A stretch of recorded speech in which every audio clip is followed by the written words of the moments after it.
more than a decade, Saturdays and Illegal Curve have been synonymous with one another. With insight, analysis, and interviews regarding the Winnipeg Jets, the Manitoba Moose, and all around the NHL, here are Dave Minuk, Ezra Ginsburg, and your host, Drew Mandel. The Illegal Curve Hockey Show starts now. Good evening, Winnipeg. Good evening, Manitoba. And for all of those joining us live, wherever you're joining us live, good evening and welcome to the Illegal Curve Hockey Show NHL 2023 draft coverage. It's not Saturday, but this is Illegal Curve. I'm Dave Minuk. He's Ezzy Ginsburg. You ended your evening, hopefully, with me last night. You're starting your evening with me tonight. And of course, we've got Ezzy, my main man, in-house down below, and he is ready to go. The draft house. Good to be back. House. Sorry I couldn't join you boys last night. Obviously, it was somewhat late pop-up show because you had Kenny and Rennie going at, I think, 4:30. We went live at, I believe it was 9 o'clock. So I'm sorry I couldn't join you guys. I was dealing with, a sick kid at home, unfortunately. But what a crazy, day yesterday with all of the news coming out. And then obviously, the deal finally being announced that Pierre-Luc Dubois was going to the Kings. So, Dave, you did some amazing work on the website. You guys did the pop-up show, but it's all about the draft now, right? The Jets have the 18th overall pick for now. There always might be a trade. And obviously the Chicago Blackhawks are going to be on the clock pretty soon. We know who they're going to take, obviously. But it's awesome. We've been covering every single draft since 2011 in St. Paul when the Winnipeg NHL franchise didn't even have a name. And of course it was Mark Chipman that went up there and announced that the team name was going to be the Jets. So it's always fun. We always go long. Usually the draft shows are about 4.5 hours.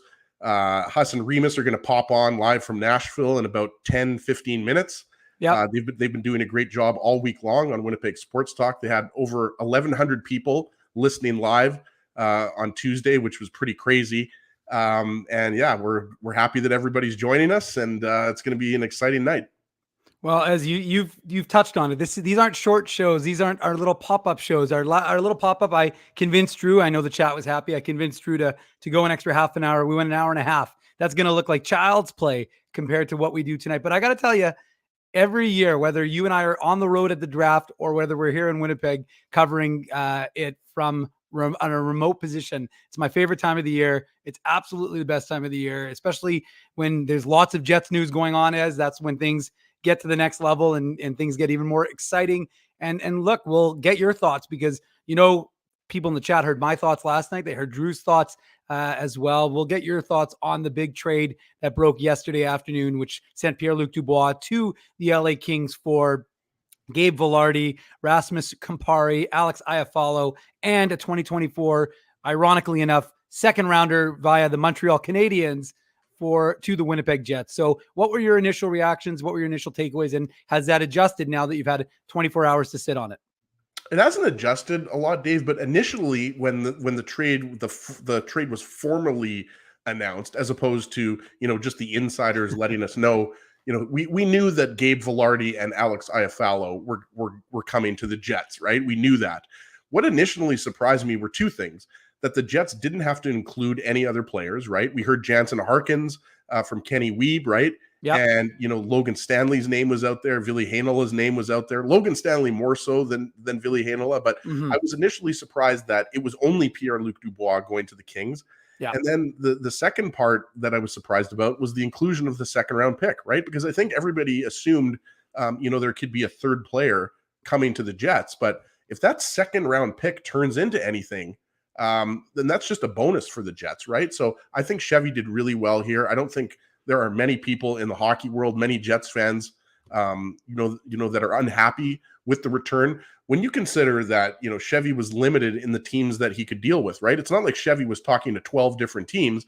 Right. Know that it was really two teams, maybe a third team, but it was Montreal and LA all along. And I'm with you, Dave. It is funny that was originally the Montreal Canadiens pick, right? So I think Chevy did really well here. I think Gabe Vilardi is going to fit in really nicely into the top six, most likely on the right wing. Maybe he'll play a little bit of center. We talked about this on Saturday's show. He was drafted as a center out of the Windsor Spitfires. Yep. but he's played mainly wing at the NHL level. So most likely he's going to play on the wing in the Jets' top six. And then when you're talking about Alex Iafallo, he's a guy that could easily fit in, on the wing on your third line, right? Mm-hmm. So what is that third line going to look like? Is it going to be Adam Lowry, Morgan Barron, Alex Iafallo? It's possible. Iafallo is a left winger, of course, as opposed to Velarde, who's a right winger. But the Jets have options, right? Like Iafallo is a guy that could easily fit into your top six. So there's a lot of question marks in terms of who's going to be the second line center. For some people, there are some question marks who's going to be the first line center, right? Because there's always the chance that Mark Scheifele is traded, being in the last year of his contract, right? But when you look at it, the sum of the parts are really nice, right, Dave? And a guy like Rasmus Kupari, I don't know enough about him. I've watched him a little bit, when I've watched the LA Kings play the Jets or other teams. But I think Kupari, his ceiling at the NHL level, I think is probably, a third line guy. So end up playing a lot for the Jets next year. It's possible, but it'll probably be on, in a fourth line role. But if he's able to chip in, 10 goals and 20 points on your fourth line, that's pretty good. Or maybe it's on the third line, right? So I think when you look at the sum of the parts, Chevy did really well here because obviously Dubois had no interest in signing long-term. Now, in terms of, how I like this trade long-term, I mean, I don't like it as much, but also if Pierre-Luc Dubois doesn't turn into that 75 to 85 point player, the LA Kings aren't going to like this trade long-term either because they just signed him to the, 8-year, $8.5 million a year contract. So the reason why you sign that contract is because you think he's going to become, a 75 to 85 point player. So I really like the move for the Jets. Well, Gary Bettman's on the screen. Of course, we're not going to show the screen. We don't have the TV rights, so we're not going to be showing. You're not here to watch that. You're here just to listen to Ezzy and I blab a little bit. And Big Daddy's taking a little water as he's having a bit of a coughing attack. Now, Gary Bettman's on the screen. Sorry about that, Dave. I'm good now. No, that's good. But he's on the screen, but he's smart. He brought David Poile with him. So what he does is he says, okay, I know I'm going to get booed in Nashville, but if I bring David Poile with me, then maybe I'll be less likely to be booed. We'll see if that happens. We're not sure. Like I said, I'm listening to what Ez has to say. But Ez, I mean, look, I think one of the things that we've heard from a lot of guys today, and you're right, in terms of Gabe Velarde, he was on, we did the Zoom at 10:30 this morning, and then he was on Jets at Noon with Cam and Jim, and he basically talked about he was asked whether he feels more comfortable as a center or as a winger. And he talked about, learning under Todd McClellan and being McClellan sounded like he was hard on him, but it sounded like it worked. It sounded like he came up, like you said, he was drafted as a center, but because they had a lot of center depth and they put him on the wing, and also because he would say, he said today in his answer, I didn't score a lot. And as a result, I would get down on myself and da-da-da-da-da. Well, more importantly, while we are blabbering about the trade, we'll bring in some guys straight from Nashville if they're ready to give me the thumbs up, guys from Nashville, if you're ready to go. And then we'll is that a thumbs up? I can't even tell from us. That looked more a little different. I think we got a little Winnipeg sports talk coming in. We got some Winnipeg sports talk joining the show straight from Nashville. So let's bring them on. They are Andrew Hustler Patterson and Michael Remus. Here we go to the Illegal Curve Hockey Show. Fellas, what is going on? Greetings from boys at the beautiful Bridgestone Arena. Draft just getting underway. Gary Bettman greeting the fans as he always does, and looking forward to what should be an interesting night. How are you guys? We're doing good. I think everybody watching wants to know if Remus took the scooter over to Bridgestone Arena, or if you guys just walk, because a lot of people are talking about that scooter that Remus has been seen riding on Broadway. I wanted to take the scooter, but I had to carry a tripod and a backpack. I told Hustler to hop on with me. He wanted to go doubles. I'm like, want to do doubles? Wasn't sure. It was maybe too early. Hopefully later tonight we could try doubles. Yes, the scooter. Sometimes, you need to really maybe speed up your trip home. And he did that last night, scooting off into the night. Did the wave, nearly wiped out, but he made it. That was really hard. Taking one hand off and trying to wave, harder than I thought it was going to be. I wanted it on the video. Boys, give us some of the flavor. I mean, you're there. Things are finally happening in Jetsland. They finally made the big trade. You guys had a massive crowd on the show yesterday and today. People are locked in. So give us a flavor being in Nashville and what you're seeing and hearing, with respect to the draft in general, but also specifically to the Jets.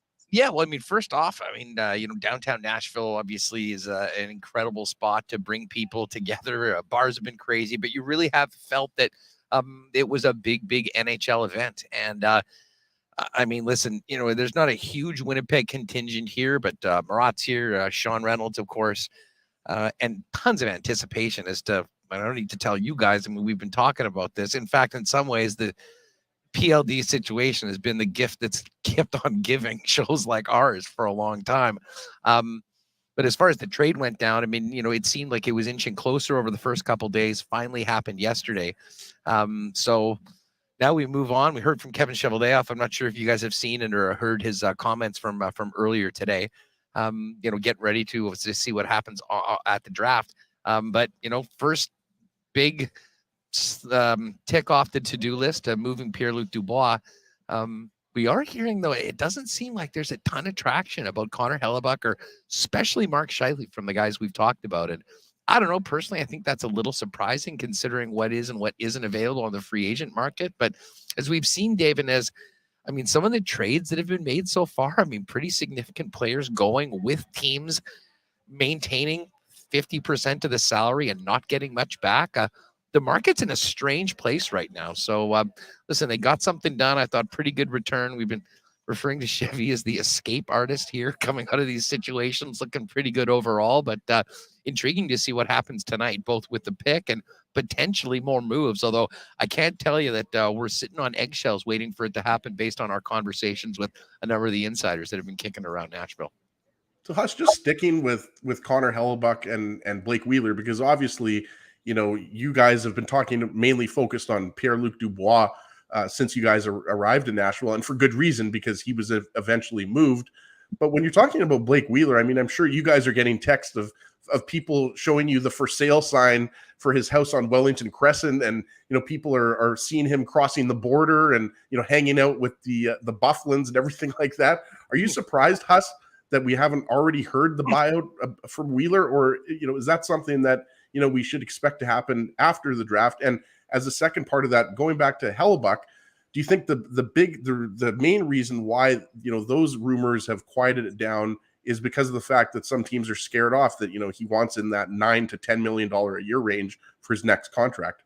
Yeah, first off on Wheeler, I think if anything, they're holding out that if there's an opportunity to trade him and eat half and pay 4 point whatever million as opposed to eating 5.5 and spreading it over the next 2 years, that's preferable. But I think the smart money, and is highly likely that at some point before the 30th, we'll hear that Blake Wheeler's been brought out. I don't think there's any doubt that he is finished with the Winnipeg Jets and they're moving on in a different direction. And that has been pretty much confirmed by just about everyone in the know and with connections to the Winnipeg Jets and Kevin Cheveldayoff. As far as Hellebuck goes, the goalie market is weird. Listen, me, I'm a huge Hellebuck backer. I think the guy's a workhorse, one of the best goalies in the National Hockey League, has huge value and can help you win a lot of hockey games and challenge for a championship. I'm not sure whether, Aiden Hill came off of number 3 or 4 on the Vegas Golden Knights depth chart and went on that crazy run, whether that's, with the cap only going up 1 year and people realizing that the commitment on an extension to Connor Hellebuck is going to be significant. We've heard Jersey is a team that, makes a lot of sense for a landing spot. Well, they just dropped 8.8 for 8 years on Timo Meier. So you do wonder how the numbers work. Is there demand for Hellebuck around the league? Absolutely. Would most teams love to have him as their goalie? Yeah. But I don't think anyone's willing to pay the Winnipeg Jets price just to get him on 1 year at just over $6 million. And I do think that price tag is somewhat intimidating to a number of teams around the league. Huss, just to jump in here before Dave talks, I don't think we're going to see a repeat of last year when you were on the show. And there's no mystery about who's about to be taken first overall. Kyle Davidson's on the podium right now, so I think there's not going to be as much drama as there was last year. Now, before we even get into the pick, Huss, we got to talk about Kyle Davidson's random encounter in Nashville. That is, I don't know if people haven't seen it yet, but that was probably, and the fact that he went with it, Reem, you must have loved that. Yeah. Honestly, I lost my mind. I was watching it. I saw it come through my Twitter feed, and I was like, How cool is this GM that he's willing to just play along and play ball? And these guys have no idea they're actually asking the GM of a hockey team. And if you haven't seen it, I've tweeted it out. I'll tweet it out from the Illegal Curve account. They were showing it when just before Kyle Davidson and the Chicago Blackhawks went up. But what did you guys think of that? Because I thought it was amazing.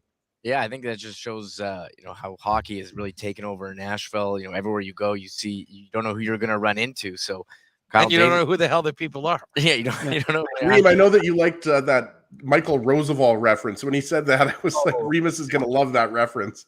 You know that my ears perked up. What about Johnny Oduya? Yeah, Johnny. Yes.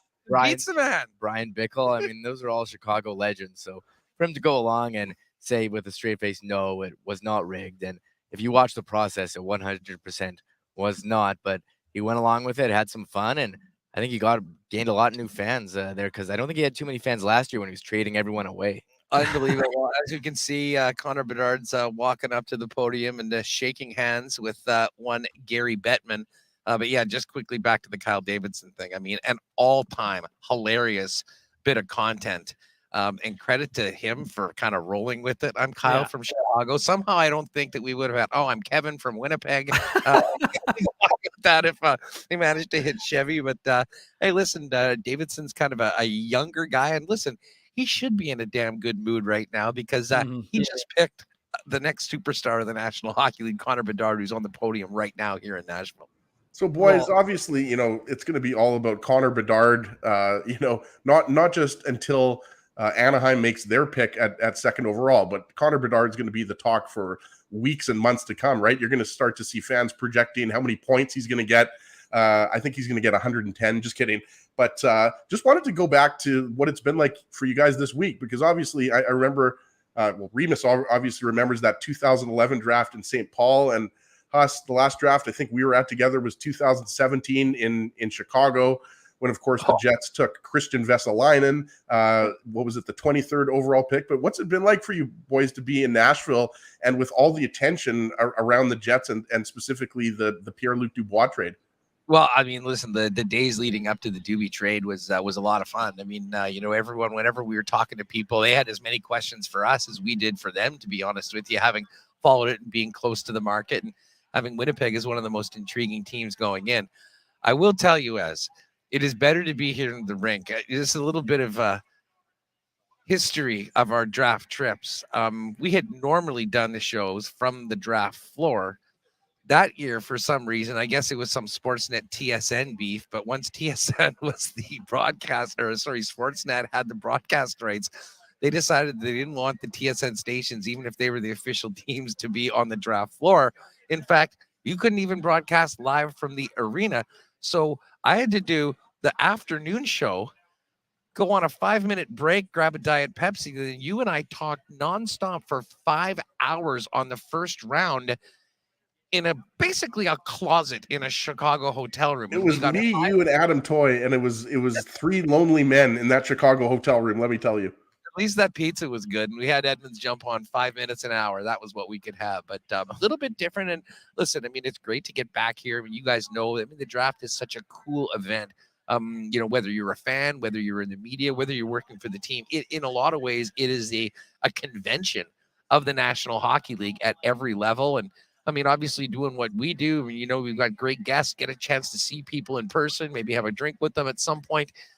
It's been a heck of a lot of fun, but adding to it all has been the intrigue around the hockey club that we cover the most, the Winnipeg Jets, starting off with that big deal yesterday. And although, as I said, things are sort of quiet right now, and I'm not really expecting anything based on what we've heard, things can change pretty quickly here. And especially just quickly to mention Scheifele, it's quite crazy that things are so quiet on him, considering the season that he had, the price that he, is going to be due for a contract next year. I mean, we've talked a lot about the Boston Bruins. I mean, the word is here that they're progressing as if Bergeron and Krejci are both not coming back. And of course, they made that move for, trading, essentially giving Taylor Hall to the Chicago Blackhawks. So it's just part of the strange trade market right now. And going to be really interesting to see whether we see any picks moved because of the demand for, some of the these top prospects that are up on the board right now. And obviously, once we get to 18, who the Winnipeg Jets have as their first round pick. Boys, I'm not gonna lie. I want to. Sorry, you go ahead, and I'll tell you what I was gonna say after. Hey, as we went to the draft in 2011, the biggest change for me is the technology here. I don't think there was streaming video back in 2011. Like we were just doing audio and sending that in. So, all this stuff with cameras and fast internet. To me, I'm noticing that the most. Remo taking advantage of the opportunity to wear this beautiful suit from F Apparel. I had to suit up on. It's a draft. Yeah. Well, more importantly, what I was going to say is I want to jump through that screen, go behind you guys, go to the Pepsi machine and grab some cherry Pepsi, if you don't mind, because right now I'm drinking a cherry Pepsi Max, which is okay, but it's not quite the cherry Pepsi in the US of A. But no, guys. You guys love the press box food. As soon as this is done, we are jumping over to a beautiful spread of Nashville barbecue, as you can see right over there. You can smell it. I don't know if you guys can. We're hungry, but because we are such fans of yours and pals, we figured we can't jump on. Hey, I didn't want to have barbecue all over my face when we came in. Nature streaming video, but definitely wanted to jump on with you guys as you do it. Are you guys just going to kick it? Basically have a bit of a watch party throughout the first round? Yeah, this is what we're doing. We're just going to keep it rolling we did a pop-up yesterday. We went about an hour and a half, and now we're just going to do probably about 4 or 5 hours, talk to you guys. We're going to talk to Drew. Where's Drew? Drew's at a family event that he is a prior family commitment that is taking him out. So unfortunately last year he did when he found out you guys go for 5 hours on round yes. one. Well, I know Drew. That's what I said. I was shocked he didn't actually get it moved because the idea of Drew not having this much mic time must actually kill him. So us and Remus, we were okay with Drew taking the night off. There was it's not like we were like, no, Drew, we really need you. We really need you. We were like, okay, good. More mic time for us. No, but guys, seriously, I was being serious, but your reaction. I mean, we've been hearing from Kevin Cheveldayoff off today, and you're right. I heard the media availability at one point. I'm not joking. In his answer, I don't know if you guys were there, but his response to the question as to whether he felt his team is still in a championship form was the most rambling answer I've ever heard him give, and it didn't make any sense. It was kind of like I just didn't know what he was saying. I was like the coaches and the squiggling and this, and I was like, okay, that's not. I don't really understand. It's an easy answer. Yeah, either yes or no. But he went on and on and on. Dave, remember when Facebook started and you could have your status as "it's complicated"? That's essentially we just hear it's complicated right now. They've got good players, but again, no one's playing a game for the next little while. I think they do have some options, but it's quite clear that I think they still believe they don't want to waste these years of Morrissey, of Kyle Connor, of Nikolai Ehlers. Again, as of right now, Mark Scheifele and Connor Hellebuck are still Winnipeg Jets, and that's a big part of it too. I think everyone's got their own take on whether the Winnipeg Jets should, maybe make more of a commitment to the future with some of these players right now, but that hasn't happened. And I think all things considered, with that being their goal, whether you want to call it, whether they believe they're a championship contender or not right now, they got a bunch of pretty interesting. Whoa. Off the board. The Anaheim Ducks are on the board, and they went off the board. The Ducks. Leo Carlson. Wow, what were the odds on that? Dude, that was like plus 800 for sure. Wow. Surprising. I think most people thought Adam Fantilli was going here, right, boys? I think everybody thought that. Maybe there is a little bit more. And that's what Craig Button talked about, right? He said the fund's going to start after the first overall pick. Oh, my God. That's surprising. That is a stunner. I don't think we've talked to one person that did not think that Fantilli was a lock. And as you know, I don't mind to check out the odds boards on our favorite betting site every now and then. And you wonder, boys, right? Like you guys, know the numbers that Fantilli put up with the University of Michigan, but you wonder if one of the reasons why they were scared off is maybe that he's going to spend one more year at the University of Michigan. I'm not sure what you guys heard talking to Ryan Kennedy and Stephen Ellis and others, but I thought there was still a chance Fantilli was going to go pro next year. Listen, no one even talked about that. They just said he's a lock at number 2, and they'd be stunned, which we all are right now, if he didn't go number 2. And I got to tell you, who's fired up right now? Got to be Jarmo, because Jarmo Kekalainen. Guy, he of course famously took PLD.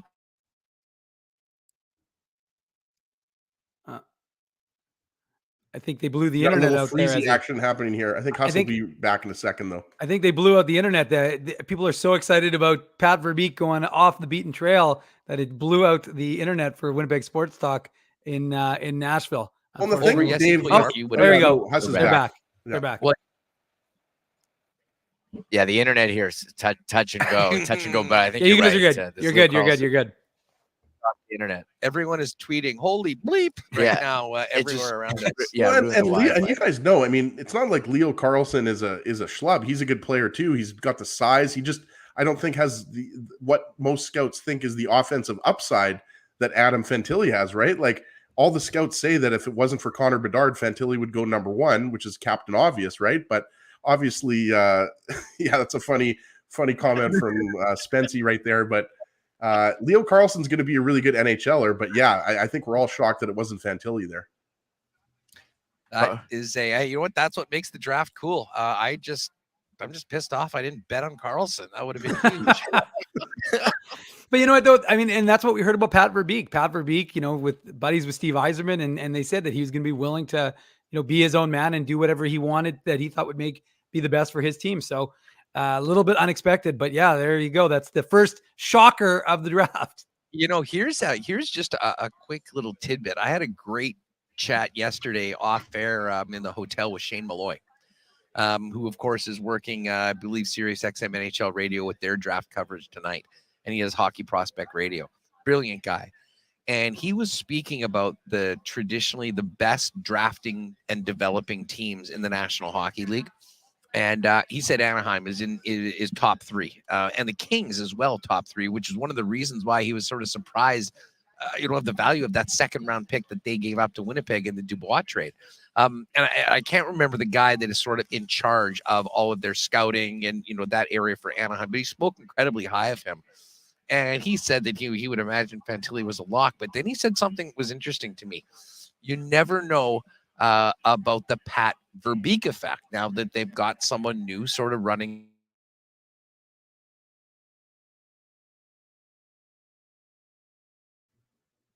the show. And Dougster. Oh, did we cut out there? Yeah, I think we did cut out. Are we back? You guys are back. You're back. Yeah, you boys are back. You're good. It elongated you a little bit, and then boom, you were right back. All right, excellent. So as I said, I mean, listen, Pat Verbeek's put his stamp on it. I mean, he's the GM. He gets that final say, but that'll be a pick that'll probably be talked about for a long time, much like the Dubois selection back a few years ago with the Columbus Blue Jackets. And it's like you said, Huss. I mean, now Jarmo Kekalainen has a pretty easy choice.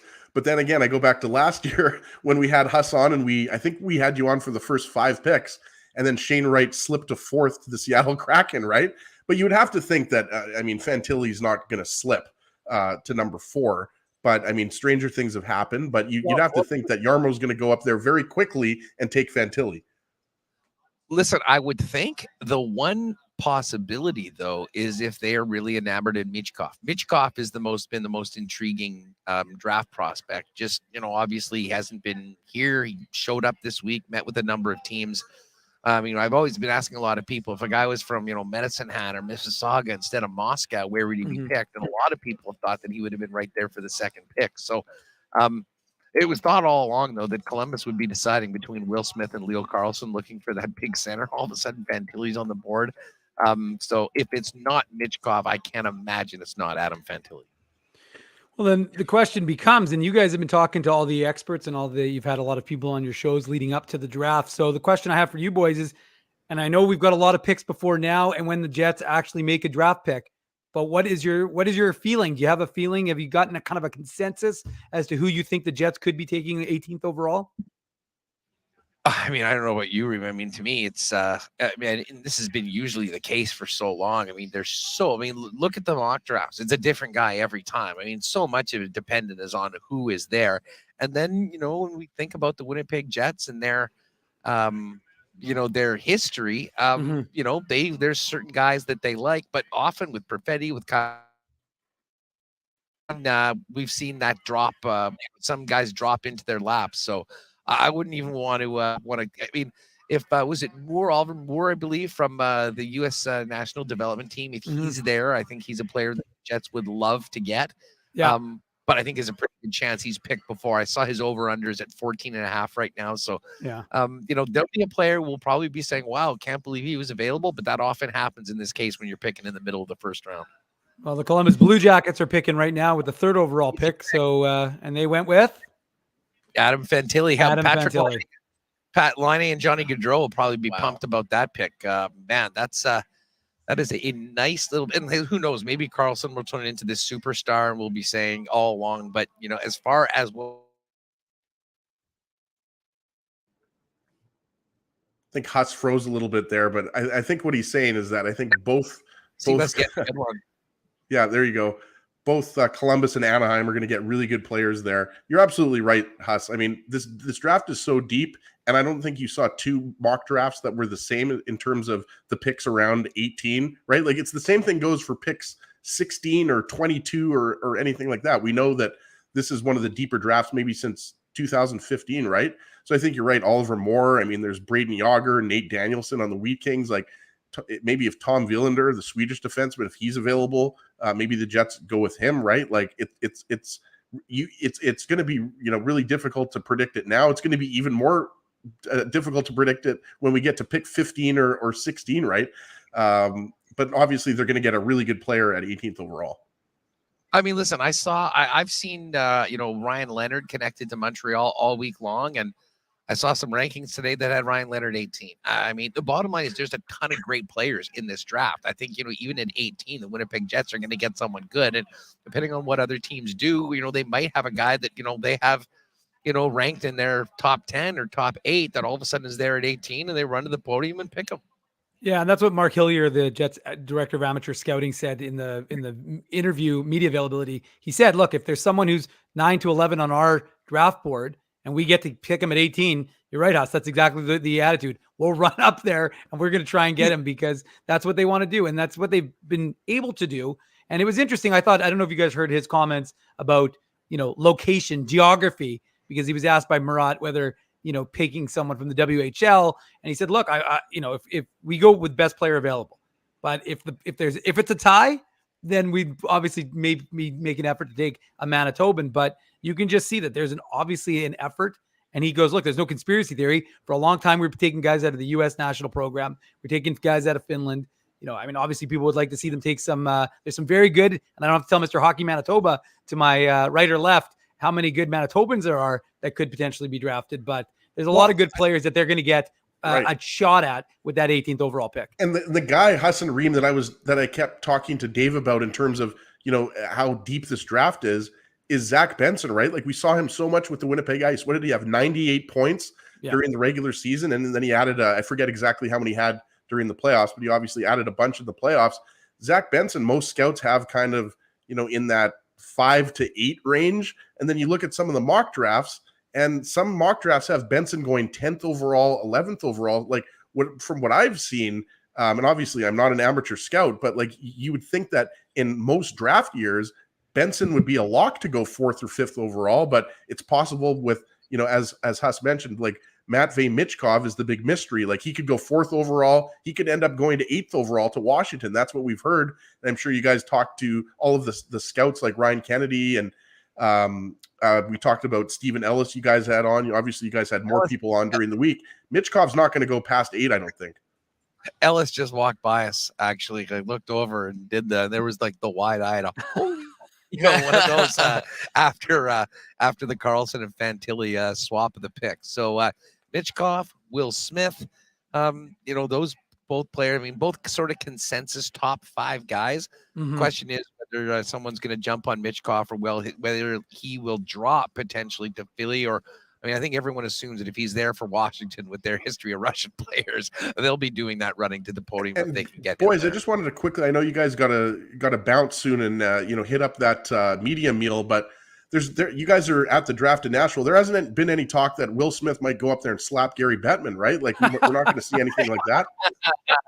I was waiting for a Will Smith slap joke. As nicely done to pop that one in there. Had to get that in there. Oh, no doubt. Well, boys, we appreciate you guys joining on and foregoing the BBQ even though you could smell it. It's so close, so tantalizing. So we appreciate you guys jumping on with us, and we, kudos to what you're doing in Nashville. Great crowds on the show, and of course, what you do every day, Monday through Friday from 1 to 3. Hey, appreciate it, fellas. And I imagine you guys will have a big day on Saturday with free agency. So certainly we'll be looking forward to seeing what you guys are doing. And we'll be back on Friday, hopefully in one piece after. But tomorrow should be a great show for us, starting at 1 Central. We're going to be here in the morning. We'll get a ton of draft reaction from a number of folks. Day 2, as you guys know, is a little more chill. We'll have more time to get people reaction to tonight, trades and whatnot. So we should have a packed show before a pretty hectic travel day tomorrow evening to get back in time to bang it out on WST on Friday. But thanks for having us, and enjoy the rest of the first round. Started off with a bang. Started off with a bang. That's a good way of putting it. All right, there they go. Hustler and Thanks, Remo. boys. Thanks, boys, for joining us today on our Illegal Curve draft coverage. Ezzy, back to you and I. No more. San Jose is moving up. There's Mike Greer. Yeah, Mike Greer. Looks like he could still play. He's ready to go. Love Mike Greer's a hockey player. The pick is in. Oilers. Just in case you were wondering, the pick is in. So we'll find out who Mike Greer and the San Jose Sharks will be selecting. Is this Will Smith here, Dave, or is this Matvei Michkov?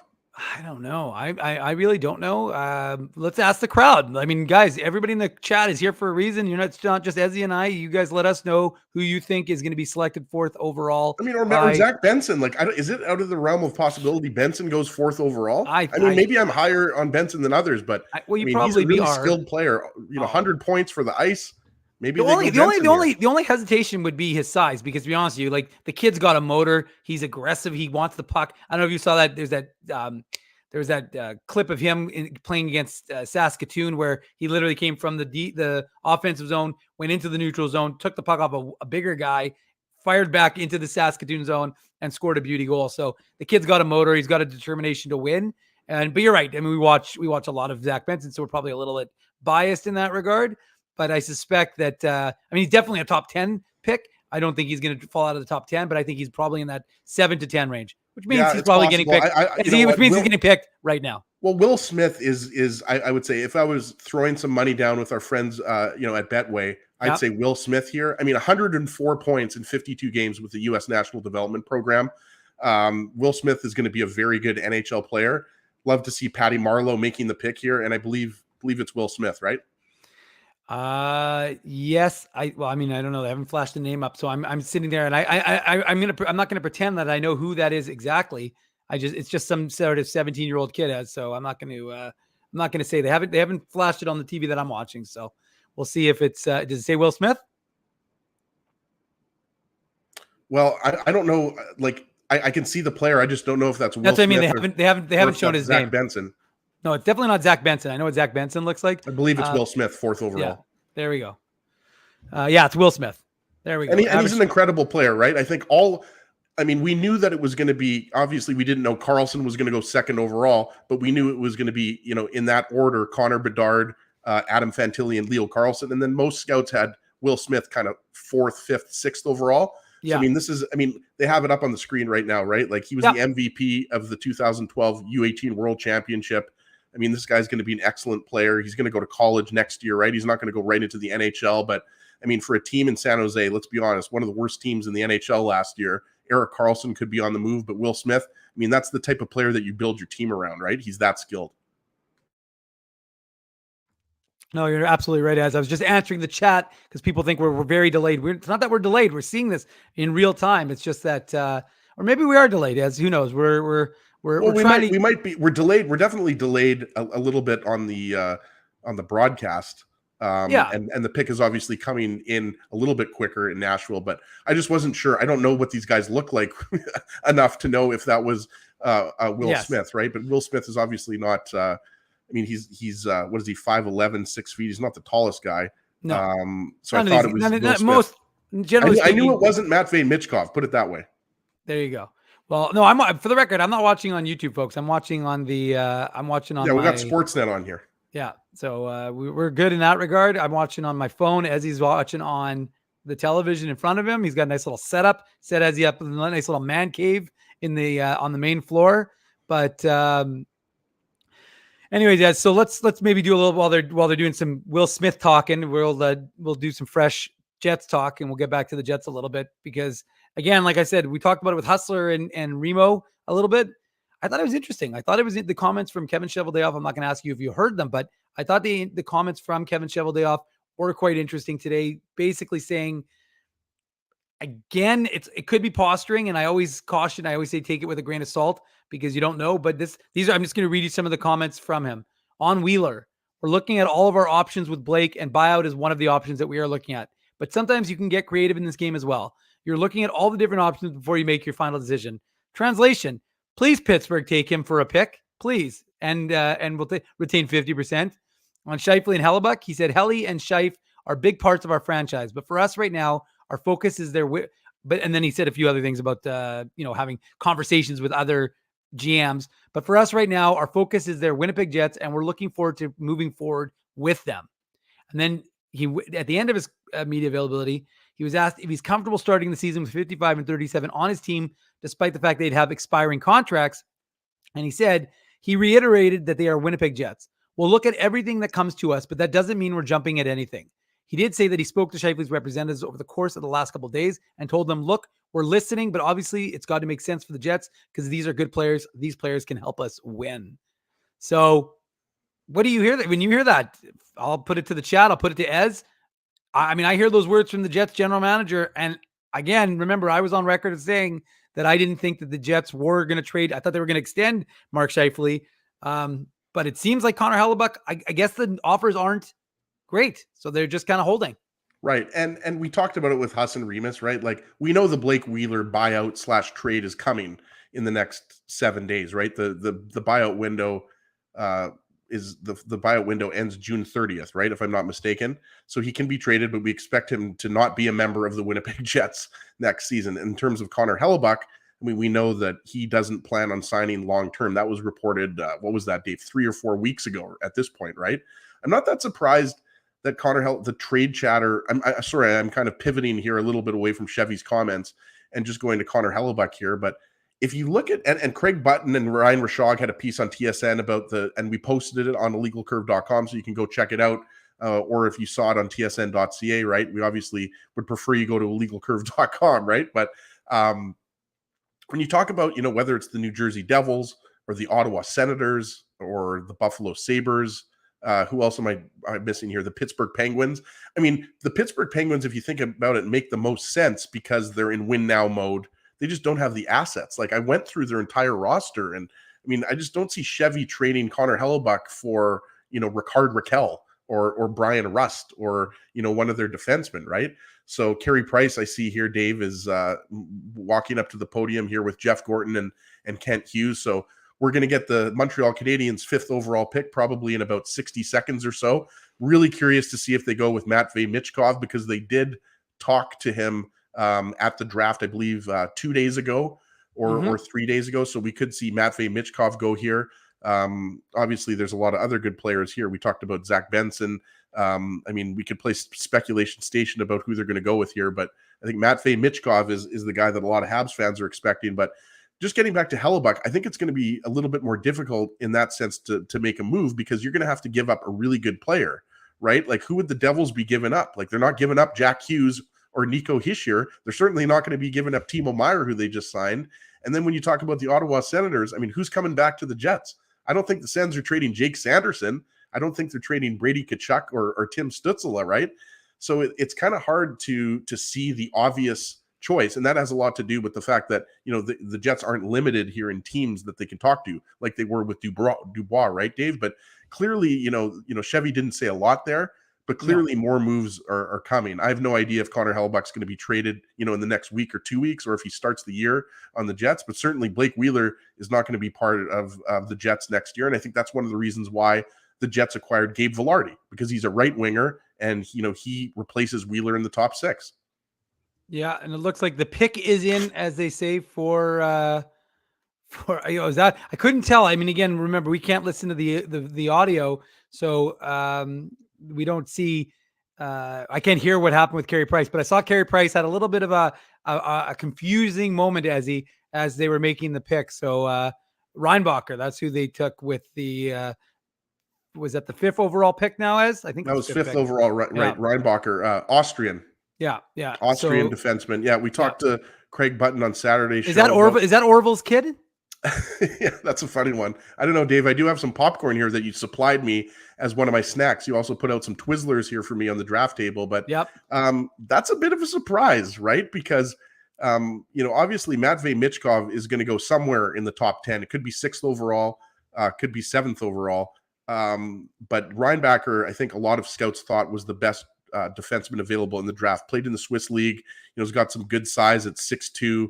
Right-handed defensemen, as we know, are harder to develop, top 4 right-handed defensemen. So when you think about the Habs and some of their high-end prospects, right, like Slafkovsky, who obviously they took 1st overall last year, and they've got Caden Gooley in the system, right, good WHL defenseman who's going to play his first full year in the NHL most likely next year with the Habs. So you've got Caden Gooley there, and now you've got David Reinbacher there, who I think, is just considered a good overall two-way defenseman. He's obviously got tons of skill, so a little bit surprising, but we expected Reinbacher to go somewhere, in the top 10 or 12. So not that surprising, Dave, in that sense. And then the Habs are now flipping him to the Jets for Pierre-Luc Dubois. Oh wait, because the Jets could use a right shot defenseman. This is the Illegal Curve Draft Show, a special edition that we do once every year. It's one of our favorite shows of the year. You are listening to Ezra Ginsburg. I am Dave Minuk.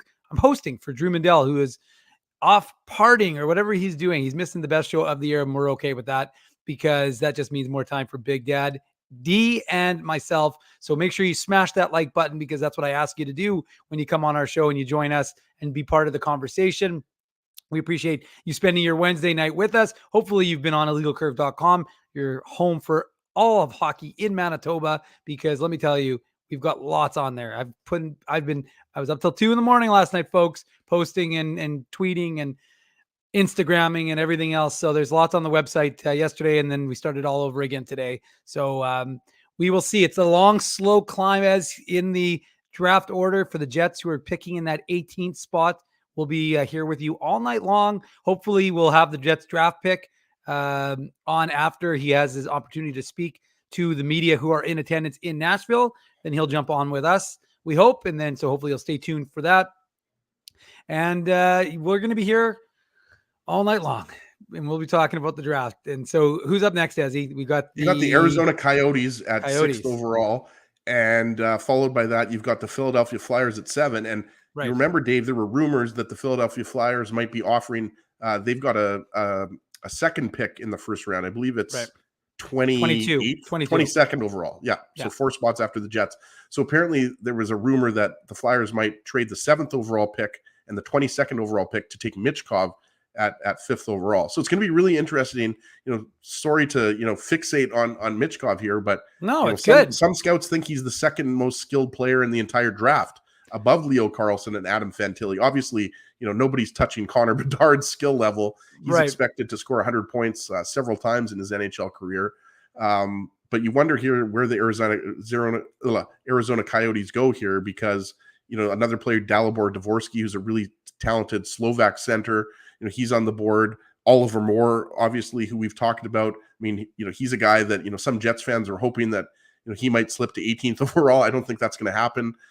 Zach Benson is a guy that we still expect to go in the top 10. So that's what we've talked about so much, right? Like, it's really hard to predict right now, who a team like the Philadelphia Flyers is going to go, the Arizona Coyotes are going to go with. And then obviously you've got the Flyers at 7th overall, followed by the Capitals. That's been, the scuttlebutt from the draft that there's no way that the Capitals will pass up on Matvei Michkov if he's available there at 8th overall. But, just reading, we have the future considerations draft guide here, Dave.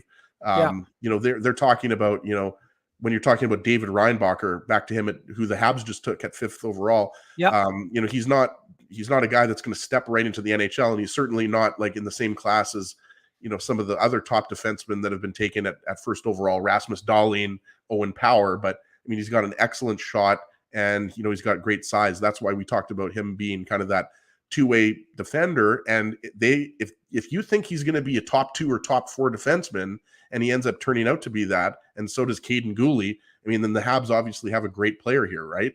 But I think some Habs fans might not like this pick because it's not as sexy as Matvei Michkov, who obviously, has the potential to be kind of that 80 to 100-point guy at the NHL level. Well, and the interesting thing is, again, depending on your organizational perspective, if you weren't expecting to compete for another 2 or 3 years, and obviously Michkov isn't going to be available for 3 more years, Ezzy, I mean, that you have to figure out what your organizational window is. And so for me, that's why I was a little surprised with Montreal, because nobody anticipates Montreal, and Jets fans are going to be happy for that. I think Jets fans are done with the Habs fans. I think that they this Dubois situation has soured maybe a lot of parents who are born Habs fans or were Habs fans after the Jets left. Well, it's one thing, but I think people are done with the Habs and offering a peanuts, stale bag of peanuts too, Ezzy, not a fresh bag of peanuts, a stale bag of peanuts. There's nothing worse than stale peanuts. The Coyotes at the board, so we'll get that one up when it's announced. But I think it's interesting that I would have thought a team like Montreal would take a chance because that could go within their development window, and then you have a chance to get a guy on his ELC when he's 21, 22 years old, ready to go. He's going to be a real good professional.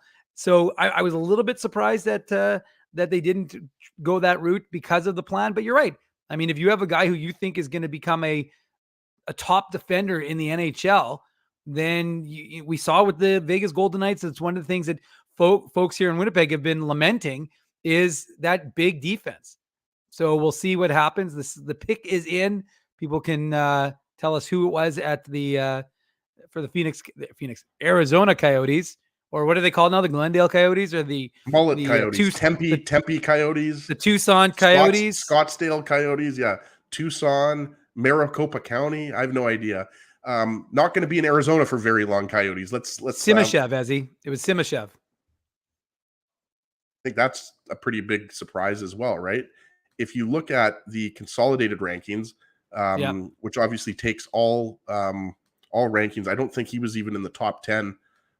Just looking at future considerations right now, I think they had him, just checking right now, Dave, I don't even think he was in their top 15. So give me a second and I'll try to find a scouting report on him. But he is obviously a Russian player. Kind of funny that they go with him over Matvei Michkov, but he had 10 points in 29 games in the Russian Junior League last year.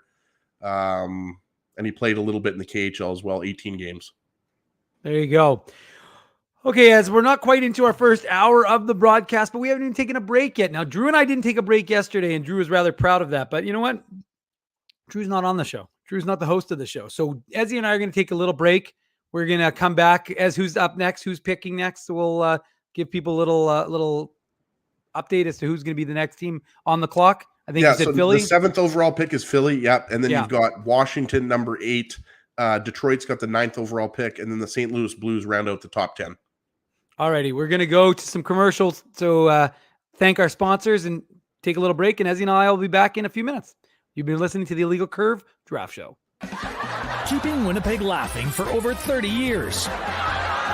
Rumors, Canada's longest-running comedy club, bringing you the biggest laughs from the best comedians on the planet. Jerry Seinfeld, Chris Rock, Jon Stewart, Dennis Miller, Brad Garrett, the greats, and all the up-and-comers too. When was the last time you laughed out loud? Make it a great night out with friends, or book your office or birthday party. Even a fundraising event at Rumors. Get all the details and dates on upcoming shows at rumorscomedyclub.com. Hi, Ez. A strange question for you. But why are you lying on the ground being crushed by a piano? Well, Drew, I definitely tried to carry this baby grand piano down the stairs by myself, and somehow I failed miserably. Right. Yeah, I'm sorry. That was a silly question on my part. My apologies. Would you like me to call Rolly's Transfer Moving and Storage to help you move the piano? They are the most experienced piano moving company in Winnipeg, after all. Yes, please call Rolly's and hurry. This piano is very, very heavy. Rolly's Transfer Moving and Storage offers stress-free residential moving services while taking great care of your personal belongings, including your piano. At Rolly's, no job is too big or too small. For more information, visit rollies.com. Hi, it's Drew from Illegal Curve here. Selling your home can be stressful, but it wasn't for me. Thanks to my friends at Zappia Group Realty, they made the process so easy. My home sold within 48 hours and with multiple offers. Zappia Group Realty took care of everything with their exquisite customer service and attention to detail. If you want to sell your home for more in less time, get started by talking to Frank and Mauro Zappia of Zappia Group Realty. Online at zappiagroup.com. Hey, Drew. Ezzy, whoa, what a smile! Yeah, I got my crowns done at Linden Market Dental Center, and they whiten my teeth. I see. They're so bright that every time I smile, they go... We have hockey tonight. Do you have a mouth guard to protect those pearly whites? I sure do. Whoa, they even ting through the mouth guard. Linden Market Dental Center covers all your dental needs from restorative to cosmetic dentistry and will fit you with a sports guard for that active lifestyle. 877 Waverly. See lindenmarketdental.com. Boston Pizza harnessed Fanalytics to help optimize no-look dipping. Ooh, making adjustments so you can stay focused on the game. The playoffs at Boston Pizza, powered by Fanalytics.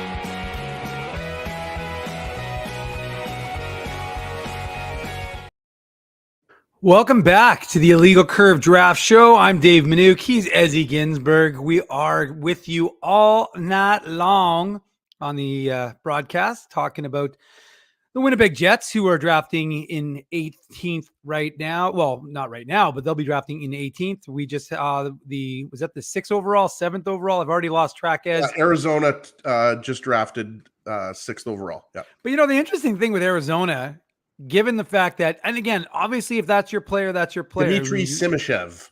Yes. And by the way, just a little, before we went to break there, Dmitry Simashev is obviously, as off the board as they come. We were talking about our friends at Future Considerations, FC Hockey. They had him at 24th overall. And then I was taking a look at Craig Button's last draft list. Here we go here. Simashev, hold on, let me go down the list here. I don't even know if he had him in the top 20. Yeah. Pardon me, top 30. I can't find him at all. Wow. But I mean, okay, so let's go through the logic here. If that's your case and you have a very good sense that, that's if most draft boards don't have them, and obviously public versus private, the team ones are could be different, but don't you think it's a bit unusual that you wouldn't have traded down? Like if you're the Coyotes, why not trade down? Especially even if you knew Philadelphia wanted to trade up. And think of all the good players that are still there, right? Like you've got Matvei Michkov, you've got Dalibor Dvorsky. We mentioned a really good Swedish center. Or pardon me, I don't know. No, I think he's Slovakian who played in Sweden. Ryan Leonard, U.S. National Development Program. Matthew Wood, Gabe Perreault, who also played for the U.S. National Development Program. Philly, Keith Jones is up on the podium right now, Dave. So we're going to get the Philly pick in seconds here.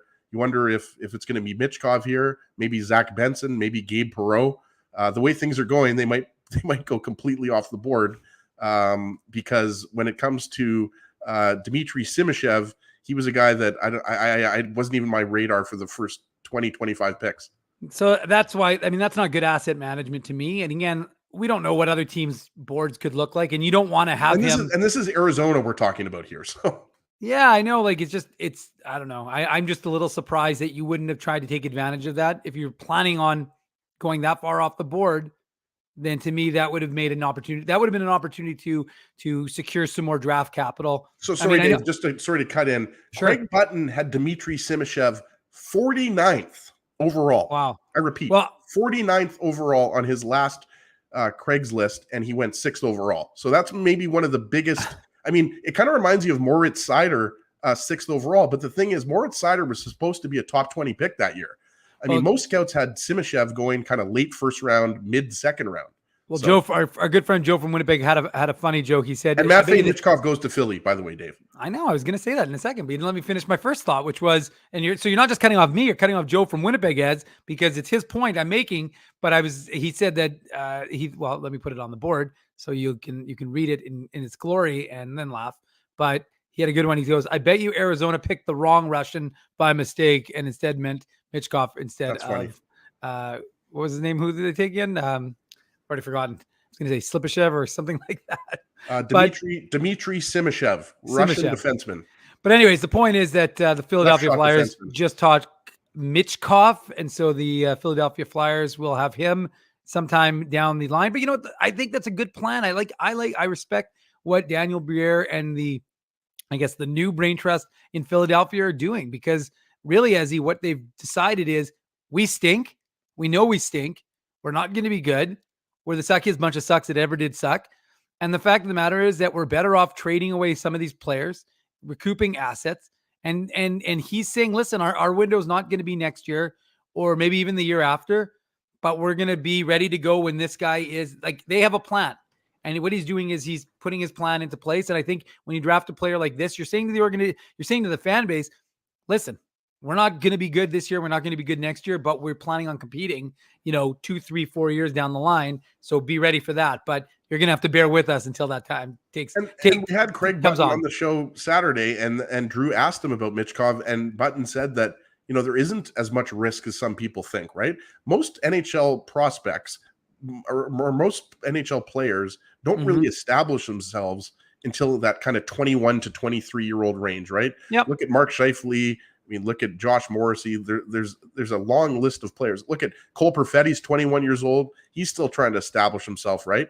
Exactly. So I think Matvei Michkov, we've all seen the highlight reels. He pulled the Michigan in the Russian league, and you look at Danny Briere, right? Like, what was Danny Briere known for, right? Being a skilled playmaker, goal scorer, right? And you're right, Dave. Like, he's putting his stamp on this team, right? Like, they know they're not going to be very good next year. So this isn't a draft pick that you make to help your team in the next 2 or 3 years. It's a pick that you make to help your team 3 to 5 years from now, when you hope that, the rebuild is coming to an end and you're starting to now compete for playoff spots on an annual basis, right?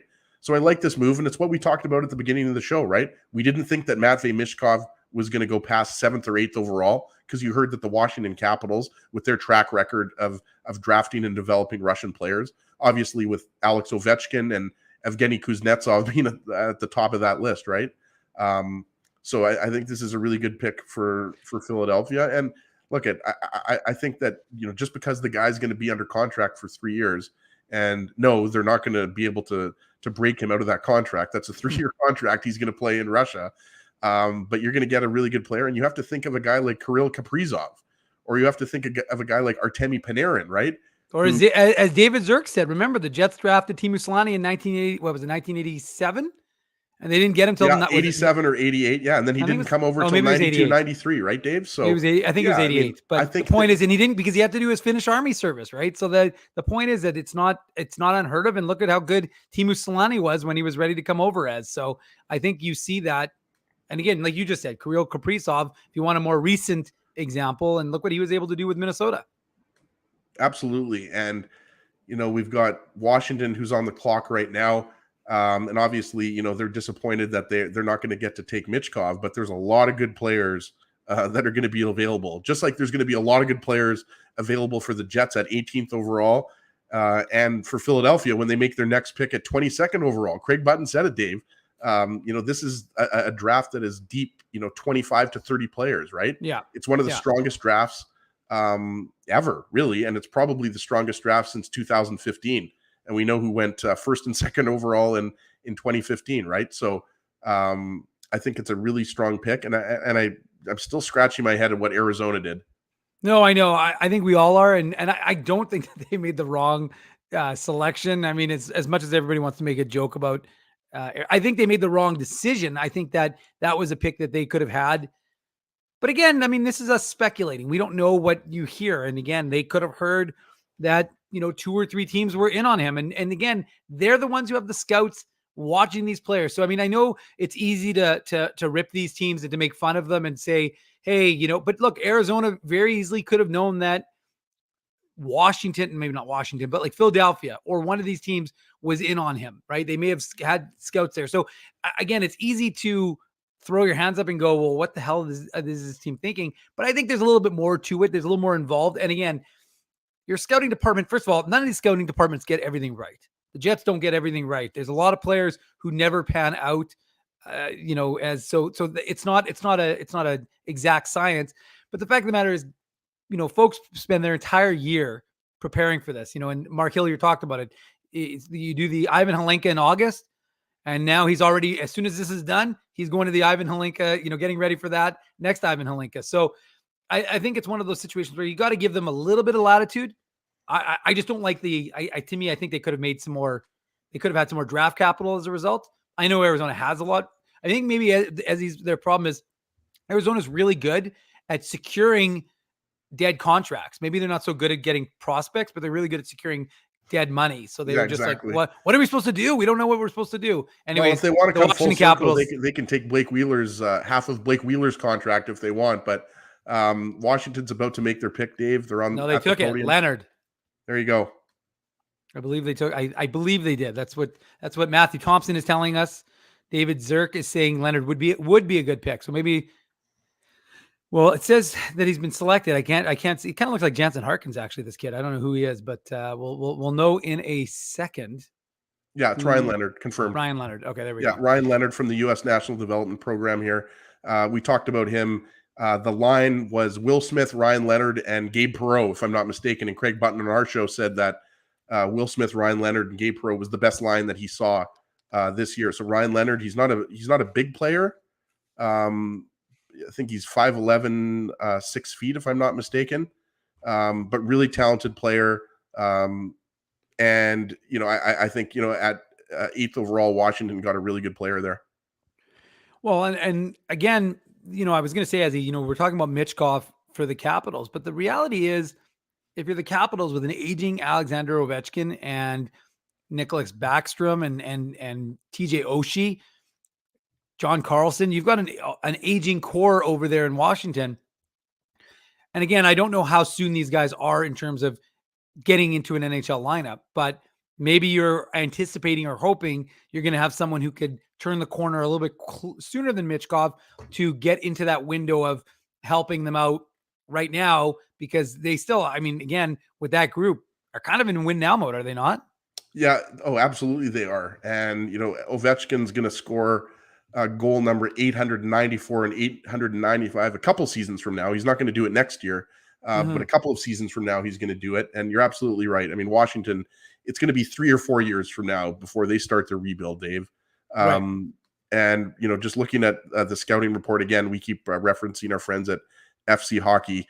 If you look at the scouting report, it's all about skill, high hockey IQ, versatile shot. He's going to go to Boston College, which if I'm not mistaken, Will Smith is also going to go to Boston College. So, it seems like every year, the best players go to University of Michigan, University of Minnesota, Boston College. Obviously, University of North Dakota hasn't been as successful, but for many years, they were getting the top prospects. If you think about, Travis Zajac and Jonathan Taves, Zach Parise, TJ Oshie, all the good players UND's had. Tucker Poolman, shout out to the former Jet. Colson Poolman. Ryan Leonard, as we talked about, he's a winger. He's not huge, but he's just a guy, I think, that's an overall great player who makes a lot of good plays and scored the game-winning goal at the U18s, and also is a pretty good defensive player. So he's a player that a lot of scouts think projects as a first-line winger, but even if he projects as a second-line winger, for the Washington Capitals, that's going to be a great draft pick. So again, you've still got Zach Benson on the board, Dave.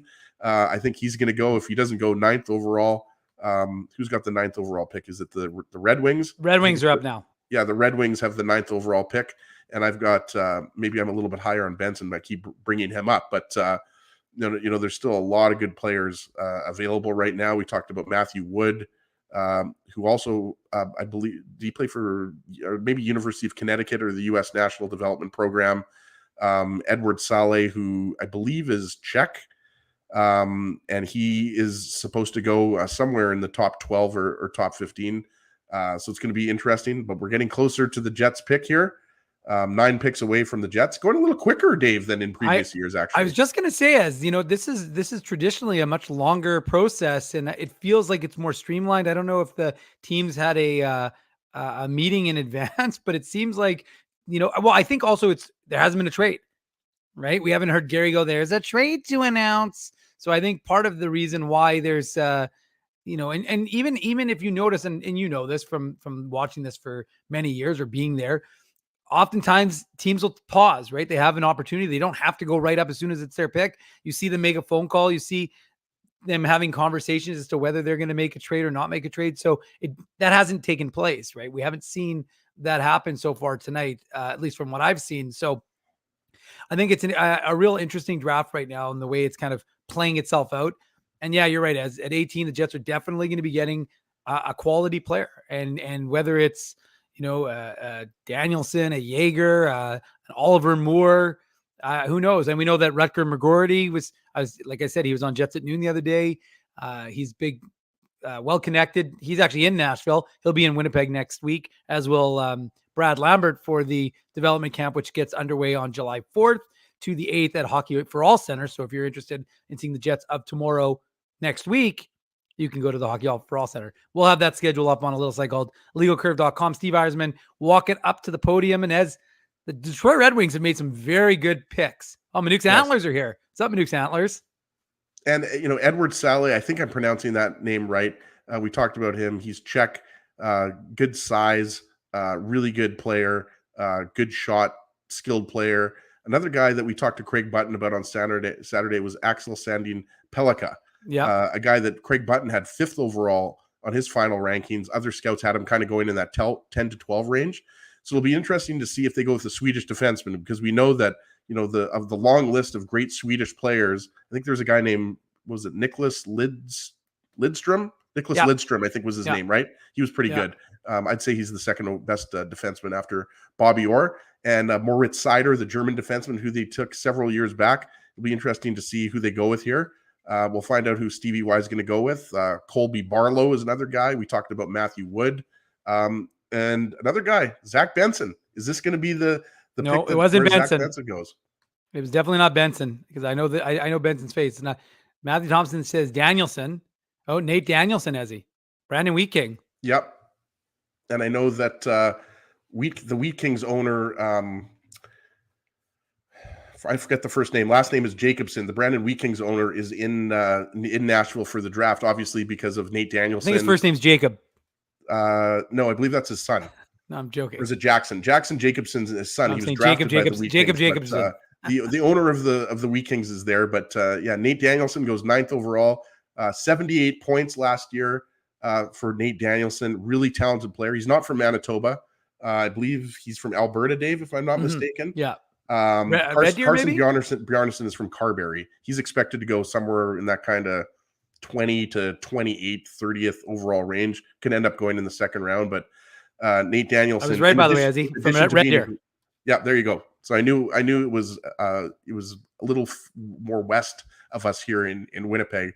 So Nate Danielson was going to say, in addition to Dubin having some great ginger flow there as he's walking up to the podium, shaking Gary Bettman's hand, he's going to shake Stevie Y's hand in a second. But Nate Danielson, is a really talented player. Maybe went a little bit earlier, but I mean, when you're talking about a center with some decent size, lots of skill, goal scoring ability, and he's got some grit to his game, right? He's a guy that the scouting reports I've read is a guy that's pretty tenacious on the forecheck. So the Wings most likely are going to have a really good NHL player in Nate Danielson. Ez didn't read my private note to him where I said, Ez, I'm just going to send some tweets out. So you got to keep rolling. I didn't want to do this motion. Sorry, Dave. I was on another browser. I didn't see that. I can keep talking about Nate Danielson if you want. Please do. Didn't see him play a ton, obviously, but I know he was one of the top players for the Wheat Kings. We mentioned put up 78 points for the Brandon Wheat Kings this past year, and just adds to a great stable of prospects there in Detroit. I mean, this Detroit Red Wings team is going to be a team that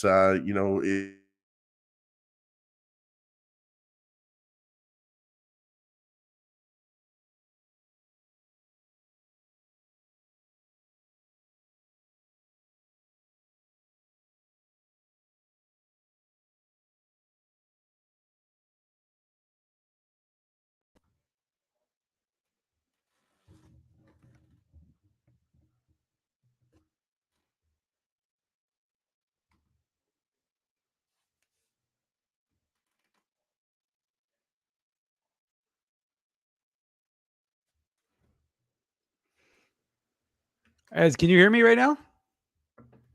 You can? Oh, I can't hear. That's really weird. I can't hear you. I can hear don't you. know. Yeah. Oh, there we go. Okay. Whew. I was a little bit bizarre. Someone was, everyone who was I muted or was Ezzy muted? Someone was muted and I couldn't hear you. And all of a sudden I was like, what is going on right now? I thought I was hearing something. Anyways, I'm back. I got the tweet out. It was a very good tweet, guys. Very important. Very important. More importantly, not as important as you smashing that like button here on the Illegal Curve Draft Show to let Ezzy and I know that you're loving this show. And I haven't checked, Ez, because I asked everyone after the end of last night's show if they'd go on our iTunes or wherever you can leave comments on podcasts and drop a comment on the Illegal Curve podcast. Doesn't have to be a positive comment. Those are the comments I prefer because I don't want negative ones. But, regardless, if you want to give constructive criticism, maybe send me an email. Let me know. I had someone else recently just constructively criticized me, not in a bad way, just gave some suggestions. I said, that's fine. But, if you're going to be able to leave a comment on our iTunes and let us know, rate us, of course, and give us some love, smash that like button, and make sure, again, if I can ask you, if you're not already, make sure you're subscribing to the Illegal Curve Hockey Show. Even if you're not going to be one of the chatters, we would like it for you to be able to be on the show. You can, like I said, you don't have to chat, but it's always helpful if you're subscribed and letting us know that you enjoy what we are able to do. And that's what we get. We get that positive reinforcement when we see our subscription numbers go up. We went over 5,000 of Saturday show ads, and now we're approaching 5,100. So we're climbing. We're still climbing ever more. And we appreciate everybody's support here on the Illegal Curve Hockey Show, Illegal Curve Postgame Show. And as quickly, because it's on a commercial break right now, so I'm going to ask you a question. The schedule came out. How beautiful is the schedule? The fact that it came out and the Jets are playing the LA Kings for the third game of the season. So Pierre-Luc Dubois will be in Winnipeg. It's the second home game. First game, of course, against Paul Maurice and the Florida Panthers. The first game period. So the season opener will be in Calgary on the road. But the first home game will be against Florida Panthers. And then 2 days later, Pierre-Luc Dubois and the LA Kings come to town. Yeah, pretty awesome. The Jets get to see Paul Maurice, Matthew Tkachuk, AL early in the season, and then the Jets get to see the new Pierre-Luc Dubois on the LA Kings. So you got to like that.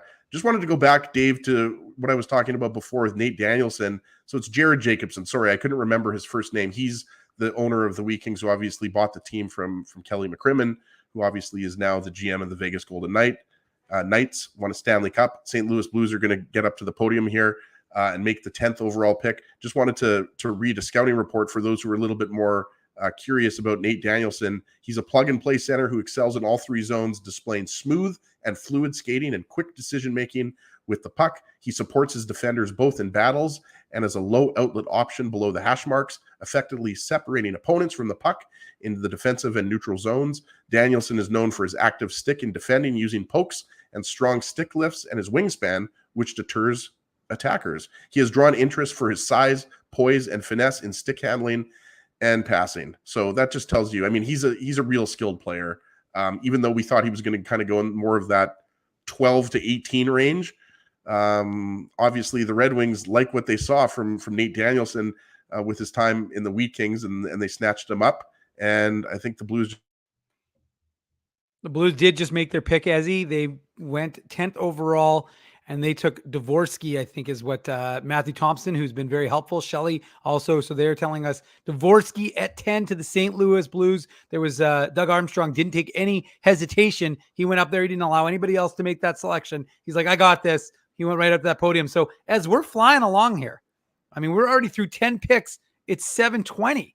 I mean, this could be the fastest show in the history of the Illegal Curve Hockey Show. And we've done a lot of these since we've been in business. But so there you go. Dvorsky going to the St. Louis Blues, 10th overall. What can you tell us about that? And again, as folks are noticing in the chat, this means guys like Perreault, Benson, Moore are starting to slide and becoming more and more. And that's what Mark Hillier talked about. They're guys that they have at 9, 10, 11 are there at 18. You're going to watch him sprint to that podium to make that selection for the Winnipeg Jets. Yeah, and what's got to stand out to you too as well is that only a couple of defensemen, or no, was it 3 defensemen have gone so far in the top 10. Axel Sandin Pellikka, a guy who we talked to Craig Button a lot about on Saturday's show. He's still available there. Dvorsky is a guy who was ranked as high as 7th overall by some scouts. And what stands out, and this isn't going to surprise a lot of people, highly skilled, versatile, has an elite shot, high hockey IQ, great vision. I'm reading the scouting report here. Also exhibits strong puck protection skills. He's aggressive on the forecheck, tenacious and digging for pucks. Sounds like he'd be a great Winnipeg Jet, by the way, if he was available at 18th overall. Says that Dvorsky's speed and acceleration still need improvement, but he's got an exceptional understanding of the game and ability to make the right play in all situations. And he has the ability to contribute at the NHL level on the power play. So obviously, the St. Louis Blues are a team that have been, active in the trade market. Kevin Hayes, former Winnipeg Jet, is now reunited with his friend Torrey Krug in St. Louis, and now they've got a really, exactly, for now. So they've got a really talented player there in Dvorsky, who's obviously got some good size at 6'1". He's a center. I'm not sure if he projects as a center or a winger at the NHL level.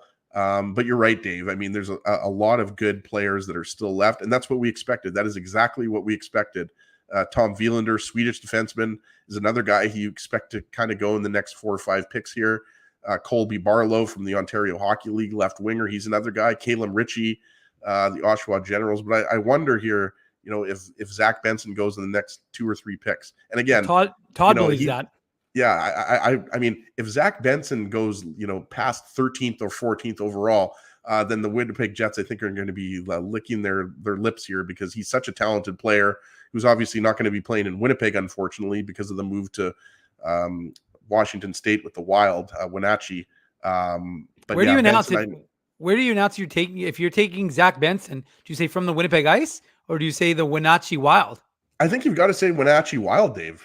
I mean, I think, if you say the Winnipeg Ice, I mean, the Winnipeg Ice have moved. They no longer exist. I know it's weird to say that, but they're no longer playing in Winnipeg. So I think we got a little breaking news. It's not of the hockey variety, and I threw it up on the board, but I want to just give a special shout out to the Illegal Curve intern. She's the intern not just for us, but also for Winnipeg Sports Talk, Kenny and Rennie, and all the Winnipeg sports podcasts. But Bailey graduated today, so congratulations to Bailey, the official intern. High school's coming up. Got big things coming up. So congratulations to Bailey on the graduation. Enjoy your summer, but the Legal Curve isn't going anywhere. And like I said, that schedule came out, Ezzy. 82 games with us on the post-game show. We got Saturday shows till at least the end of July. Remember, free agency. I mean, this is the crazy thing about this schedule right now. We've got the draft right now till tomorrow. Then you got free agency on Saturday. And then, the Canucks are going to be up there, the 11th over pick, the team with the 11th overall pick. And then after that, you've got development camp. You've got, again, the free agency kind of peters out till about the middle of July. And we're going to keep on going. We're going to keep on rolling until at least the end of July. And then we take off August, and we'll be back the second weekend of September with our Rebirth Illegal Curve hockey show. And then, of course, the postgame show gets going in October. But it looks like Rutherford and company are getting up to the podium right now to I almost said Jeremy Rutherford, but I was like, no, that's not. I was thinking St. Louis, Jeremy Rutherford, Jim Rutherford, and the Vancouver Canucks are heading up to the podium with the. Is Oliver Moore an option here, Dave? Is Gabe Perreault an option? Well, of course they're options, but you know what I mean. Is that going to be the selection? Right? We talked about Zach Benson. Wouldn't it be nice to be able to watch him? You just have to go a little bit south to Wenatchee, right? I always love, by the way, I always love when they have the name bar on the back of the jersey. Like when the team has the confidence, and you're like Philadelphia didn't have Mitchkov because I'm assuming they thought he was gone before. But I always watch to see if the name bar is actually on the back. What is with the pick is in? I feel like I'm watching like Maury Povich right now. Like it's like the results are in. Well, now it's, by the way, speaking of, as a complete aside, a buddy of mine sent me a thing. Apparently Maury Povich is now doing home pregnancy tests. That's the amazing. Results are in. I don't know if it's real or not, but he sent it to me and I started howling. So whether that's real or not, that's amazing. But Dave, I'm just gonna wait for the Patrick Allvin and the Canucks to make the pick. Could be Oliver Moore, could be Zach Benson, could be Gabe Perreault, could be not Zach Benson. I can tell you right now, it's not Zach Benson. He looks like a European kid, so I'm gonna guess he's I don't know. Edward Saleh, we talked about. Why is the chat not helping us out? Come on, chat. You guys are ahead of us. Ezzy and I are behind. Well, we don't know yet. I mean, it's amazing. Kind of weird that they're not posting it on Well, they don't post the name. Oh, it's Willander. Willander. Okay, Tom Yeah. Willander. We talked about Yeah. Swedish defenseman. I believe he's right shot, Dave, because we talked to Craig Button about him. Just pull up his report here. I believe he's a right shot defenseman, but he was one of the top defensemen projected to go. I think most scouts had him as the third or fourth best defenseman. Yeah. So I think that makes a lot of sense. And obviously, let's be honest, the Canucks aren't very strong on defense. Obviously, Right. Quinn Hughes is one of I'd say a top 20 defenseman in the NHL. But after that, they just bought out Oliver Ekman-Larsson, right? So kind of funny. They buy out one Swedish defenseman, then they draft another Swedish defenseman. But Tom Willander, I think, based on what Craig Button was telling us on Saturday's show, I think his offensive upside isn't as strong, but he's a guy that's a really excellent defenseman, and I think most scouts believe he'll be a top 4, even top 2 defenseman at the NHL level. So I think that's a safe pick for the Canucks at number 11. Well, again, like it really is fascinating to watch. I mean, it's amazing and we prepare for the draft, but we don't do what scouts do, and we don't do what a lot of these prospect experts do. But it really is amazing to watch the way this first round plays out, because again, teams have to evaluate what is it that they need. You know, are you going for the best player available? Are you going for organizational need? And of course, most would go with best player available, but there are some very good players that potentially could fall to the Winnipeg Jets with just 5 more picks left, I think, or before the Jets pick, or 6 more picks before the Jets Arizona's get to up next, Dave, at number 12. 12, yeah. And then you've got Buffalo 13, Pittsburgh, Nashville, Calgary, Detroit gets another pick, and then Winnipeg at 18. There you go. All right. Well, you know what? We're going to be joined very soon, and by very soon, I mean right away, by Mr. Jet Setting himself, Scotty Billick of the Winnipeg Sun. He is going to join us to talk about all things Winnipeg Jets here on this special edition of the Illegal Curve NHL Draft coverage, brought to you by our friends at Betway. So let's bring Scott in without further ado. Scott, how art thou? It's good. Is my mic better? Like, does my mic work? Can you hear me? It is good. Crystal clear, some Scotty. issues. There's some issues earlier. So I just have your back, Scott. I didn't. It's not like I tweeted it at you. I you didn't have to. Other people did. So yeah. It's all good. Scott, we were just talking about this like 5 or 10 minutes ago. Is this not going faster, much faster than previous years? Because when we were texting, I asked you to come on at 7:30 because I was thinking the Jets would pick at maybe 8:30 at the earliest. Well, the way things are going, the Jets might pick at 8 o'clock. Yeah, 8's still fine, I guess. I mean, whatever. I'm fine with earlier because I still got to write about all this crap. So, what have your impressions been so far, Scott? Because obviously, you know, it was a surprise that Adam Fantilli went 3rd overall. Not that big of a surprise because we thought Carlson was going to go 3rd overall. But what have your kind of macro level impressions been of the first 11 picks?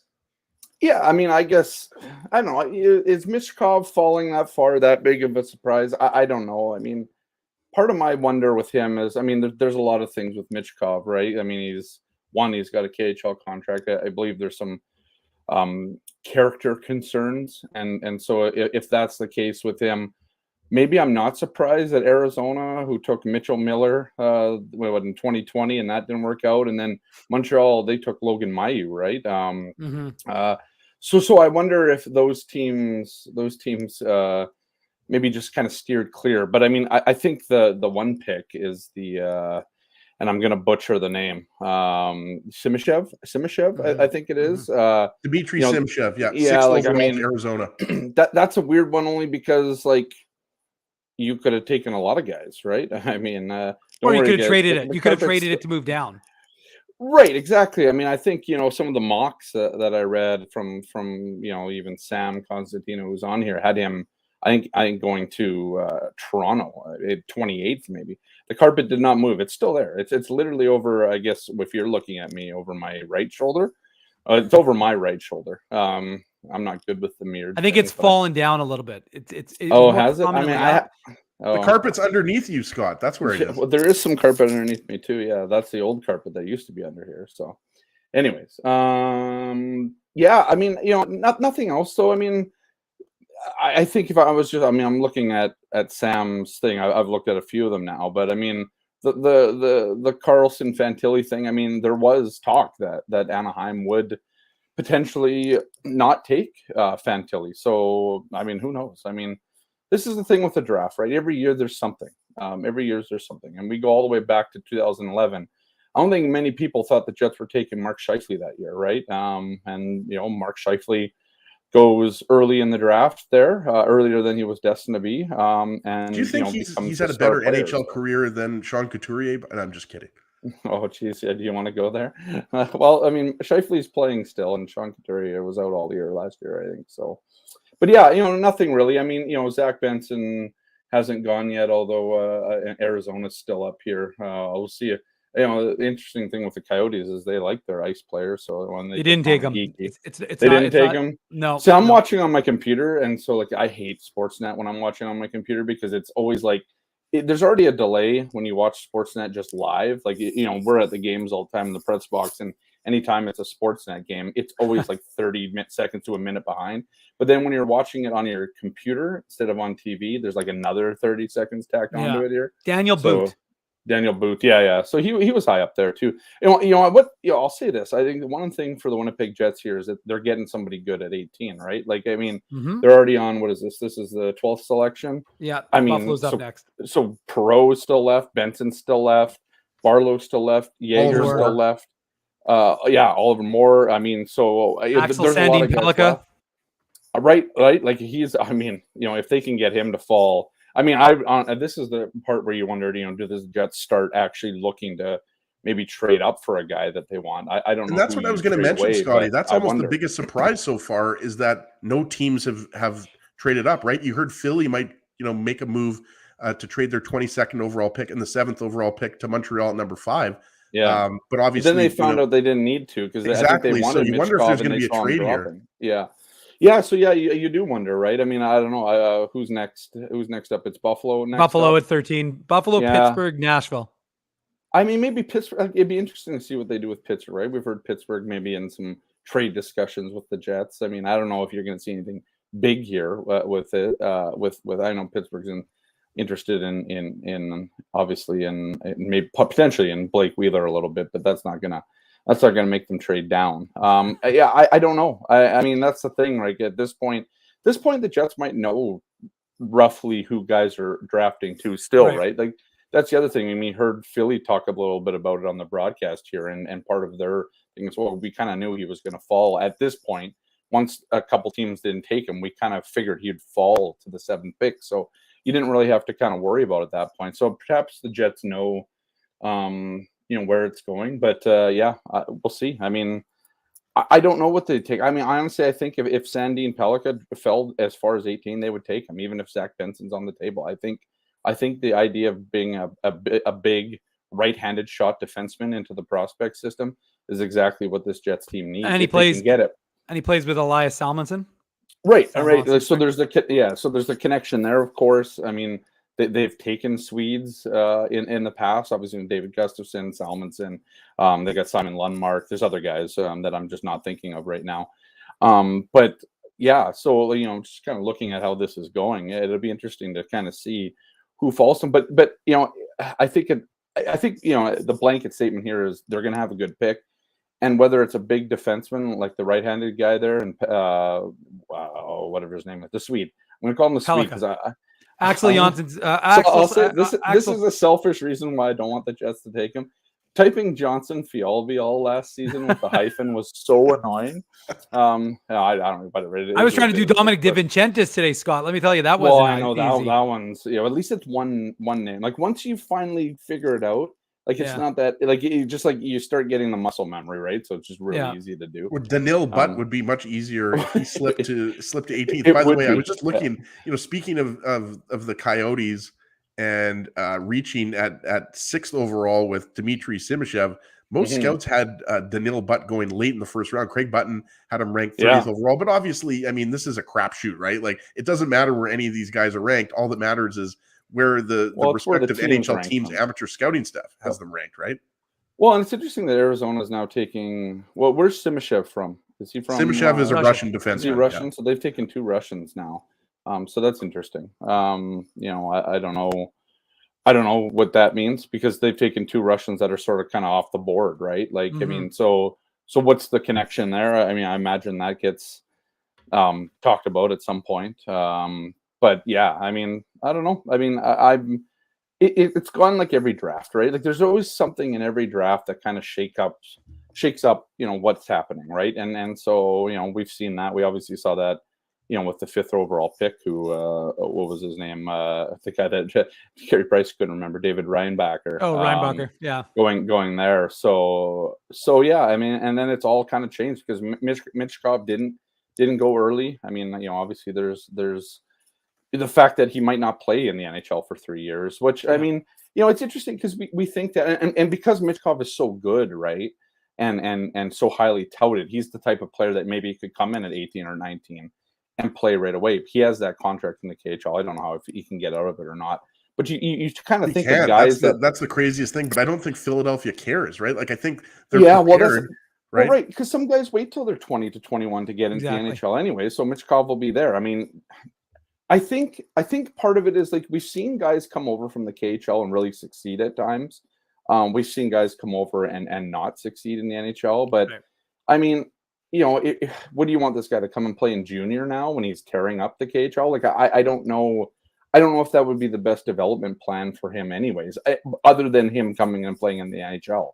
But maybe Philly doesn't see that as something that he, is ready for just yet either. Who knows? I mean, this is the thing with all these guys. You never know what each team kind of thinks of all of them. So, yeah. So how great, just to jump in here, Scotty, like, we've got the 13th overall pick, as Dave mentioned, Buffalo Sabres here. And I'm going to keep talking about Zach Benson. Maybe it's the recency bias because he was here in Winnipeg playing for the Ice, putting up 98 points in the regular season. And I realized, okay, Western Hockey League might be a little higher scoring, everything like that. But like, wouldn't it be funny if Buffalo took Zach Benson? They've already got Matthew Savoy. Zach Benson. Oh, there you go. Okay, yeah. So they've already got Matthew Savoy there, who obviously was Benson's teammate with the Winnipeg Ice, and now Wenatchee Wild are going to have him. So I mean, yeah, there you go. I mean, I couldn't imagine Zach Benson falling all the way to 18th overall. He's just way too skilled. Yeah, sorry, I'm just retweeting your tweet so people know that I'm here. Yeah, so, let's go, Scott. Get us up. Get those numbers up. I just forgot about it now. I'm trying to remember that more and more, but I'm on like I'm on a big sports talk or Kenny and Rennie or all those things. But yeah, I think that's a great pick. Look at that mullet, man. Holy smokes. There we go. What a beauty. But Scott, we were talking about talking about Zach Benson before. Sorry, he asked a question. Yeah, no, I think it's a good idea. Like, I mean, hey, if you like a certain program, and this is one of the reasons why I thought maybe Benson might go to Arizona, because like if you like Connor Geekie, I mean, you probably like the idea that you have another guy that's been coached and developed and all that by the same team that maybe is. I mean, Buffalo obviously is happy about what they got here because I think they've sort of seen the same pipeline out of the the former Winnipeg Ice, now the Wenatchee Wild. Yeah. So yeah, I mean, I think it's good. It's good for Buffalo, who gets 2 players out of the same program, 2 teammates, 2 guys who've played together. I mean, that's yeah. I mean, that's something that you would obviously, I think, like as a team, and we've seen this in the past before, where guys take players that are out of the same program or teammates at college or whatever, right? So yeah, it's interesting to see. Well, the continuation of the draft coverage here on Illegal Curve continues to roll on. We are approaching the end of our second hour, and we're going to keep going all night long, Scott. That's what we do here on our draft coverage show.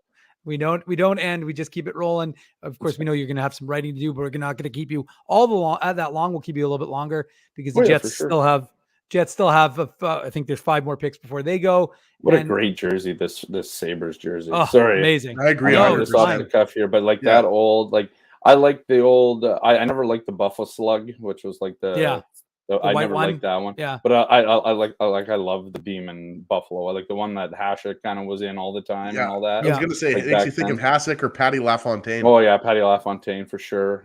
What's his name that got Brian? The guy who just absolutely blew up RJ Umberger that one time. Brian Campbell, I think it was. Maybe it was. Brian Campbell. Yeah. Anyways, yeah. So, but I remember those days because I used to watch Buffalo quite a bit because I just loved Hasek, right? And so, I was a big fan of that growing up. But this jersey that I want one of these jerseys, like this blue, royal blue with the thing, like the old school kind of throwback. I love it. I love that old Sabres jersey. Would you put Hasek on the back, or would you just go with Billick? I wouldn't put I don't put names on the back of jerseys anymore. I mean, I used to when I was a kid, but now it's just like, whatever. I'm just not that guy anymore. Like I it's funny. People are, I still have people that are like, oh, it's so cool that you get to, see these guys and talk to these guys every day and all that stuff. But they just become regular kind of people to you, right? Like it's not. Yeah. And I just don't really cheer for anybody in the NHL. Like I just have no, of course not. No, you got to stay biased. I mean, we get that as journalists, Scotty, right? We know that we have to be unbiased. This, by the way, hold on. Sorry, they're showing on the television. That was the Saskatoon, the play against Saskatoon that I talked about, where Benson went into the neutral zone, stole the puck, and then just scored an absolute beauty goal. The kid's got just. I know he's small, but he's got unbelievable desire. Well, and that's why a lot of scouts had him, 5th overall, 6th overall, 7th overall, right, Dave? So I think at 13th overall, I mean, I don't know. It's kind of like Perfetti, right? You wouldn't call it a steal, but it's good value at number 13. Well, it's like Cole Perfetti. Cole Perfetti was seen as a top 5 player originally in 2020, and he fell to the Jets at 10. And a lot of people were surprised that he fell, and part of it was because he wasn't big. I still think size plays. And for me, I didn't think Benson was going to go in the top 10 because of his size, right? Like we see this. I mean, I think part of the draft always gets the recency bias of the playoffs that just ended and all that, where you're always talking at the end, you're always talking, Vegas was a big team. They had a big defenseman, all that. And so you get to the draft and a lot of people are like, well, I don't want, a small guy. I want big guys that help me win Stanley Cups. Right.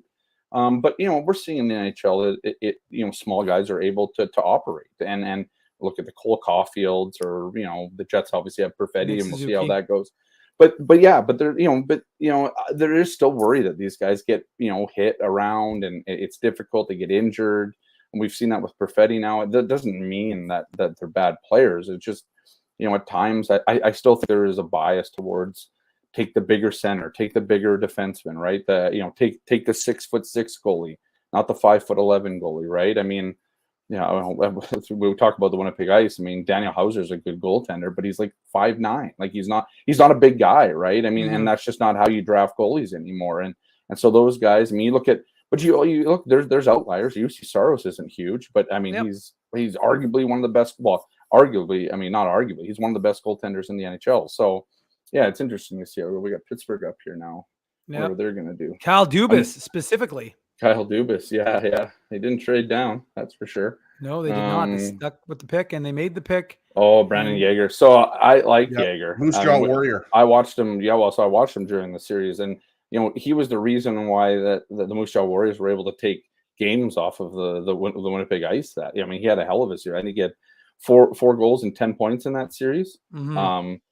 I had Yeager on my list for the Jets potentially. I mean, he's not the biggest center. Like he's a big guy. Like he's tall, but he weighs less than some of the other guys. I think he gives up about 20 pounds to some of the other guys around that spot. But I like Yeager.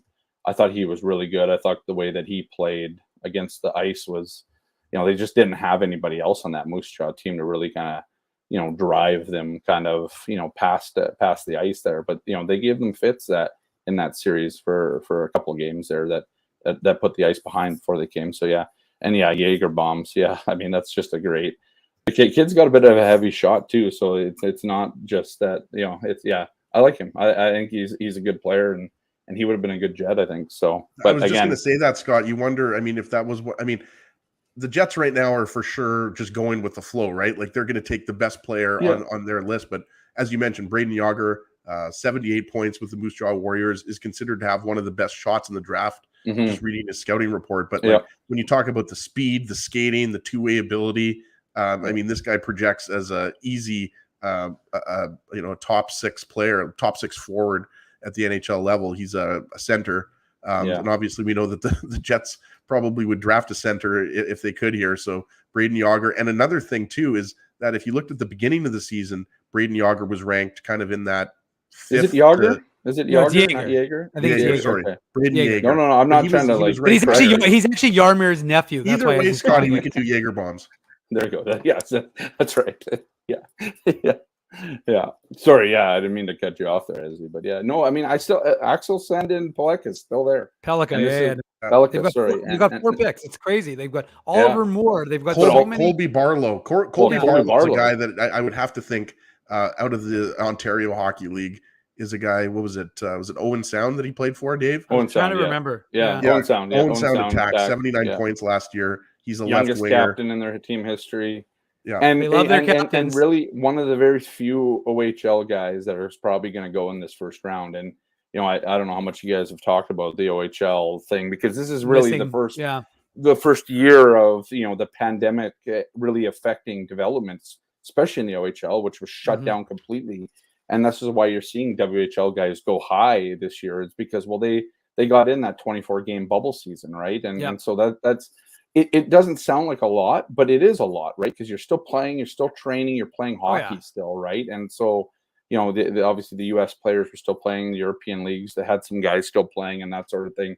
But the OHL is taking a hit in this draft, right? I mean, and it's not, it's not anything that the OHL could deal. This was, I believe Ontario's sport minister was very against doing anything about that during that time, if I remember correctly, covering COVID for so long. But yeah, I mean, you look at the guys here. Yeah, Oliver Moore, Gabriel Perreault is still there. Samuel Horonzek, who's massive. Horonzek, sorry, he's I think he's 6'5" or 6'6", just big boy, just a tank, right? Matthew Wood's still there. Colby Barlow, like you said. Axel Sandin Pelika. I still think they're taking him if he falls there. I mean, that's my guess, because So, I mean, you listened to Kevin Shoveldayoff earlier. I don't know how much you guys kind of. I listened. I'm still trying to figure out. If they're in their championship window or not. Yeah, we don't really know what he said, Scott. We listened to it, but we're not sure. The one interesting thing he said, though, and to me that stuck out more than anything, was the Cole Perfetti, and they're going to try him at center. At center, yeah. I and picked that so up too. Like, to me, that's okay. What does that mean then for this team, right? Like, I mean, obviously they still want centers in there coming up, but are they going to? Are they only really looking for one center now in free agency, or in a trade, obviously with Hellebuck or what they do? But yeah, it'd be interesting. I mean, there's a lot of big and good centers still left here. I mean, it's quite interesting. Well, you are listening to Illegal Curve's coverage of the NHL Draft Round 1. We are Dave Minuk, Ezra Ginsburg, joined. We're probably at the midway point, joined by the Winnipeg Sun, Scott Billick. Scott has all your coverage for the Winnipeg Sun. Oh, Scott, we're Pepsi Zero Sugar. Yeah, but I got a cherry. Where did you get that from? You went to the States? Superstore has it now. They get the cherry Zero Sugar. Did I buy it at Superstore? Where did I buy it? This is a great conversation. I love Walmart, I think. Yeah, Walmart. I know it's not at Walmart, man. I've been looking everywhere for this cherry stuff. But anyway. Buy it? Well, you know what, Scott, I bought 2 packs. So if you want, I've got some in my house. You can come here, or I've got some at the office if you want some. Dave invited me over. All right. Yeah. Hey, if I let Ginsburg in my house, I'll let almost anybody except for Mindell. But this is the Joe from Winnipeg. He's got our back. It is Superstore. It is Superstore. Okay. Yeah. Right. Scott, if you want me to, I will pick up a pack of 12 for you, if that's what you're asking. If you can't find it, you can always buy me a 12-pack. It doesn't even have to be Diet Pepsi. So okay, I mean, it's not Diet Pepsi, it's Pepsi Max. Come on, let's get it right. Zero sugar, actually. Yeah, zero sugar. Yeah. But anyways, David Poyle is up. He's making a selection for Nashville. This will be the last selection. Well, I feel like this is going to be one of the Americans from the U.S. national program. Oliver Moore. I was going to say, this feels like an Oliver Moore pick.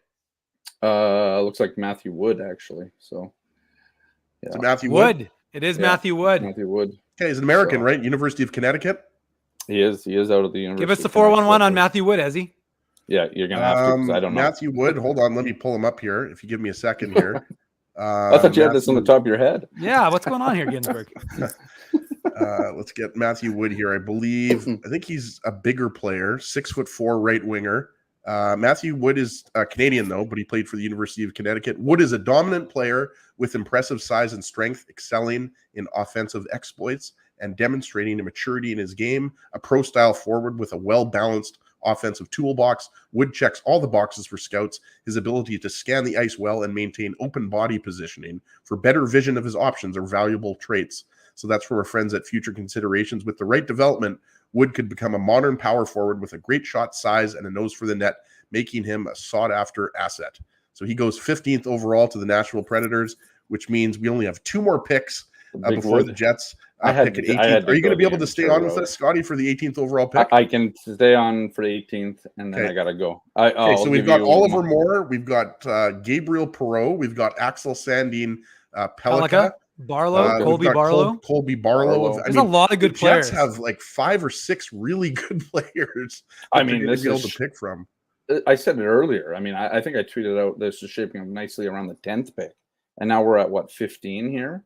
I mean, 16. 16 Calgary's already done. Calgary, yeah, so 16, and they like this shape. It's even better than it was shaping up. No, before, this is unbelievable. As I said before you came on, Scotty, I don't know if you listened to Mark Hillier's media availability earlier, but it was funny because he basically said from yesterday, but he basically said, well, if our 9th, 10, 11 selections are there, we're going to be running up. I suspect the Jets are going to be running to the podium because they will be getting a player. I can't imagine that they're not going to be getting one of the players that they would have highly ranked because of all these teams going off the board. Yeah, I honestly wonder if they have somebody that's still first on their draft board in terms of where they know they were picking, right? Like, I mean, anything could change, obviously, but I do wonder. I wonder if their top player on their draft board. Of course, they're going to say, "Well, this was the top player that we had on our draft board," because they always say that crap, right? That's always a lie. But I mean, unless you're first overall and took Connor Bedard, you didn't get the player you wanted. Yes. But I mean, on the realistic draft board, they might actually have the guy that's still on there. So Kalen Ritchie, guys, out of Oshawa, one of the best players in the Ontario Hockey League. He's a guy too that I think could be an option for the Jets at 18th. Again, I'm completely playing the guessing game, right? I'm with Scotty. Axel Sandin was hurt all year, right? Yeah. Sorry, I don't mean to. That's all good. All good. Go ahead, man.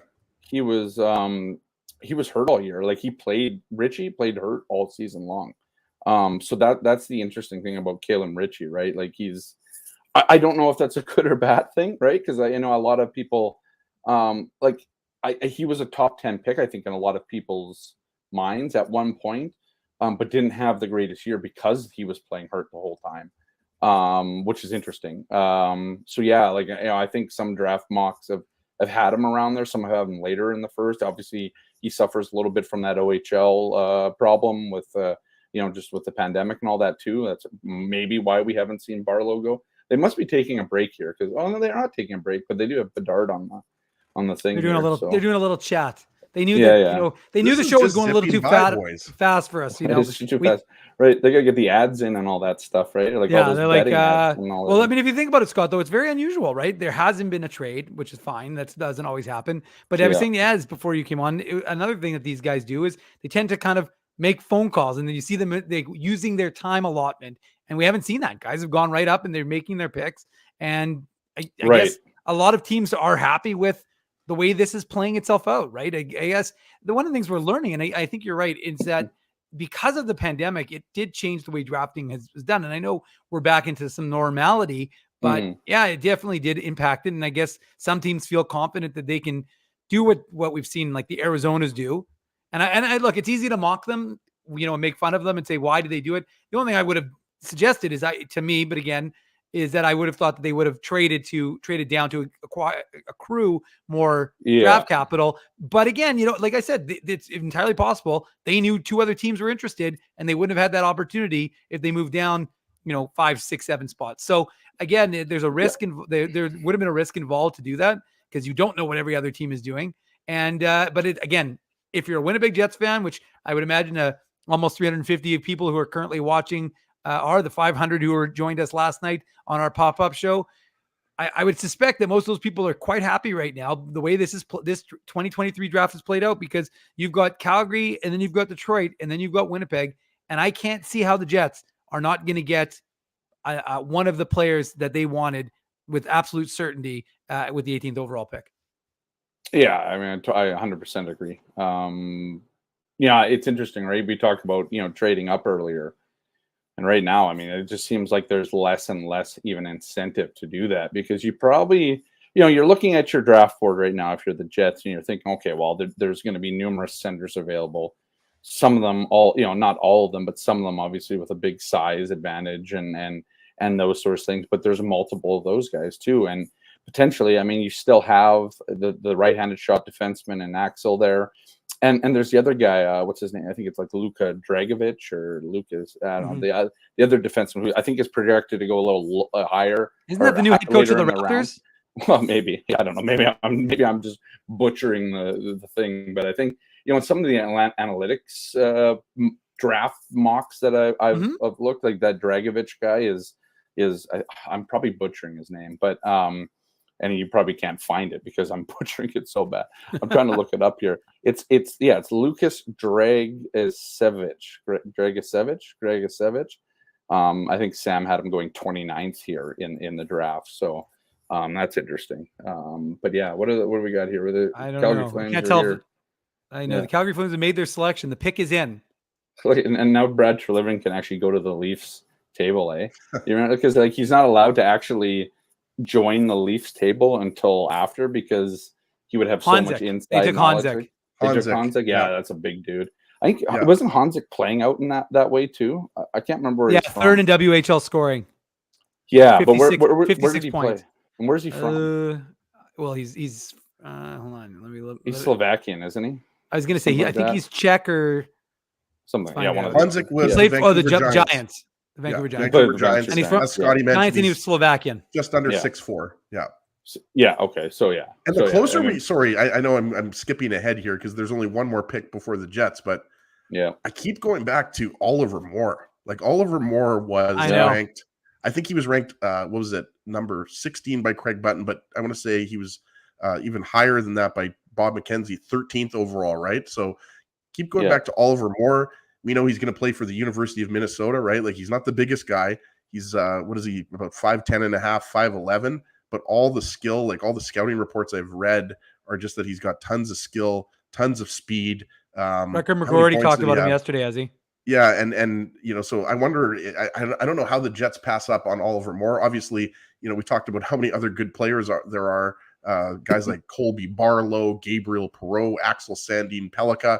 But the guy that I keep going back to is Oliver Moore. I mean, if they could snatch him at 18th overall, Scotty, that would be pretty impressive. Yeah. I don't know where did he play, Oliver Moore? Do you have the U.S. national program? Yeah, and so right, that's the one guy. So same with Perreault. I was thinking Perreault at the same time. I think they're both from that program. Yeah. I wouldn't be shocked, right? I mean, this is somewhere that the Jets obviously love going to. We've seen that with Chaz Lucius or Rutger McGroarty or Kyle Connor. I mean, almost every American they've drafted. Jacob Trouba out of that program. Trouba, obviously. I am not concerned. I am curious is the word I was looking for. Yeah.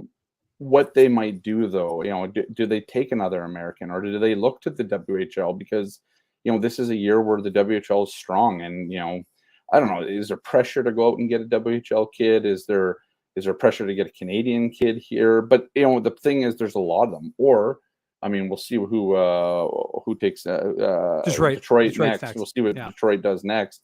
I wouldn't be surprised if they take the right-handed defenseman here and the Swede.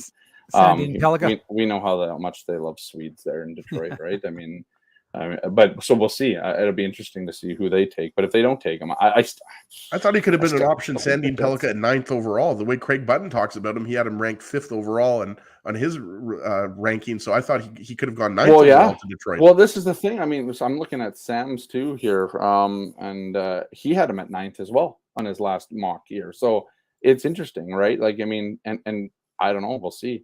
I think.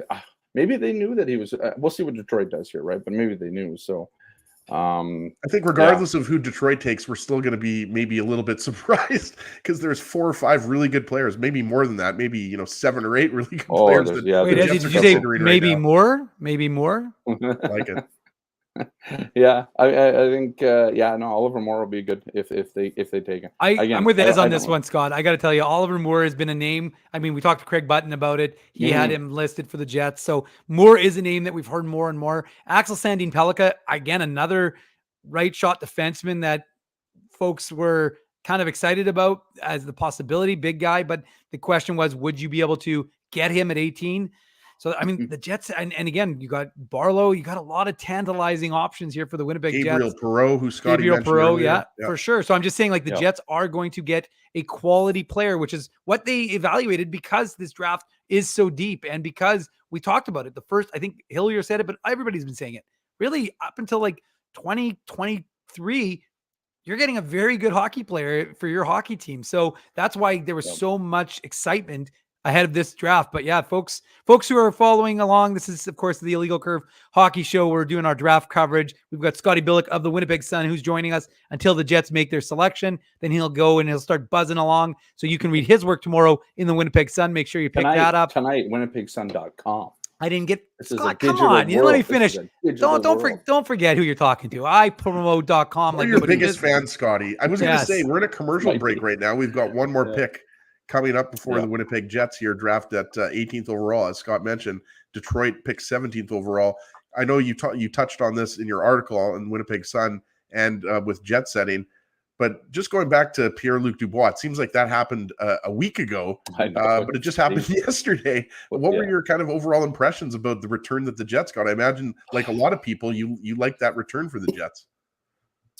I don't know if you could have done better than 3 roster players and a draft pick, right? I mean, that's sort of, how I look at it. It's like, okay, if we separate this from the fact that, yes, another player wants out of Winnipeg and all of those things, right? Like, we just take that away for now.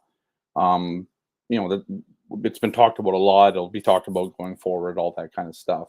But if you just like strip away that for now and just look at, what Kevin Cheveldayoff had to work with, based on having 2 teams really that were really in the running that Dubois would actually sign with, potentially long term. I mean, it sounded like the offers from the Canadians just weren't good enough. But then you look at, you get Gabriel Vardy, who's a versatile player who's starting to come into his own. You've heard Kevin Cheveldayoff talk about, there's obviously the worry about his back and the injuries that he had earlier on in his career or whatever. But I mean, he's a guy who broke out last season, can play on the wing, can play center, potentially could be your second line center here at some point. Who knows? Depending on how that kind of goes. But then you get Alex Iafallo, who is, a veteran winger. I think he's played 420 games, a good two-way player, right? So here's a guy that you add to your lineup that is actually responsible defensively, and you can maybe put him on that third line with Adam Lowry and, I don't know, Mason Appleton, whoever they end up playing there. Morgan Barron. We'll see what happens. And then Kupari is kind of a reclamation project, right? Like, here's a guy in, I believe it was 2018. Jets didn't have a first round pick that year. I believe they traded in the Stasny deal, if I'm not mistaken. Kevin Hayes. It would have been Stasny. Yeah, Kevin Hayes was the year after. Yeah. Look at me butting in with the wrong information. Ezzy, what's going on here? Fake news. I mean, this is nothing new, is it? Right. So, anyways, but yeah, no, I mean, believe what we want to believe from what Kevin Cheveldayoff said, but they would have looked at him at that point. I think at that point they might have. I mean, Kupari, here's a Finnish player at the time. They were, obviously looking at a lot of Finnish players. The year before that, they took Christian Vesalainen in the first round. The year before that, they obviously took Patrick Laine second overall. And then the year in 2019, they took Ville Heinola. So, they were in that kind of, Finnish run of picking players. Yeah, sure. Yeah, Winnipeg, right? So, but yeah, I mean, I think you're fine with a reclamation project in that, like, hoping a guy will, turn out and different opportunities afford him, more chances to kind of maybe grow into a player. Again, I think you got 2 solid players, one that'll help with your top 6, one that helps out your middle 6, that can move into a top 6 role in event of an injury or whatever. And then you got Kupari, who, there's still probably a ceiling. It's obviously capped on him right now based on, he hasn't really panned out there. And then you get yourself another pick in next year's draft. The Montreal pick, Scott. So it's a little bit of an extra twist. I just always think that's so funny, right? I mean, it's just like the only thing that Montreal didn't get out of this deal was Pierre-Luc Dubois, and still, the Jets managed to, get a Montreal draft pick out of it, which is funny. And by the way, did you not ironic, find it curious? I don't know if you listened to Pierre-Luc Dubois' media availability. I did, yeah, but, I did. But did you not think it was curious listening to him talk about? It was almost like he was, like I said, he took the Montreal PJs, and all of a sudden he had Kings PJs. He's like, I've always dreamed about playing for this team. It was like, what? I thought it was like a week ago that you made that decision. You're and it was always happy. Montreal. It's always your biggest dream for the team that gives you 8 years and almost $70 million, man. So it doesn't matter I what agree. it is, right? And who knows? I mean, maybe he ends up there. Maybe he pulls a Pierre-Luc Dubois, really, and ends up in Montreal in a few years, or who knows, right? I mean, you never know. But I mean, one thing we do know about Dubois, he likes the big cities. He would vacation in New York. He liked Los Angeles a lot when he was there too. I think he likes the idea of being able to. He's a big comedy guy, Pierre-Luc Dubois. When he was in New York, rumors all the time. Hangs out with us. Maybe not, but he definitely goes to some of the big comedy clubs in both cities. And he's talked about that before a little bit, or I've talked to him just off the record. He was at the comedy club or the comedy store in Los Angeles the last time he was there, which is like a big famous comedy place there. Mm-hmm. Not as famous as Rumors, of course, but it's up there, right? And so it'll be interesting. Here comes Detroit, but yeah. So I didn't have an issue with definitely didn't have an issue with the return, because I just think it was one of the better returns you could have hoped for, given the parameters of exactly, what the considering that there were really only 2 teams that you were dealing with, right, Scotty? So when you think about, what else Gabe do you do, Lardy, right? and I think the return, the sum Axel of the parts were really good. Sandin Pellikka. Well, and look at us, look how smart we were. That's what we predicted. Swedish defenseman, right? Well, and it's interesting because I think there's a lot of people that actually like this trade for the Jets, right? Like, I mean, we've seen the Trouba trade and the return they got from that, and there was a lot of negativity after that, and maybe it wasn't big enough, and they're really kind of pigeonholed into trading him to New York, and that was it, right? So, you've seen maybe didn't get what you wanted for Andrew Kopp, different deal, of course, but this one, you got some good players, some young players, and some guys that are pretty good on a spreadsheet too, right? Like, I mean, they're good analytic players. So 2 of them for sure, right? So we'll see. We'll see how it goes. Who did they take here? What am I saying? I didn't even see it. They took Sandin Pellikka. So the Jets won't have him. So I mean, is it Oliver? That's why I said Axel. That's why I said Axel Sandin Pellikka, because I said I was. Well, it's either him or it is a fun name to say. Scotty but was talking about the Dubois trade, Dave. So I know, but I broke in to say that's what we do, the breaking news, Drew. I'm hosting right now, so I said Axel Sandin Pellikka. That's not a surprise that he went there. I gotta think. I'm curious. I'm going Oliver Moore. By the way, let's all make our predictions right now. I'm picking Oliver Moore Barlow by the Jets. Colby Barlow. Yeah, Dave, Oliver Moore, just because some scouts had him, ranked 8th to 10th, and we're at pick 18, and he's, out of the U.S. national program. He's going to play for the University of Minnesota. The Jets love their U.S. players. I think Oliver Moore, but yeah, Colby Barlow had really good numbers in the Ontario Hockey League with the Owen Sound attack. I'll tell you why I say Colby Barlow, and the only reason I'm saying it's because he also has the character. And if we know one thing about this, so funny thing about Colby Barlow, Scholastic Player of the Year. I saw you say that. OHL. Yeah. Who was the last Scholastic Player of the Year that the Jets Josh drafted? Morrissey. There you go. And so I think there's something about that. I think with this team that they like to draft those character guys, and I think because they have to write tests. The Jets make them write tests. Well, maybe, but I think part of it is like, you got a guy like that who's like, okay, he can maybe see the bigger picture, right? It's not just like, Josh Morrissey is a great example of a guy who's like, the first chance he got, he wasn't trying to get out of Winnipeg, right? Mm-hmm. Here's a guy who's embraced the city and all that.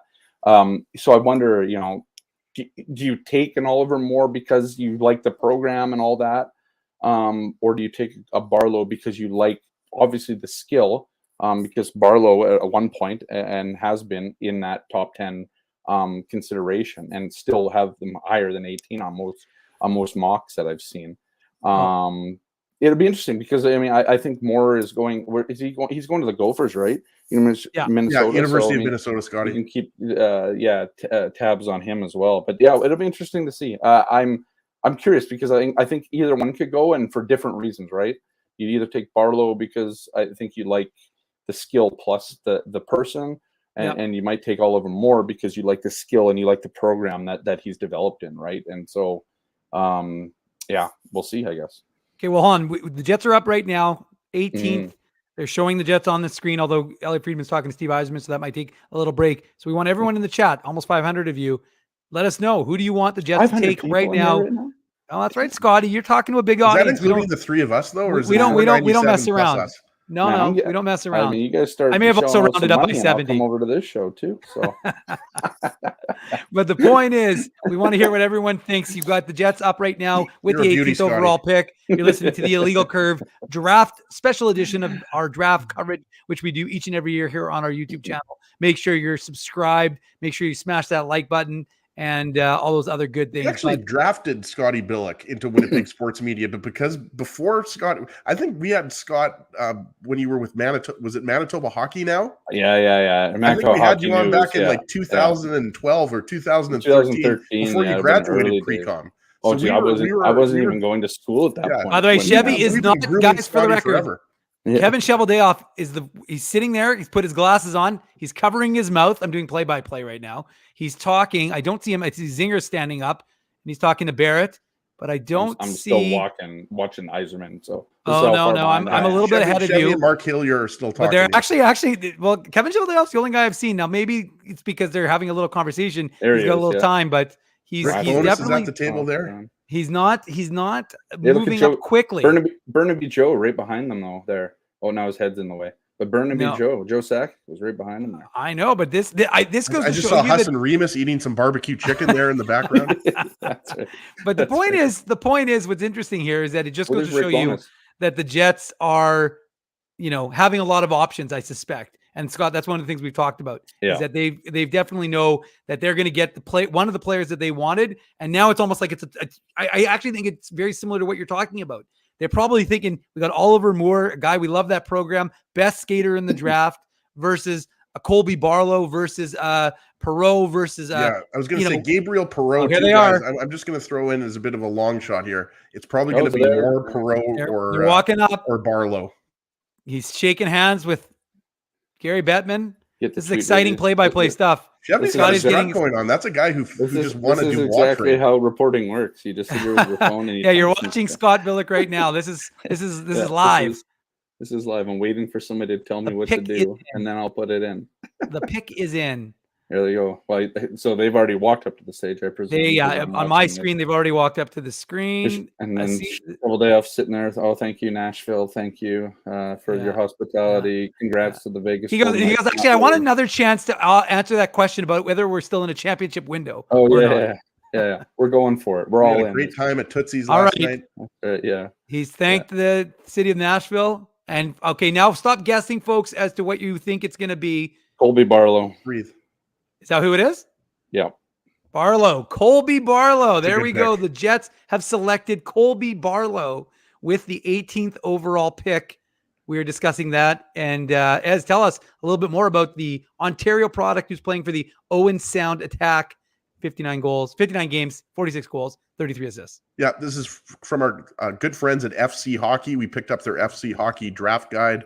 This is first off 79 points. 79 points in 59 games, as Dave mentioned, for the Owen Sound Attack. This is the scouting report from FC Hockey. Barlow is a big-bodied scoring forward with an elite shot and dangerous offensive toolkit. He is effective all over the ice, using his powerful stride to gain speed in transition and proving difficult to knock off the puck when he cuts to the net.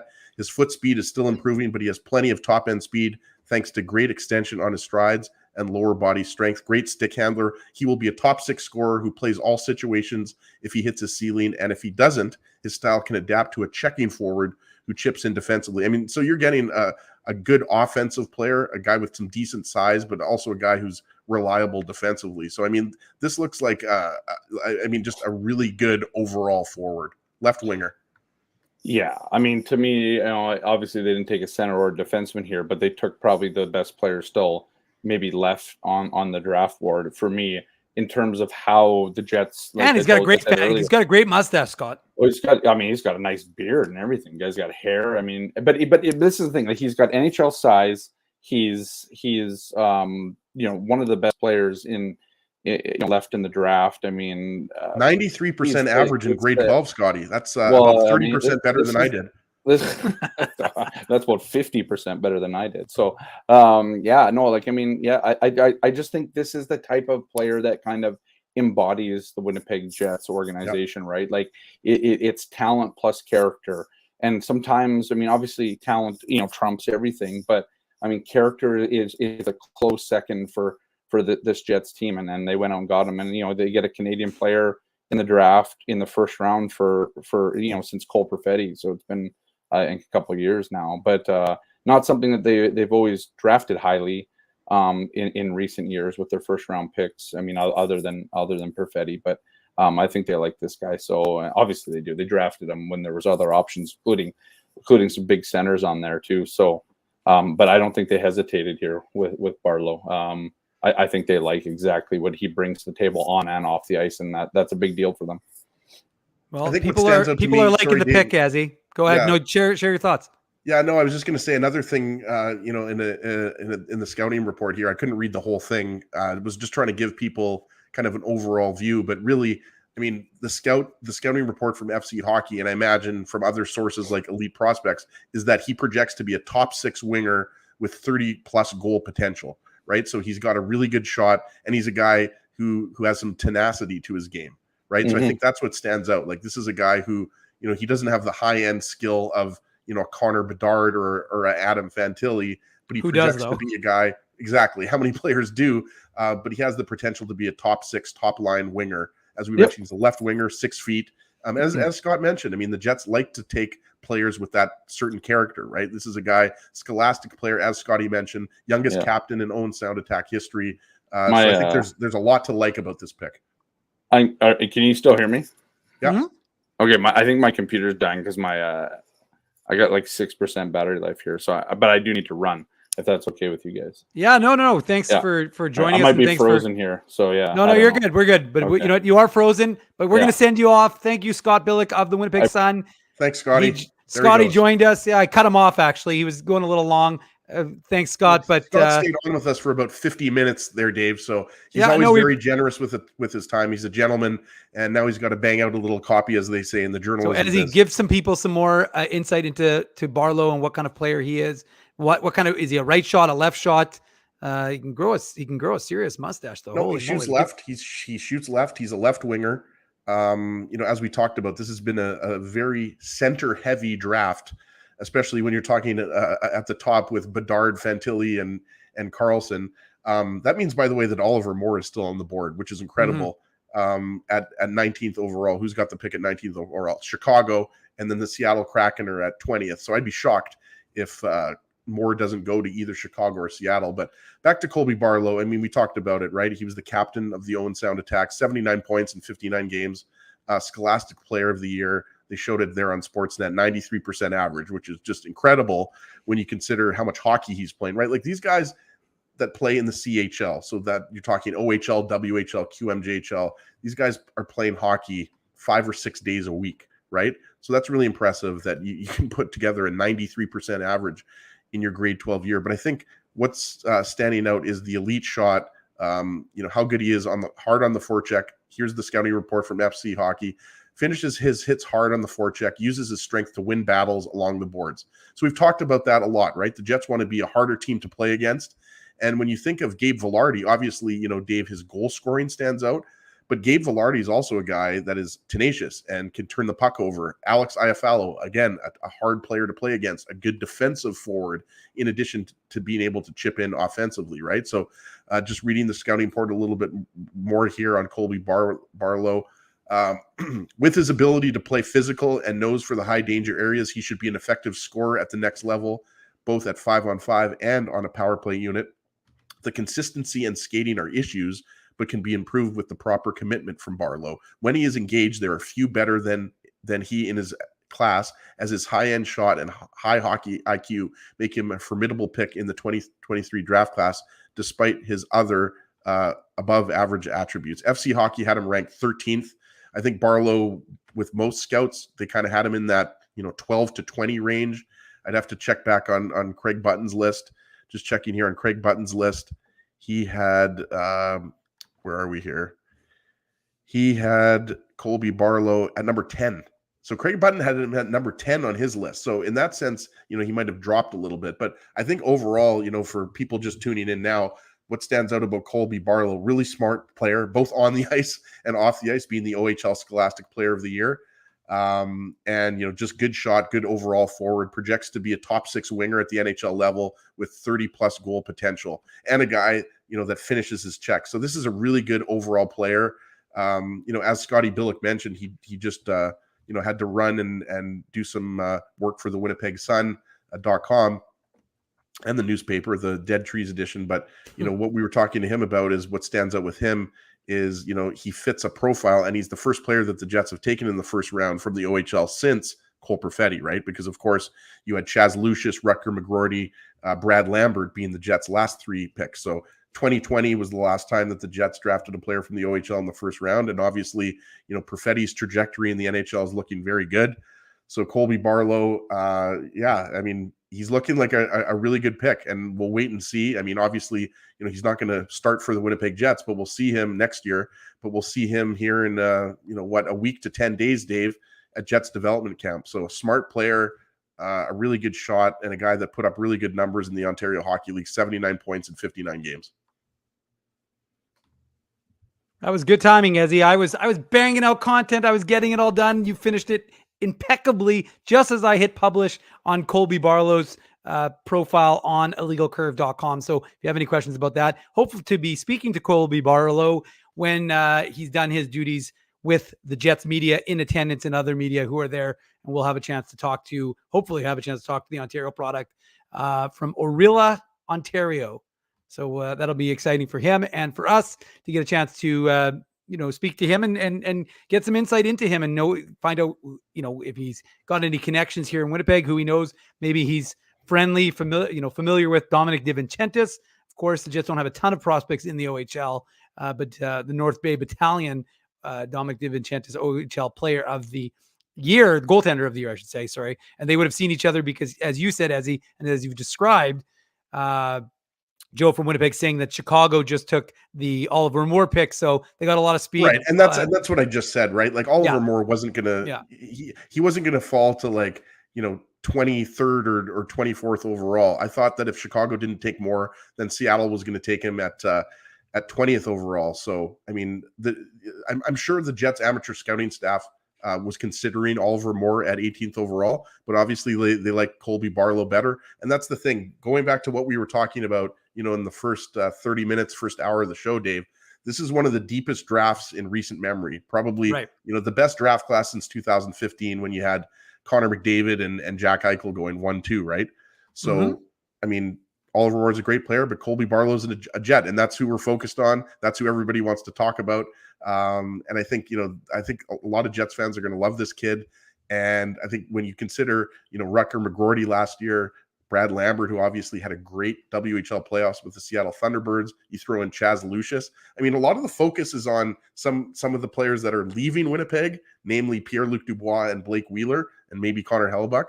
But I think a lot of Jets fans want to focus on some of these young players and what this team could look like 2 or 3 years down the road. And we expect Barlow to obviously play, with the Owen Sound attack next year. But then a couple of years from now, you could see Barlow playing with the Manitoba Moose and possibly the Jets for the 25-26 season. For sure. And I think that, Ezzy, that's one of the things you're getting a sense of. Like, look at what you got. You got a big character guy, and Rumhut's saying it right now. I'm going to throw it up on the screen because hopefully Rumhut's not at the Rumhut right now. I don't think Bomber Stadium's closed, but he's saying it's McGroarty 2.0. Well, you know what? A lot of folks are very excited about Rutger McGroarty and what he's going to bring. And the Jets don't really need another speed guy, right? Like, the Jets already have Nikolai Ehlers. They've already got Brad Lambert. So do you really need to add an Oliver Moore type, or do you want to add maybe a different element to your mix? And I think, and again, you're not projecting this guy, as you said, as to be in your lineup tomorrow or the year after, but you don't know, but the reality is you're trying to get someone who's going to create, a framework of a playoff team. And that's what you need in the playoffs. You need these types of guys. You can't just be all skill. We've seen it. Like, and I think it was SK was saying that this is a Mark Stone 2.0 of some sort, or a junior Mark Stone. And that's a high bar because we know that Mark Stone is, an unbelievable player. But look, if you can get guys like that in your lineup, that's not a bad thing. And, look, you can't suddenly become just a team with no talent, but we're not saying this guy doesn't have any talent. It's just a function of what kind of mix do you need? And that's what teams are trying to constantly project, is what is their mix going to look like? Because from the Jets perspective, you don't know, right? It's hard to know what the team is going to look like. As we thought we knew what this team would look like, last year we weren't sure. This year, nobody has any idea. Is it going to be 4 guys gone? Is it going to be, and there's all the UFAs. I mean, it's interesting. One of the things that Kevin Cheveldayoff didn't talk about today was the fact that he hasn't even explained who he's qualifying. And I know we're going to focus on Colby Barlow right now, but we don't even know, which players. A lot of teams have already said, put out who they will be qualifying and who they won't be qualifying. So a lot of excitement here in Winnipeg. And again, the Jets had the chance to get a very good player. They took a very good player in Colby Barlow. I'm not going to pretend to be a Colby Barlow expert. If we get a chance to talk to him after he's done with his media responsibilities, we'll have a chance to get some insight into who Colby Barlow really is. Maybe we should take a little break, get a chance to actually hold on. If you got some more insight into Colby Barlow. I was going to say, Dave, just quickly. I mean, sure. Obviously, we've only seen highlights of Colby Barlow. We haven't watched him live with the Owen Sound Attack. How many times have we said the name Colby Barlow in the last 10 minutes, by the way? I'll say it again here. I'll read a few more scouting reports on Colby Barlow here from some of the guys that we've had on our show over the years. Chris Peters, Flow Hockey. Barlow is a legit goal scorer who also plays with a little grind in his game. Love that. Love grinders. He was a captain in Owen Sound this year. We mentioned that earlier, and was a standout for Canada at multiple international events. Scott Wheeler from The Athletic, who we've also had on the show. Barlow plays a direct, intentional game built around great hands, a physically mature pro frame, and an NHL shot. He's also an able penalty killer, which would give him in all situations upside at the next level. Corey Pronman from The Athletic. He is a strong skater who can transport pucks through the neutral zone. He's a hardworking forward who has some physicality, can kill penalties, and is quite physically advanced for his age. Stephen Ellis, Daily Faceoff, one of the few players to come close to hitting the 50-goal mark this season. Barlow has scored at all levels and is as confident as anyone handling the puck. So, I mean, listening to that, he's a good overall player, a smart player. Right. Who's not the fastest guy, but he's a pure goal scorer, right? And who can play well defensively, right? Based on those scouting reports, he's a guy that can contribute on the penalty kill if you need that. So that's what I would say about him: a smart goal scorer, good shot, and a guy who's got some physicality to his game. I don't know if you would call him a power forward. I mean, maybe if we get Colby Barlow on the show, we'll ask him if he would consider himself a power forward. I don't think people are necessarily going to confuse him for Matthew Tkachuk or Pierre-Luc Dubois or some of the other known power forwards in the NHL, but there's definitely some physicality to his game. And I like that. I like what Chris Peters said. What was that? He's got a little bit of a grind in his game. I think that was the one I wrote there from Chris Peters. You always like to hear that, a guy's got a little grind in his game, because even though there's recency bias, guys, he is a guy that you would say would be a playoff type of performer. And the other thing too, Dave, just watching him walk up to the podium there, he's a thick guy. He's 6 feet, 190 pounds. Big boy. Yeah, he's a big boy. So you see some 18-year-olds that are, 165, 170 pounds. This guy's 6 feet, 190 pounds. So he's got some good size to him. He's not the tallest guy, but, with that weight, he's definitely going to be, a 200 to 210 pound NHL player. So I think if you're a Jets fan watching right now, or maybe you're not watching, Jets fans everywhere, I think have a lot to be excited about when it comes to Barlow.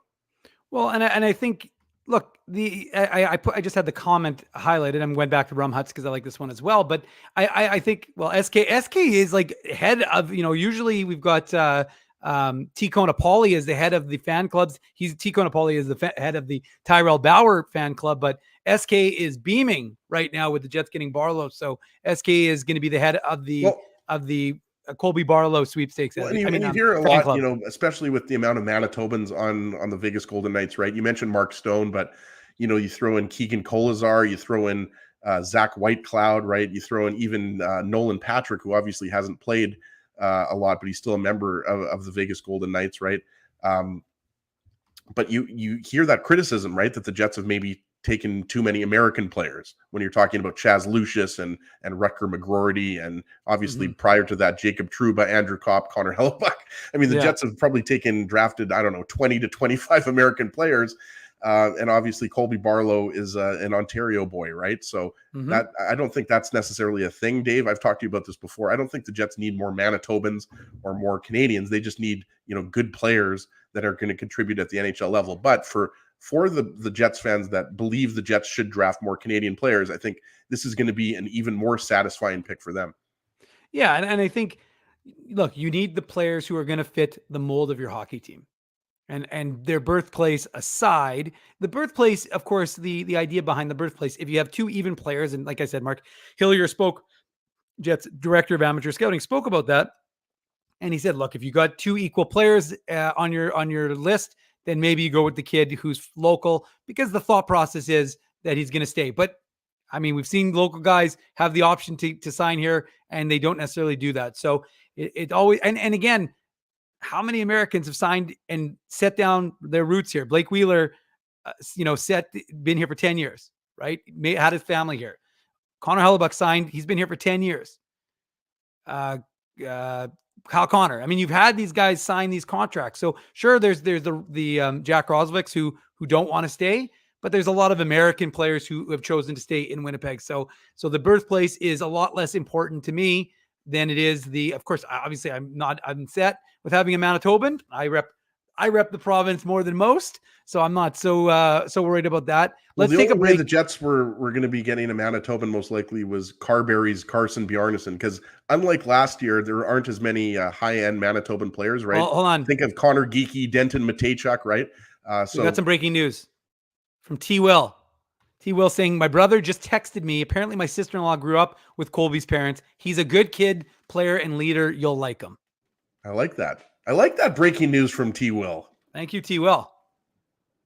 And the thing is, like, everything, and obviously, we talk about this every year. You got to remind yourselves, these are 18-year-old kids.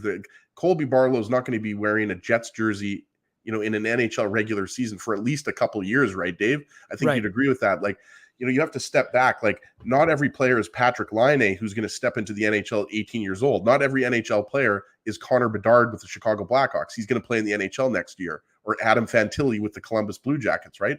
Give Colby Barlow a few years. He's going to go back to the OHL, and then I imagine he's going to turn pro after that and most likely start with the Manitoba Moose. But all of the scouting reports, everything says he's a good character kid, a smart kid. And look, when you're the captain of any Ontario Hockey League team, you obviously possess great leadership qualities and you're a great character. And that fits the mold with, the Josh Morrisseys and the Adam Lowrys, those types of players. I mean, that's the type of player Colby Barlow is, a great leader and obviously, a really skilled winger. Sure. And I'm just going to read this and then we're going to head to break. TSN's Craig Button, courtesy of our friend at Jamie Thomas from Jets TV. Craig Button on Colby Barlow, IQ off the charts. Him and Rutger McGorty are cut from the same cloth. You want to win, you need players like Colby Barlow. So Craig Button, who we love to have on the show, great insight.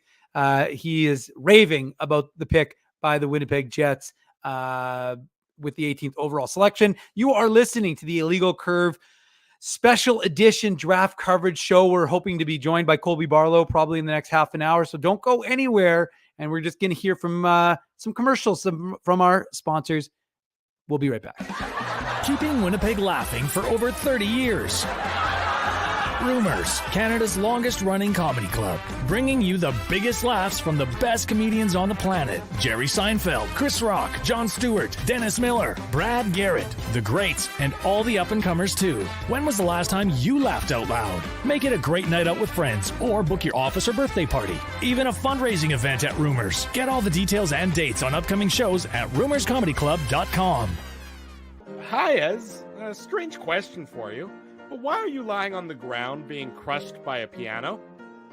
Well, Drew, I definitely tried to carry this baby grand piano down the stairs by myself, and somehow I failed miserably. Right. Yeah, I'm sorry. That was a silly question on my part. My apologies. Would you like me to call Rolly's Transfer Moving and Storage to help you move the piano? They are the most experienced piano moving company in Winnipeg, after all. Yes, please call Rolly's and hurry. This piano is very, very heavy. Rolly's Transfer Moving and Storage offers stress-free residential moving services while taking great care of your personal belongings, including your piano. At Rolly's, no job is too big or too small. For more information, visit Rolly's.com. Hi, it's Drew from Illegal Curve here. Selling your home can be stressful, but it wasn't for me. Thanks to my friends at Zappia Group Realty, they made the process so easy. My home sold within 48 hours and with multiple offers. Zappia Group Realty took care of everything with their exquisite customer service and attention to detail. If you want to sell your home for more in less time, get started by talking to Frank and Mauro Zappia of Zappia Group Realty. Online at zappiagroup.com. Hey, Drew.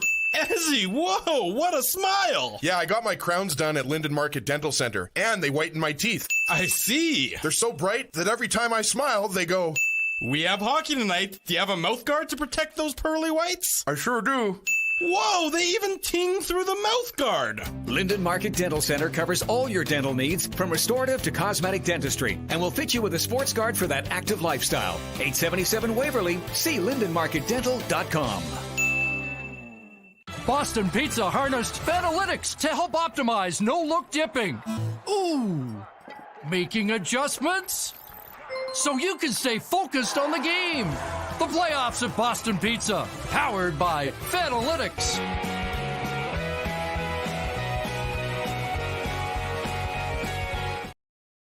Welcome back to the Illegal Curve Hockey Show special edition of our draft coverage, the 2023 draft in Nashville. Just cruising by. Ezzy and I are sitting here, we're talking, we're like, this is shocking how fast and how smooth this is going. No trades, nothing of significance, and yet here we are, Ezzy. Colby Barlow, the newest member of the Jets prospect pool, the 2023 first rounder, selected 18th overall from the Owen Sound Attack of the Ontario Hockey League. Lots of praise coming out in the hockey world, as there usually is. But I mean, every player is going to be Wayne Gretzky and is going to make the NHL. So you always got to take that with a grain of salt. But this seems to be a good pick, a solid pick. And hopefully we'll have a chance to talk to him once he's done talking to our colleagues that are in Nashville.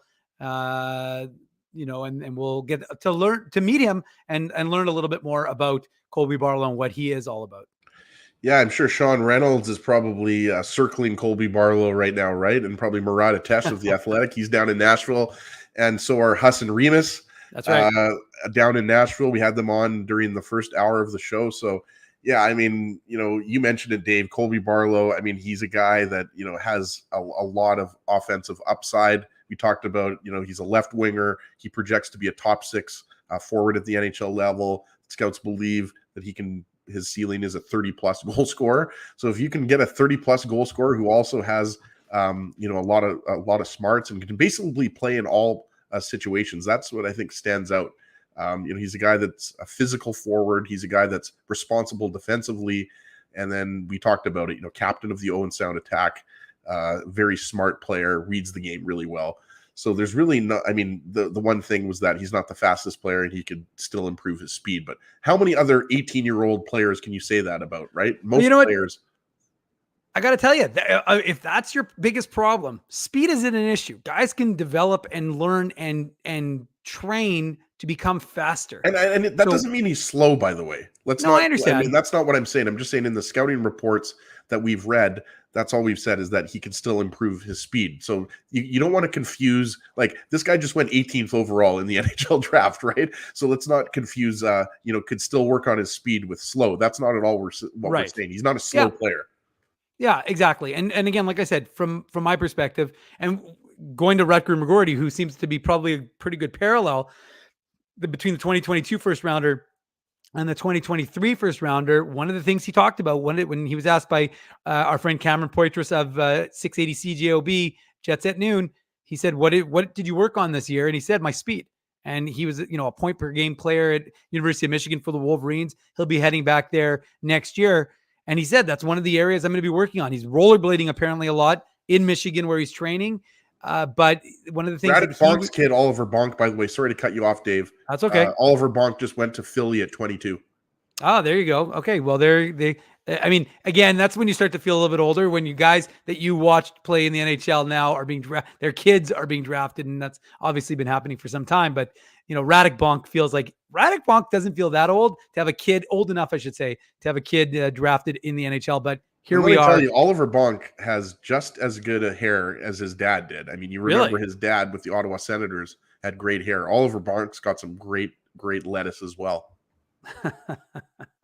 Well, the fact of the matter is that right now, though, as we are focused on Colby Barlow, Murat Ates of The Athletic is talking to him. He said the first hug was with his mom, who's sitting beside him, a good long one. He said, thanked his parents, so many teammates for helping him get to this point. So, I mean, it's not a surprise. This kid sounds like he has an excellent head on his shoulders. So I'm not really surprised that he's conscientious and considerate of the people who helped him get there. Yeah, not surprising at all. I thought Murat was going to say he got the first hug from Colby Barlow after he was drafted 18th overall. So I'm glad that it was his mom. You said, right? His family. So yeah, hoping to get, as you mentioned, Colby on the show. I'm sure he's a pretty busy guy right now, doing the rounds, meeting a lot of people, shaking a lot of hands, hugging a lot of people, possibly including Murat. But yeah, looking forward to talking to him.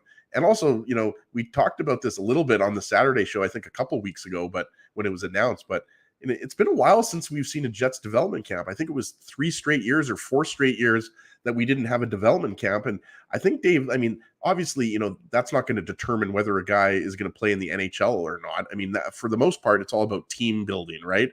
And a player getting acclimatized with the city and different prospects in the organization, management, coaching staff, everything like that, right? But it'll be nice for fans to watch Colby Barlow play. What is that, July 5th? July 6th? 4th. I think. July 4th to the 8th. Yeah, so that's next Tuesday, if I'm not mistaken, right? So you're not going to have to I think wait it's long. Wednesday. I think it's Wednesday to Saturday or Sunday, but or whatever. Yeah, so it's in a week, right? Yep. Like you're talking about a week from now. So it's going to be nice for Jets fans to see Colby Barlow play at I believe it's Hockey for All Center, right? That they're going to have a Jets development. Well, I haven't seen it yet, but I would imagine that's where it's HVAC, if you want to use an acronym. Used to be called Bell MTS Iceplex, obviously, but yeah, it's going to be really exciting to see him develop in the Ontario Hockey League. We talked about it, 79 points in 59 games, so obviously he missed a little bit of time, but I think you're talking about a guy that could easily hit 100 points, Dave, next year if he plays a full season with the Owen Sound attack.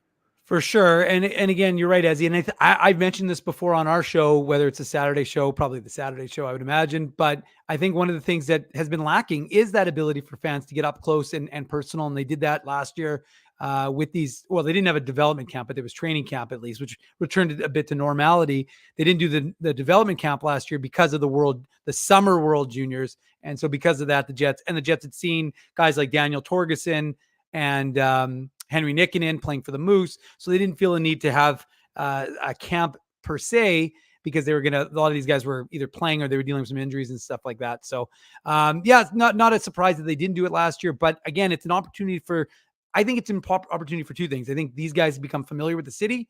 They become familiar with their teammates. And I think those are both really important things for guys. You don't want it to be a foreign thing. And we take it for granted. These kids are 17, 18, 19 years old. They're coming to Winnipeg either for the first or second time. They don't really know, it's a foreign city. It could be a foreign country. And we just take for granted these guys are just going to, adjust. And you can talk to a guy. There's a reason why they hold these development camps, right? Like this isn't just performative, right? Like there's a reason why NHL teams do these development camps. There was reasons, obviously, the pandemic being one of the reasons why they didn't hold development camps. There's reasons why teams don't, if it doesn't work with their schedule or whatever. But you're absolutely right, Dave. It's important for these prospects to get to know other players on the team, get to know the city. Like, maybe, he'll get to, Colby Barlow will get to maybe, pick up a burger at VJ's or, go check out Assiniboine Park, or maybe more importantly, Ezzy, he'll be here when it's legal curve. I don't know. He'll be here when it's not minus 40. And I think that's also a good selling feature, because I love Winnipeg in the summer. It's a great place to be. So I think that's just one of those other things that people, again, people hear Winnipeg, oh, it's so cold. It's so cold. Let them come here. Let them understand that there's things to do, and it's beautiful weather, and it's a great time to be here. Show them, take them to the lake, take them to Lake of the Woods, take them to the Interlake, wherever it's going to be. There's always great things to do here in summer, whether it's Festival, the Fringe, the X, I think. Festival de Voyageur, though, was great in the winter. Well, that's a winter thing, but I meant you got the Red River X, I think, is on right now. Jazz Fest, I think, was on, and maybe it's over. You got Fringe Festival, which was one of my favorites. Gabe Perreault just went 23rd overall to the Rangers, Dave. So that's a pretty good pick. I mean, that's a lot later than I think he was anticipated. So, good for the New York Rangers, but One Bird Fun Bird wants you to take them to the zoo. So I don't think the Jets I are have going a to lot allow of relatives at the zoo, actually. Yeah, they have a lot of other silverback gorillas there. Some of my second cousins. Folklorama, Spency, kind of almost yelling at me in the all caps Folklorama. Well, it's still ridiculous that you've met Spency, Drew's met Spency, Sheldon Mandel has met Spency. I haven't met Spency. I mean, Spency and I, we don't just need to go out and have a few beers. We need like a full weekend together. Oh, there's no question about it. You guys need to, believe me, and we need to like film that whole thing. It'll be beautiful. But no, I mean, look, we're not going to give you any more really insight into what Colby Barlow is going to bring to this Winnipeg Jets club because of we don't have a tremendous background on the player. We'll again get to know him next week at the development camp where he'll get a chance to mix and match with guys like Rutger McGorty, Brad Lambert, all sorts of draft picks and prospects who are going to be here in Winnipeg, and maybe some invitees. I think there's some college invitees that were on the list. And look, every once in a while you get those guys like a Christian Reichel who gets invited to camp after camp. He played for Red Deer, as you'll remember that. And then he kept getting invited. He got invited so many times. I actually thought he was a Jets draft pick for the longest time, but he just kept getting invited to camp after camp. And then I don't know. I don't think you just mentioned that. Sorry. I was reading Gabriel Perreault. I still can't believe he went 23rd overall. A lot of scouts had him going in the top 15, but Carson Kuhlman, remember, he was another guy, undrafted, came to Jets development camp. And then obviously, was signed by, I believe it was the Bruins first that signed him. And he went to Seattle and then came to Winnipeg. Right. So the development camp, again, it's not going to determine much in terms of a player's development. But it plays a vital role in terms of players, getting familiar with the city and the organization, and then also other players trying to making a name for themselves who weren't drafted. Yeah, and just looking at the reaction from the folks who are at Canada Life for checking out their draft party. I mean, I'd rather be here with you as in my maison. No, we're having a party in River Heights. We got a draft party here. We got everyone over 330 of you right now currently in the chat. We lost some numbers. I mean, I don't want to say it was Billick maybe sticking around a little too long, but we were trending up and then Scotty maybe trended us down. Regardless of that, I mean, look, I think there's some cautious optimism in the Winnipeg market. There's still a lot of uncertainty. We don't know what's happening with Connor Hellebuck. We don't know what's happening with Mark Scheifele. I suspect that what Kevin Cheveldayoff's comments weren't directed towards the folks like us in the media or the fans. They were directed to his fellow general managers, essentially saying, if you want these players, you're not getting them for a hill of beans. So you're going to have to make me a good offer. You're going to have to put something on the table that's worthwhile. And so, it's interesting what's going to happen, but I really think, like, I agree with Scott. I thought the most significant thing that Kevin Cheveldayoff said was the idea of Cole Perfetti potentially at center, or even Gabe Vilardi. Although Gabe Vilardi said, and I thought, again, his comments today at Jets at Noon were interesting, how he talked about how he learned playing on the wing. He's very comfortable in either position, but he felt that he created more offense as a winger than he did as a center. So depending on which the Jets need, but look, the Jets could use another right shot winger who can create offense on either their first or second line. Well, the thing when you talk about Gabe Vilardi, I know you talked about Perfetti there and Vilardi, both OHL guys, by the way. Our friends Frank and Mauro Zappia and Dom Zappia are going to be very happy about the high level of Italian draft, or not draft picks, but players who are going to be part of the Jets organization. Absolutely. I worked at Mona Lisa for 3 years, so you know that I love Italian people and Italian cuisine alike, and Italian cappuccino, which we've enjoyed courtesy of Frank and Mauro Zappia, right? But just going back to Gabe Vilardi, Dave, and talking about Cole Perfetti, I mean, just because these guys haven't played a lot of time at center at the NHL level doesn't mean they still can't be centers, right? Gabe Vilardi's 24 years old. Cole Perfetti's 21 years old, or Vilardi's turning 24 years old. Yeah, he's going to say he's 23 turning 24, right? Yeah. The thing with LA, though, is we've talked about this, right? Like, you had Kopitar there, you had Philip Deneau there, you had Quinton Byfield there, who's obviously a natural center. But so Vilardi has played some center at the NHL level, but he's primarily played on the wing. So again, just because a guy, if you're drafted as a center and you play on the wing, you can still play center. That's always an option. And I think that's what a lot of people we're talking about, in addition to the good call that Chevy got with Vilardi, Iafallo, Kupari in the second round pick. I think, there's always the chance that, if you have Mark Scheifele as your first line center, which again, I mean, Scheifele could always be traded. I mean, it's looking more and more likely that Scheifele is going to stay a member of the Jets organization, but you could have Perfetti or Velarde in that second line center role.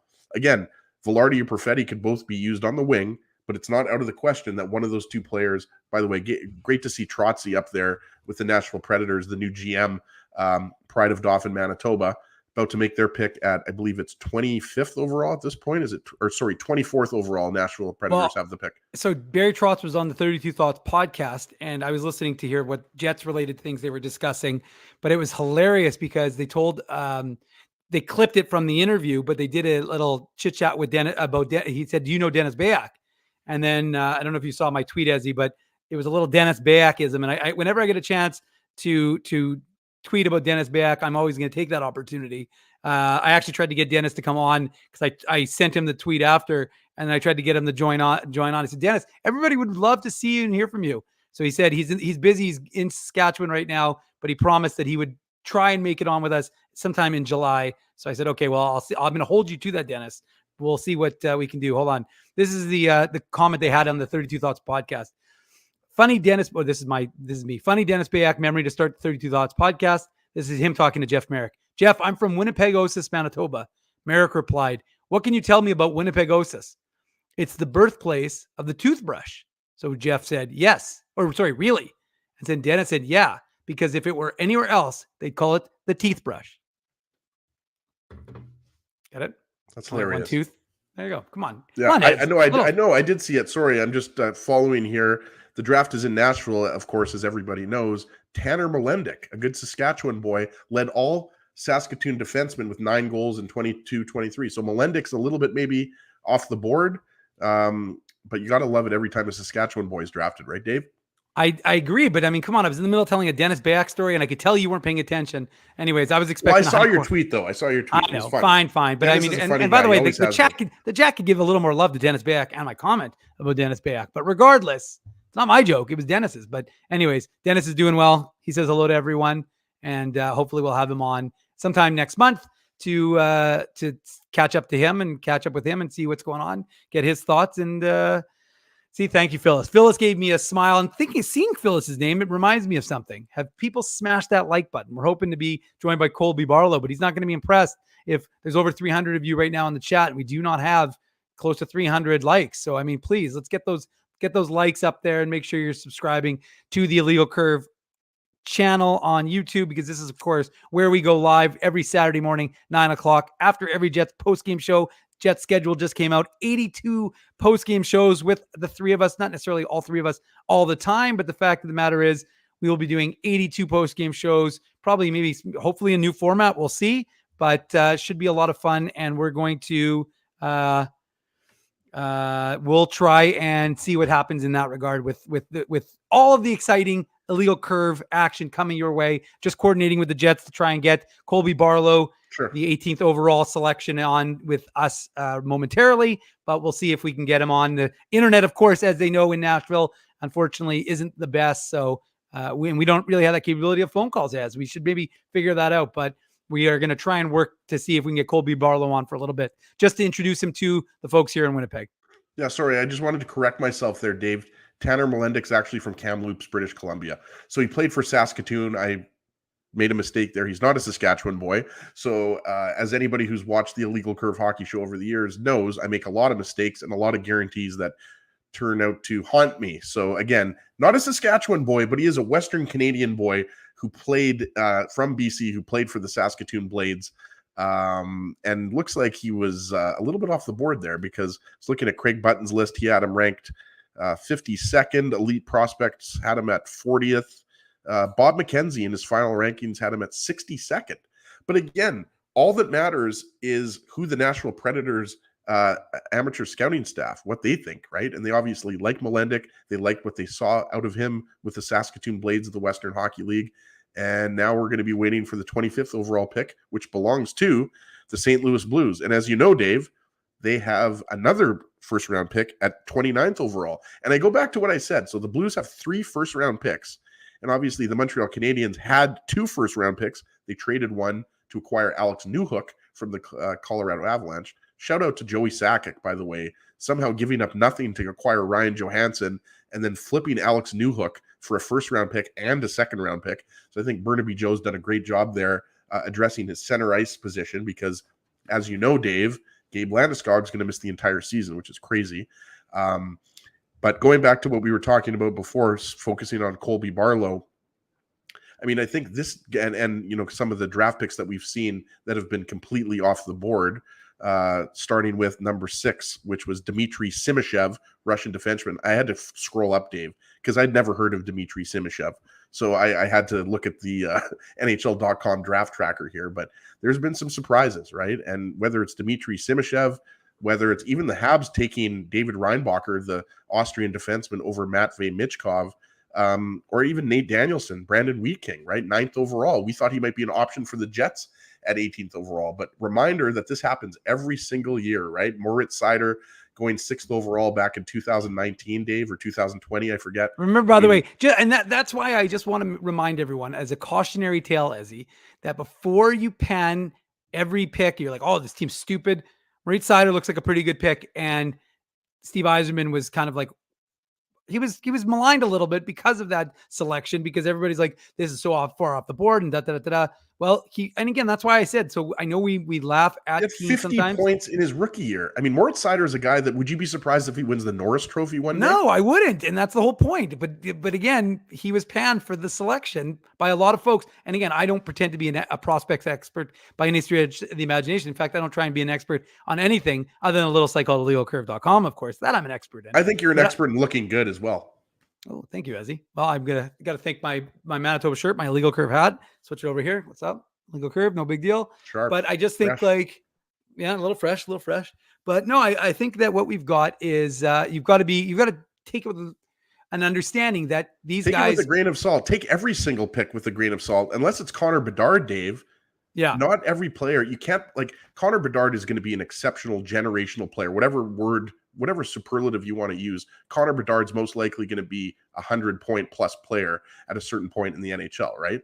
Right. Adam Fantilli, he's most likely going to be an 80 to 90-point player for the Columbus Blue Jackets. But most players, you're not going to be able to say with certainty, this guy is going to score 35 goals and 70 points every single year, right? So, yeah, I mean, remind yourself that these kids are 18 years old, and, you know, they project. All players are unique. Dave's working the phone lines here, so maybe we got the Winnipeg Jets in contact with Dave. Might be hoping to get, for everybody watching, smash the like button. Thanks for joining us on our special Round 1 2023 NHL Draft coverage. I'm taking over the hosting duties here, Dave. Hoping to get Colby Barlow, the newest member of the Winnipeg Jets, taken 18th overall. If you're just joining us, Colby Barlow was the captain of the Owen Sound Attack, Scholastic Player of the Year, 93% average in grade 12. This is a very skilled left shot left winger. He's a guy that projects as a top 6 forward at the NHL level, and he's got some grit, some sandpaper to his game, likes to get in on the forecheck, likes the physicality, and according to Craig Button, is cut from the same cloth as 2022 first rounder Rutger McGroarty. There you go. Well, I mean, that will be, I'm a little concerned. It doesn't sound like it's so good. We'll see if the Jets can make it work. But well, if we don't get Colby tonight, Dave, we can always get him on Saturday's show if that's a possibility. So, I mean, look, he's busy, right? Like, yeah, and there might be some other technical difficulties. I'm not sure who you're texting with or what's happening over there, Dave. But if we can't get him, hopefully we'll get him Saturday, and if not, we'll get him the following Saturday. There you go. That's why we bring you on, as you're the fountain of positivity on this show. Drew is the fountain of negativity. I'm kind of the guy in the middle, and that's why we. Drew's just a curmudgeon. Oh, for sure. Well, we already got Winnipeg Joe gave us about everything. Yeah, he said without Grandpa around, the show seems to be moving very smoothly. So we appreciate that. We appreciate all of your comments. You are, of course, listening to the Illegal Curve Draft Special. I think I should have just called it the Illegal Curve Draft Special. That probably would. I keep inserting hockey, but I think the Illegal Curve Draft Special with Ezra Ginsburg. I am, of course, Dave Minuk. We've been here since 6 o'clock. It is now 9 o'clock. So 3 hours, as I think we've taken a grand total of 2 breaks. So 6 minutes of breaks. Otherwise, we have been talking nonstop about the 2023 NHL Draft. The Jets, of course, selecting Colby Barlow with the 18th overall pick from the OHL. And again, a lot of people raving about what kind of player the Jets have brought in. Sounds like, again, like a high character kind of guy. We'll see if we can get him on the line. But again, it just seems that the Jets continue to build up that prospect pool, because remember, for a long time, as the Jets had a very envious prospect pool, right? They weren't going into it. They weren't dipping into it. They were allowing it to,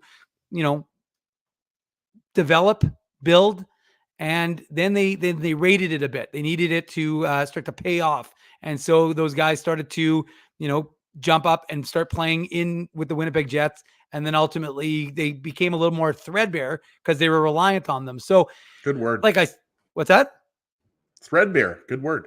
Yeah, there you go. So the point is that the Jets are building it back up with guys like Brad Lambert, Rutger McGroarty, Chaz Lucius, and now, of course, Colby Barlow. And they don't have a second-round pick, Ezzy, and I don't think they have a fourth-round pick, but they've got a third, and they've got 2 fifths. And they have 2 second-round picks in 2024, don't they, Dave? No, 1. No, because remember they lost because they gave up the Nito Niederreiter one this year at the trade deadline. So, so Kevin Sheldayoff has his full contingent. To stick it to Habs fans there. Anyways, but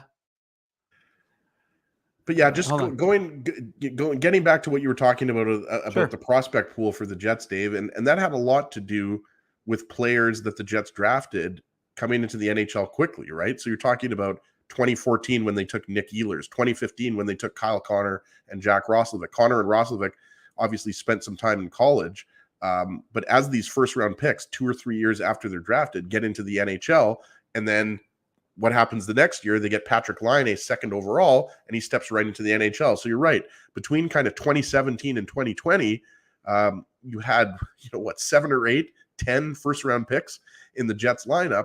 And then now starting with Cole Perfetti in 2020, and then maybe even throw Ville Heinola, who was drafted in 2019, of course, he's still a prospect, right? Like you forget that Ville Heinola is still a top prospect in the Jets system. Is he going to play in the Jets top 6? Well, you have another guy in Declan Chisholm, who you've talked about a lot, watched a lot with the Moose, Dave. He's 23, 24 years old. He's pushing for an NHL spot, right? And then obviously you've got Dylan Samberg there, who solidified himself in the Jets top 6. So when you've got Morrissey, Dylan, and Dylan Samberg, sorry, should clarify that, Brendan Dillon and Dylan Samberg on the left side there, it's going to be tough for Ville Heinola to crack the top 6, but he still is a prospect. And you're right, Rutger McGroarty is going to play another year of college hockey, then he's going to turn pro, we expect. And obviously Chaz Lucius, he's missed a lot of hockey. And so Chaz Lucius, I think you would agree, Dave, is going to play in the American Hockey League. I don't think he's going to step right into the NHL, mainly because of injury issues. But when you throw in Brad Lambert, who I think probably doesn't have much more to prove at the WHL level, he's probably going to be in the Jets lineup, a couple of years from now? So I think there's a lot of things to be excited about. Yes, the Jets had to trade Pierre-Luc Dubois because he didn't want to sign long-term. And they might have to trade Connor Hellebuyck because he also doesn't want to sign long-term. But the Jets have now rebuilt that stable of prospects, and you're starting to see what this Jets lineup is going to look like a couple of years from now. I don't think there's any question, and that's why as you were talking about it yesterday, it's like almost like the Jets 3.0. You've had your run with the kind of resuscitating the team after Atlanta and kind of purging a lot of the players that you had brought over with you from Atlanta into Winnipeg. And then, of course, you had your chance to put your stamp on the team. You did that. And now, of course, that core group is essentially gone. And look, Blake Wheeler, we talk about it. I mean, these are his last days with the Winnipeg Jets. It's rather remarkable, right? The guy played, again, you don't have to like him. You don't have to say he's the nicest guy ever, but he certainly, one thing you won't really ever question is his effort on the ice, I don't think. And so, it'll be weird to not see Blake Wheeler on this Jets team anymore, but clearly that had to come to an end based on the end of season media avails, and not the comments, because I actually don't care about his comments so much. It was more just the fact that every player essentially swore fealty to him and said, "Oh yeah, we still see him as the leader." So to me, Blake Wheeler leaving, not a huge surprise in that regard, but still an end of an era. It's time. And, it's just well, it's time, the end of an right? era, Like but it's the end. It's the end Yeah. of an era, and he's the last vestige of their Atlanta, obviously, aside from folks who are in the scouting staff or like assistant general managers or what that sort of idea. But he is the last of the players who come from the Atlanta, were part of the Atlanta Thrashers.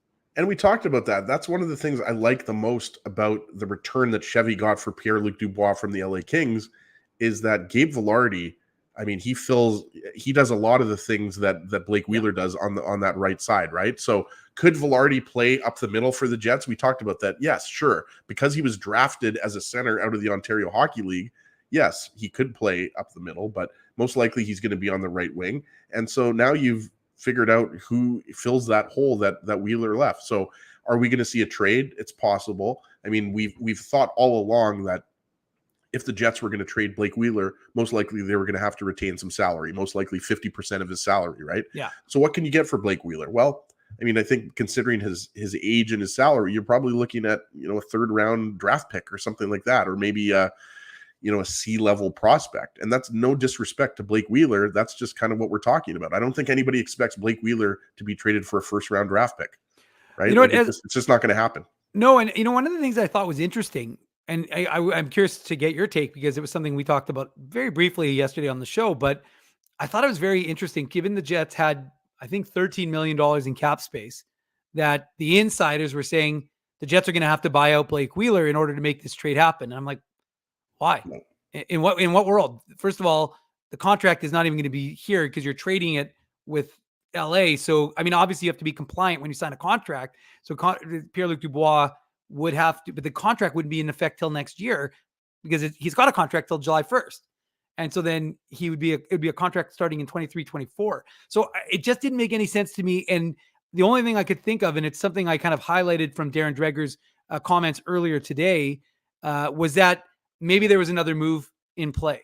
And maybe the Jets were trying to do something very big, whether it was with the LA Kings, maybe trying to make something significant happen, or maybe it was with another team. But it just didn't make a lot of sense to me that they were talking about the idea of needing to buy out Blake Wheeler in order to make the Pierre-Luc Dubois money work. Because I'm like, the Jets have $13 million in cap space for next season. It didn't make sense to me. And so I was trying to figure out where they were going with it. And I suspect, again, maybe it had something to do with a bigger move, because that's what Darren Dreger said. And I should find the exact quote just to give you some context so people don't go, the hell's Minuk talking about? Just to clarify, Dave, as you know, you can go, what is it, above 10%? 10% above. Yeah. Above, but it's only for, I think you can only be above for a month, if I'm not mistaken. And it's a finite 10%. It doesn't like go, I don't think you can't go, it's not like you can go, okay, I'm 5% over, then I go back to 5% compliant, then 5%. It's 10% total. Right. So not Jets, that we're going to turn this into an accounting. I think what people were talking about, maybe there was a little misunderstanding, Dave, because the Jets actually technically signed Dubois.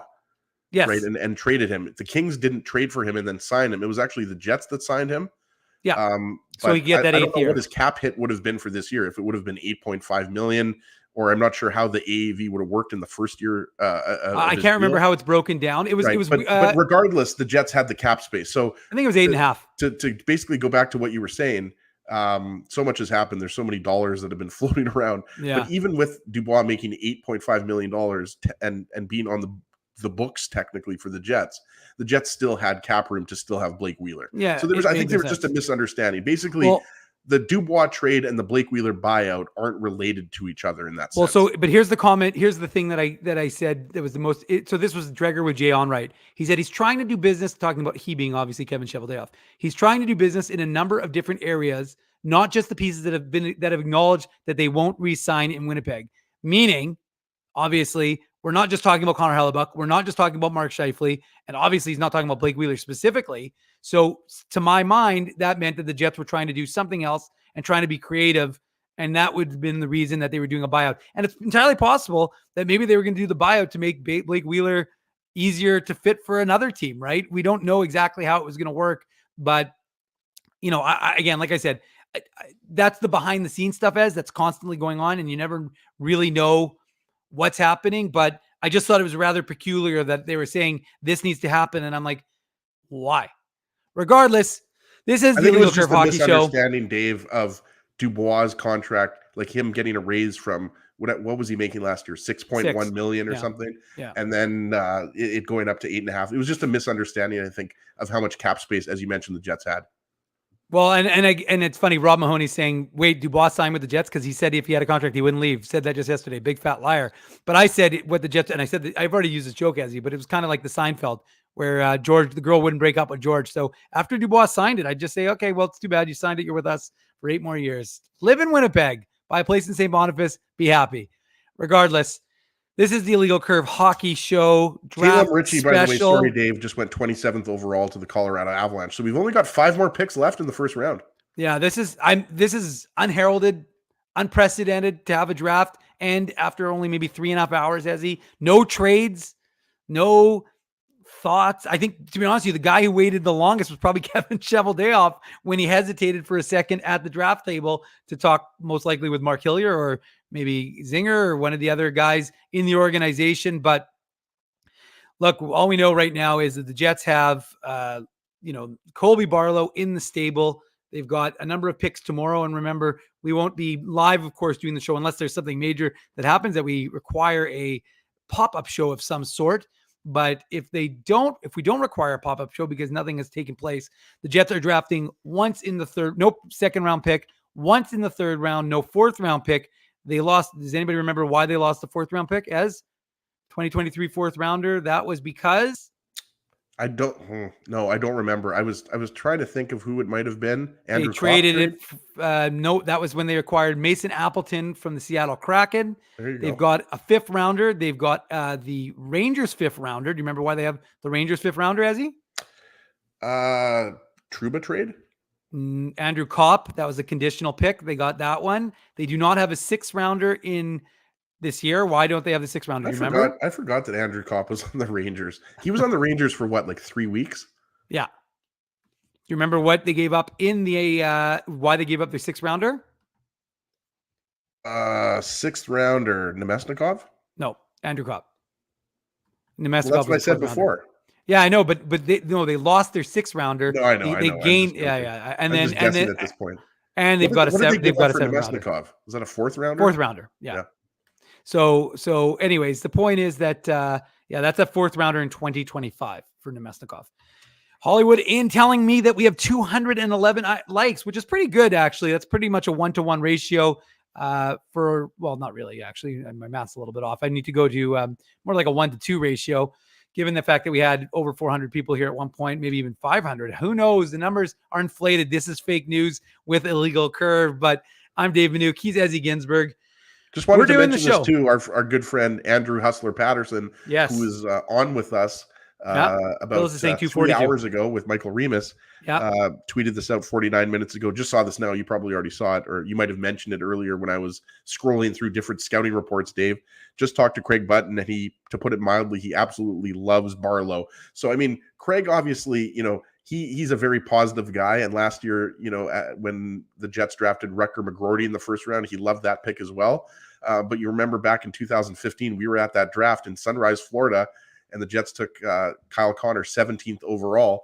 And he was ecstatic for the Jets organization. So Craig Button doesn't say he loves every pick, but look, I think Colby Barlow, we've talked about it. I mean, what's not to like about Barlow, right? Like, he's a scholastic player, captain of the own sound attack. He's a great goal scorer. He's got physicality. He's good defensively.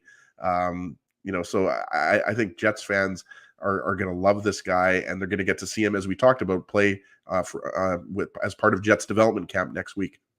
Yeah, and it's going to be, we're working with the Jets staff to try and get him on the show right now, but we'll see. He's got a lot of friends and family, of course, that he's probably going to want to get to and celebrate with. So if he does jump on with us, who's on the phone right now? Are you talking to Gregor?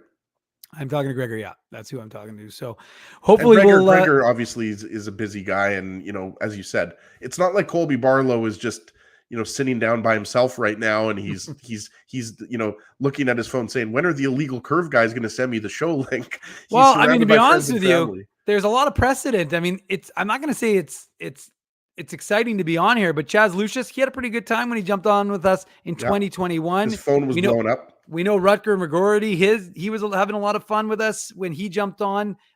So there's these guys. The precedent is there that draft picks have a lot of fun when they join the Illegal Curve hockey show. There's something called the Illegal. You don't have to worry about having to talk to Drew. You get the 2 most handsome members of Illegal Curve here.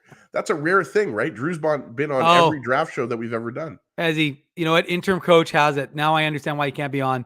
He says he is studying right now for a math quiz. Good point by interim coach. Yeah, pre-calc. Yeah, Or no, exactly. no, probably not. If he had a 93% average in grade 12, he's probably taking regular calculus. Look at you. Well, it's good. No big deal. John Ginsburg's a math professor, retired. Remember, the math gene skips a generation. It skips 2, actually. Sorry, Ruben. No, it only skips 1. It only skips 1. Oh, it only skips 1? Okay. No, Ruben was counting to 20 the other day. He's good. Really? And the problem was you kept screwing him up. You're like 16, 12, 13, 45. Yeah, it's true. Whoo, Ezzy, where does the time go? We have flown through the show. What draft pick are they? Quentin, your boy Musty went. A lot of Jets fans were kind of interested in him. Yeah, Quentin Musty went to the Sharks, San I Jose believe. at 26. Then we talked about Caleb Ritchie, went 27th overall out of Oshawa, and then Easton Cowan from the London Knights. Is he a winger? I think he's a right winger. Easton Cowan To the Leafs. To the Leafs. Yeah. There you go. There you go. Silence. Well, anyways, we appreciate you joining us here on the Illegal Curve Hockey Show. We've been rolling along. We're at 3 hours, 15 minutes. Not that I'm counting down. Mindell, can you imagine the gall on that guy to not be here on the draft special? The most important show, I would say, Ezzy, of the year. I mean, he'll be on the I have no problem.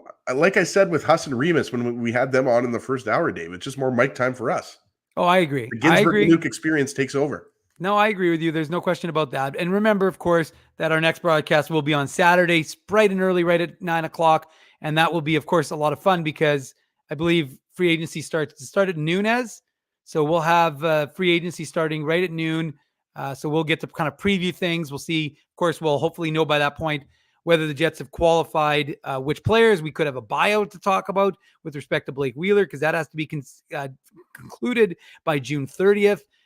We should have the schedule for the upcoming development camp. We'll know the players that are coming in. As I said, we already know the regular season schedule, including some Boston Pizza appearances with the Illegal Curve folks. Drew is going to set that up. And of course, our friends at Betway. Bringing the show to the public. Bringing the show to the public, yeah. Maybe once a month or a little bit more, a little bit less. Well, we used to do that the out. show back in the day at Boston Pizza downtown. So it's going to be But that wasn't our show though. That was just the Jets post game show on TSN 1290. No. We did the Illegal Curve Hockey Show at Boston Pizza. We used to do it on game days. That might have been prior to your time, Dave. That's Ezzy, what are you talking about? I've been on the show the entire time. That's why what the hell are you talking There was about? a guy, we just talked about the Toronto Maple Leafs draft pick taking Easton Cowan. There's a guy that used to be on with us that I think he might be a pro scout for the Leafs. Really? Richard, I think. There you go. Shout out to Richie P. By the way, you mentioned BP, and of course our friend Spency Sutton says fish bowls. Fish bowls, baby. He's getting ready for some fish bowls. So yeah, it's going to be, it's a long weekend for everybody, Stacey, here in Canada, of course, because Canada Day, which I actually hate as an aside, this is going to be a little bit of a rant. I hate that free agency is on Canada Day. I think it's annoying. I think that Canada Day should be a day where you can be with your families. And I don't like that they do it on July 1st. I kind of find it a little bit disrespectful personally. That's just my an aside. I think that it's better. You can do it July 2nd. It's one more day. Give everybody the opportunity to celebrate living in this country and being with their family. So I don't like it. I've never been a fan of it. We do it obviously because that's what it is. They don't stop for us but I just don't like the fact that they do free agency on Canada. They always try and to me, they always try and act like it's too cute about it. They're like, oh, well, it's a national holiday and hockey's a national. No. Don't tell me what it is. There's a time and a place to be with your friends and your family. And then there's a time and a place to cover hockey. And I just don't like how they link it between Canada Day and free agency. So yeah, I'm with you on that. And the thing is, I don't want to go there, but if you did it on July 24th. No, July 4th. Pardon me, July 4th. Whoa, July 24th is my birthday. I'm like, would that be disrespectful if they did it on your birthday? I meant to say July 4th, Independence Day, right? So, I mean, 4th of July. It is what it is, as you said, Dave, even though what is Jerry Seinfeld, if you've ever seen his stand-up routine, he says, why do people say it is what it is? What is. But yeah, I think ideally it wouldn't be on Canada Day because look at Canada Day. You can say whatever you want, right? And don't get me wrong. We have a part of our history that is not something to be proud of. But I think, on July 1st, we celebrate everything that is great about Canada. That's mainly the diversity, right? Diversity is the strength of our country, right? And yeah, I it's thought we were the unfortunate- strength of the country. Well, yeah, us too. But I think most people would say diversity and, all the great people that we have, coming from all different countries in the world, coming over to Canada. I think that's what makes Canada, in my opinion, I'm biased because I'm Canadian. I think we have the best country in the world. So yeah, it's unfortunate. But it is what it is. And we're going to have fun on Saturday and, talking about, Colby Barlow and possibly Blake Wheeler being bought out and maybe some free agents that the Jets might sign. Yeah. So anyways, we will be talking about that. And of course, getting some insight into the Moose team, of course, because the only player they've been losing players, a lot of players going to the DEL. So we'll see what's happening with the Manitoba Moose, as well as they might get some players here as part of the organization, as part of the signing. Although the Moose Ashton Sautner is going to play for the Moose next year. He re-upped.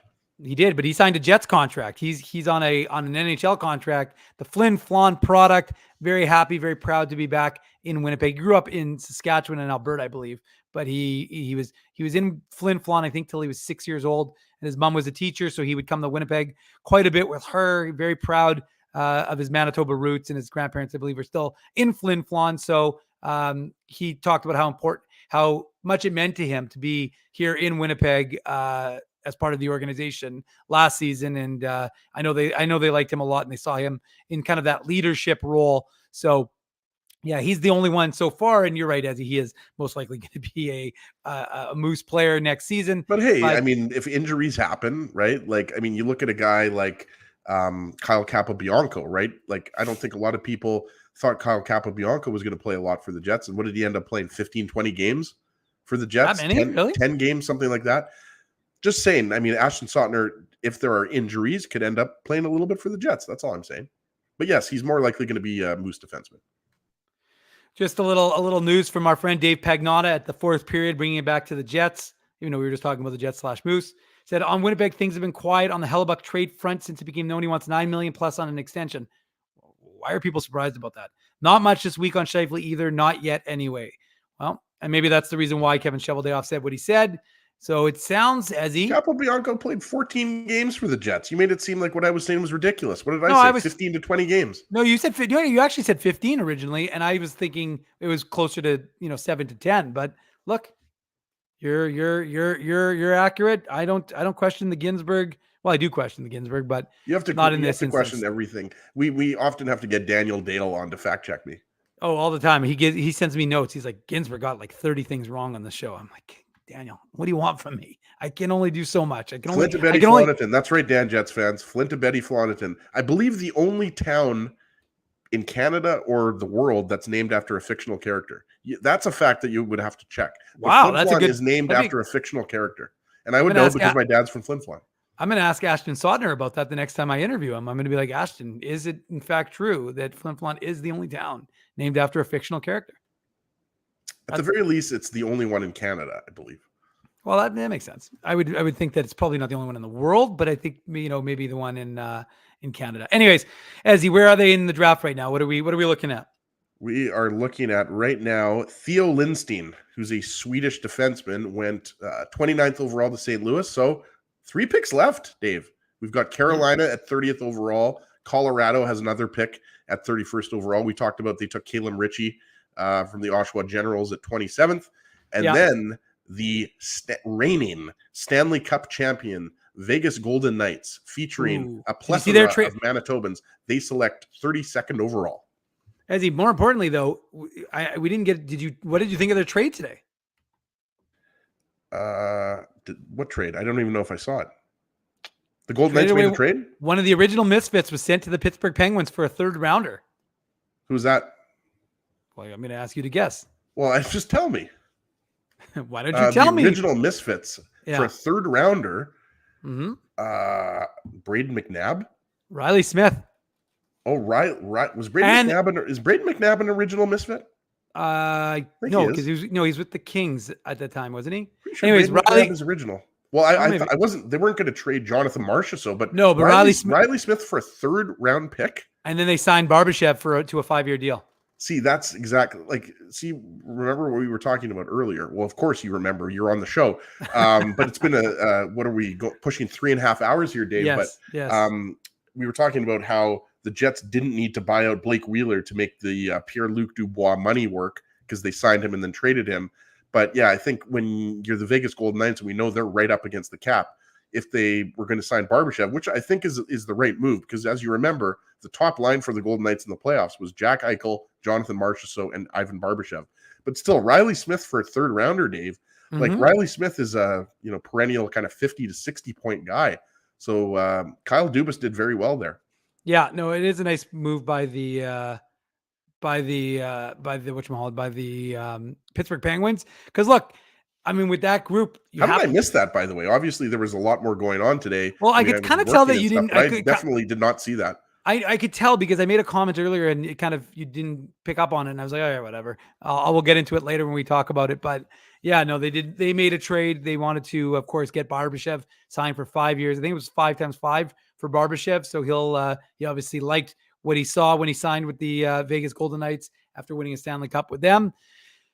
And one thing about Vegas, you want a Stanley Cup for us. You're one of the original misfits, but hey, we got to fish or cut bait. And that's one thing that Kelly McCrimmon and that brain trust haven't been afraid to do is change their team when they see an opportunity. Wow. Like if you're Sidney Crosby, Evgeny Malkin, Chris Letang, like that is Riley Smith immediately slots into your top 6, right? Oh, like immediately sure. He goes on top 6 on the wing, right? So yes, you're right. Kelly McCrimmon and the Vegas Golden Knights have been cold-blooded in terms of, how they make their moves. And that's really impressive that Kyle Dubas was able to acquire Smith and only give up a third rounder. I'm really impressed by that, actually. By the way, it's you know what the craziest thing you just said is? The fact that you just said Kyle Dubas gave up. And I'm thinking to myself, but we're talking about Pittsburgh. And then I had to think about it for a second. I was like, well, wait a second. It feels like Kyle Dubas has been the GM for a long time. It's been like 4 weeks. Yeah, no, I know. And it's like, well, he's not even the GM. He's the president. Sure. You're right. President of hockey. Although he might be interim until he actually hires the GM, but the fact I guess because Spezza is not the GM. He's the assistant to the, or what's it? Is he assistant general manager? Yeah. Cause he brought Spezza over with him. Yeah. I'm not sure. It's some title to say I get to hang out with an NHLer and he gives me coverage. So,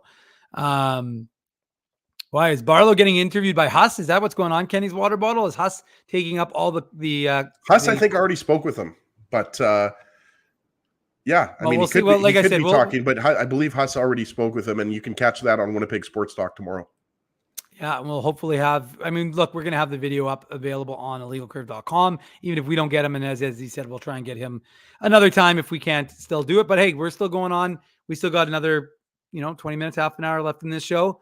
We'll break down all the moves by the Winnipeg Jets. Just kidding. They didn't make any moves, but all the stuff that's going on in Jets line. Because like I said, it's interesting to read what I read to you. Well, at least I thought it was interesting because that's kind of the general sense I've been getting is the fact that Mark Scheifele and Connor Hellebuyck, and I was kind of on that board. I didn't think Mark Scheifele was getting moved.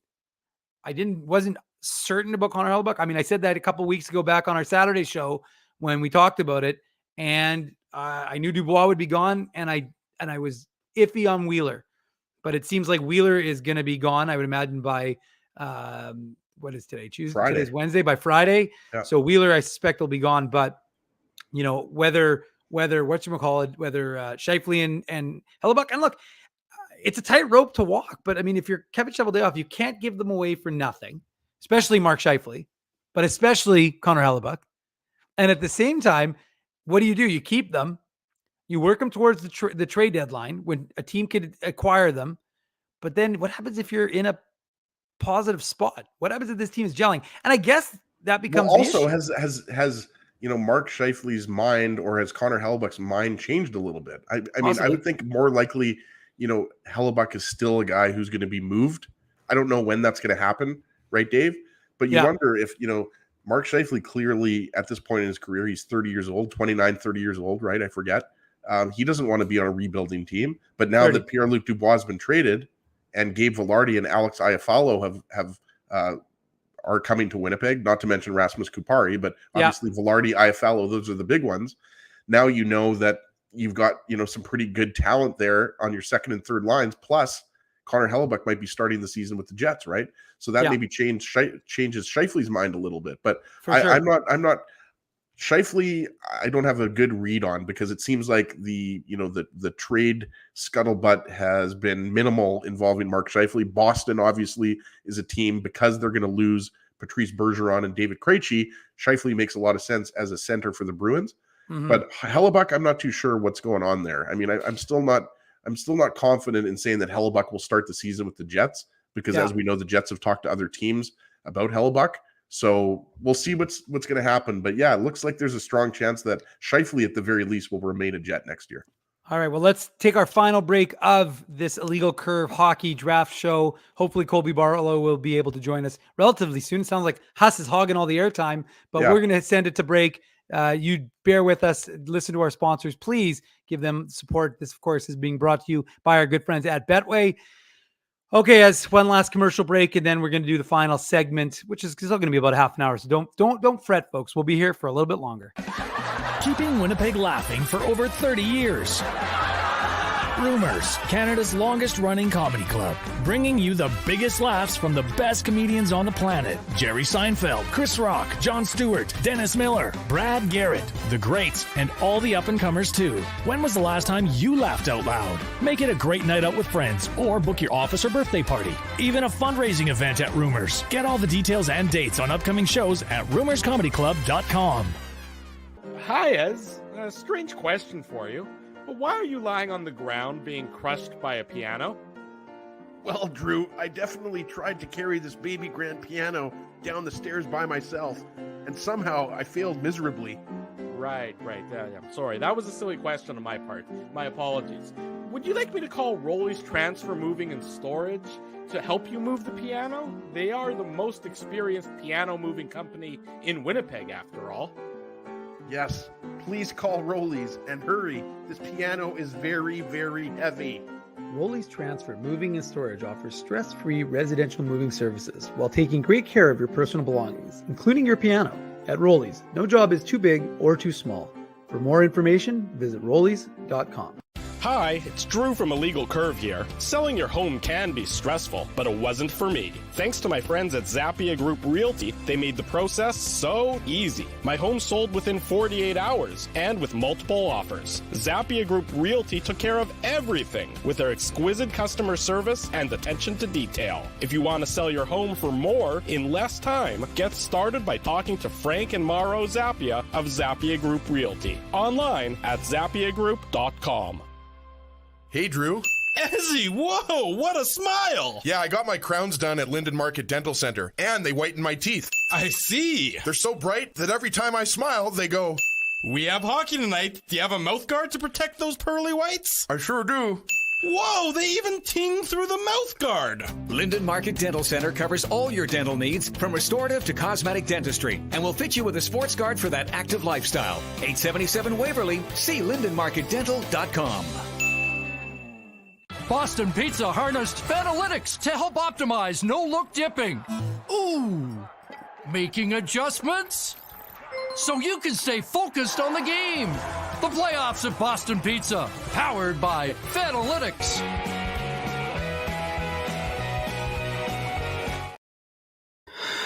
Three hours, 32 minutes, 17 seconds. That is how long Ezra Ginsburg and I have been rolling along here on the Illegal Curve Hockey Draft Coverage Show. It's been a long night already, Ezzy. We're not done yet. We're still rolling along. One more pick. The Colorado Avalanche just took defenseman Mikhail Gulayev, who's obviously Russian.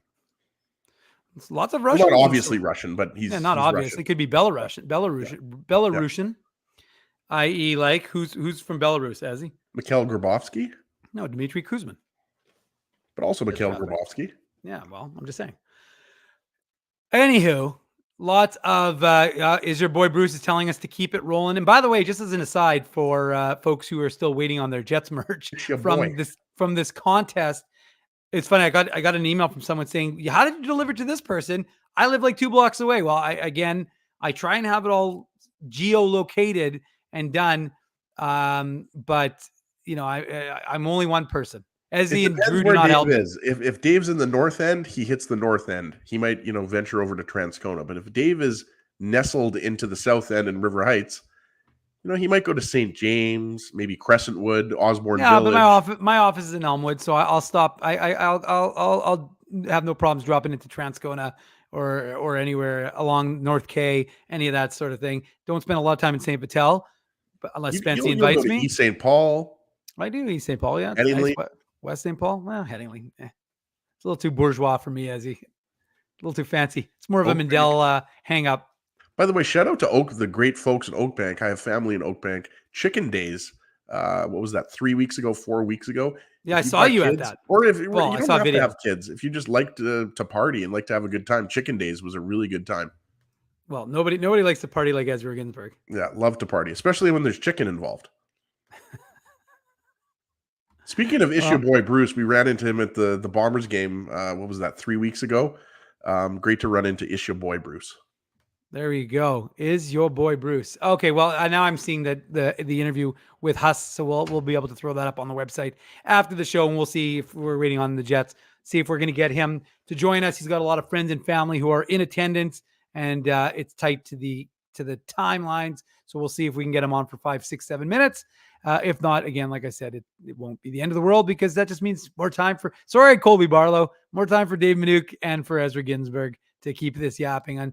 SK may have gone for his run. So we'll see if that's happening, but no Darwin Moore, no unique code words anymore. No Colby Barlow, but yeah, Rob, I know St. Vital is nice. You've got a park. It's beautiful. Kings Park is the park. St. Vital Park is a beautiful park. We've taken the kids there several times. As we wait for Colby Barlow, we might as well talk about how beautiful St. Vital Park is, and in general, the entire area of St. Vital, Windsor Park, Dakota Community Center.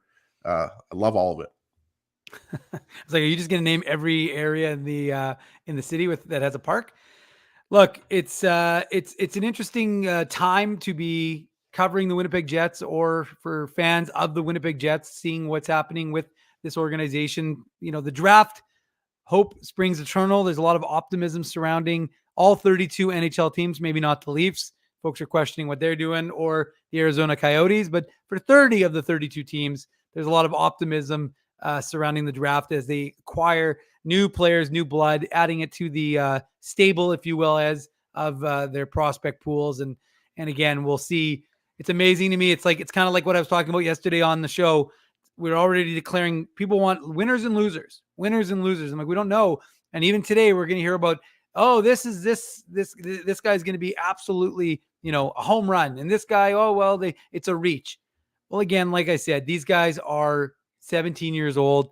It's going to take years and years and years before we actually get any sort of insight as to whether they are going to be significant pieces for their respective organizations. So you just celebrate who they are and the fact that they got drafted. And for the ones who don't get drafted, it's not the end of the world. We've seen a lot of guys, Brendan Dillon, Nate Schmidt, are guys who never got drafted by NHL organizations and have carved out roles in the NHL. Oh, hold on. We're seeing some stuff. We'll see if we got anything from the Jets. Okay. No, we're not going to get Colby Barlow on, unfortunately, tonight. So we will have to throw the Huss interview on. Thanks. I'm going to tell Hustler, I hope he appreciates that he stole our time. So no Colby Barlow for Illegal Curve because of Winnipeg Sports Talk. Looks like we got beef. So no Colby Barlow for us. No beef. We got barbecue chicken. That's what they're eating in Nashville. Yeah, that's the problem. They were eating barbecue chicken. Anywho, so point is that we're going to play the video live right now. I could try doing that. I'm not entirely certain. Drew does it with his stupid little second screen. I don't think I have the ability. Ez, why don't you talk for a few minutes? See if I can figure that out while you're yammering. Yeah, I don't think it'll be. I think we'll be able to do it, but a couple of minutes, Dave. I'm not sure if I can do that, but no, I'm just kidding. But Colby Barlow is a guy that we talked about, has the IQ off the charts, and is a guy that I think many people expect to be a prolific goal scorer at the NHL level. 30-plus goal scorer is what we saw from a lot of the scouting reports. And when we talk about Colby Barlow, I think the thing that also stands out about him is that he's a great overall player and a leader, right? Captain of the Owen Sound Attack, youngest captain ever in Owen Sound Attack history. And I think a guy that has some sandpaper to his game. We talked about it when Craig Button was giving his analysis of the Jets taking him at 18th overall, cut from the same cloth as Rutger McGroarty. We talked about some of the other scouting reports that we read from Stephen Ellis and Ryan Kennedy and Corey Pronman and others, that, you know, this guy is a good all-around player, a really good shot. You know, not necessarily the best skater, not the fastest skater, but also not a bad skater or a slow skater or anything like that. So just a really good overall player, a guy that projects to be a top 6 winger at the NHL level, and obviously a really good character player who's got, as I just mentioned, sandpaper to his game. So I'm not sure if Dave is having any success trying to pull up the Colby Barlow. Here we go. Maybe we're going to have it here. I think we've got a nice little ad. There's a lot of things going on. Dave, what do we got? What do we got going on here? I'm not sure what you're playing, but hopefully we're going to have Colby Barlow talking to us here in a second. Dave is still muted. I think we're going to have Colby Barlow shortly here. Dave, take over.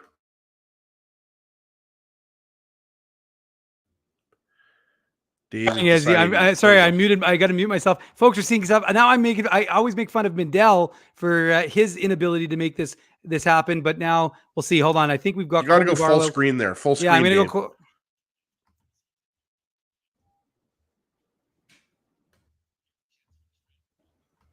There we go.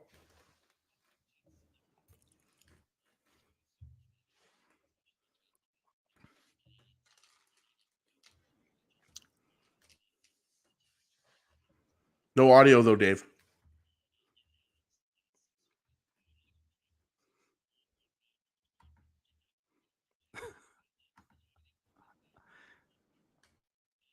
Forget that noise. That didn't work. I will tell you though, having listened to Colby Barlow for 2 seconds, he's excited, but there's no sound. I don't know how to make the sound work, guys. You know, this is the problem without Mindell. I was trying to make it happen. It's true. Drew knows how to do those fancy technical things, right? Yeah. So, I mean, if I can figure this out, I will figure it out, and I will, let me just see if I can make that happen one more time. And if I can't, then I won't. Looked like he had a big smile on his face, and it looked like Huss was having a good time. Yeah, no, it seemed like they were good, but you know what? Did I delete it? I don't know what happened to it. Well, we'll see. I think I must have deleted it, Ezzy. So we'll forgo that. We'll have to have everyone go to the little site called legalcurve.com. I've got a post with Colby Barlow on there already, and then you can watch it there. I'm sorry I was not able to make it happen. I will see. It's all good, Dave. We had a great show, 3 hours and 40 minutes, and where the draft is now officially wrapped up. Vegas selected. Who did they select? David Edstrom, Swedish center. Oh, really? Okay. Well, there you go. So round 1 is officially over. Wow. Well, I mean, I got to tell you, under 4 hours, that's pretty remarkable, especially given the fact that that I'm still trying to make this happen. So bear with me, folks. But it's kind of weird. I don't know why it would have been muted. I could hear it in my headphones. Folks can go check it out at on Winnipeg Sports Talk's YouTube page. Yes, absolutely. And again, like I said, hopefully I can try and make this work. But if it doesn't, you know, we had a good run, and no, you know, Desi, I'm not going to try this. I'm going to we'll just finish off the show, and we'll try and get the Colby Barlow feature on Winnipeg little site called legalcurve.com, because unfortunately, folks, I just don't want to start screwing things up and making a mess here of the show. So T Will's telling me I have to change the audio feed. Well, I don't know, folks. It's not going to happen, I don't think, unfortunately. But again, you know, you're not going to hear it live here on the show, but you're going to be able to hear it as soon as we end our show. You can go to legalcurve.com, and I'm going to have all the interviews that Colby Barlow did with Huss and with the Jets people and with the media, and all the interviews will be on illegalcurve.com under the post for Colby Barlow. And of course, tomorrow we'll be back to running a smooth operation. And of course, we may be doing a pop-up show, as who knows if something happens. Sounds like that doesn't seem like it's going to be a very distinct possibility, but you know, we're not going to necessarily end the show just a second. But what are your final thoughts here, or some thoughts now that we've gone almost 4 hours of talking here, Ezra? Yeah, well, I love the pick for the Jets. I mean, I just talked about it as you were trying to get that interview up from Winnipeg Sports Talk, but you got to love the pick Just seems like a great Winnipeg Jets player.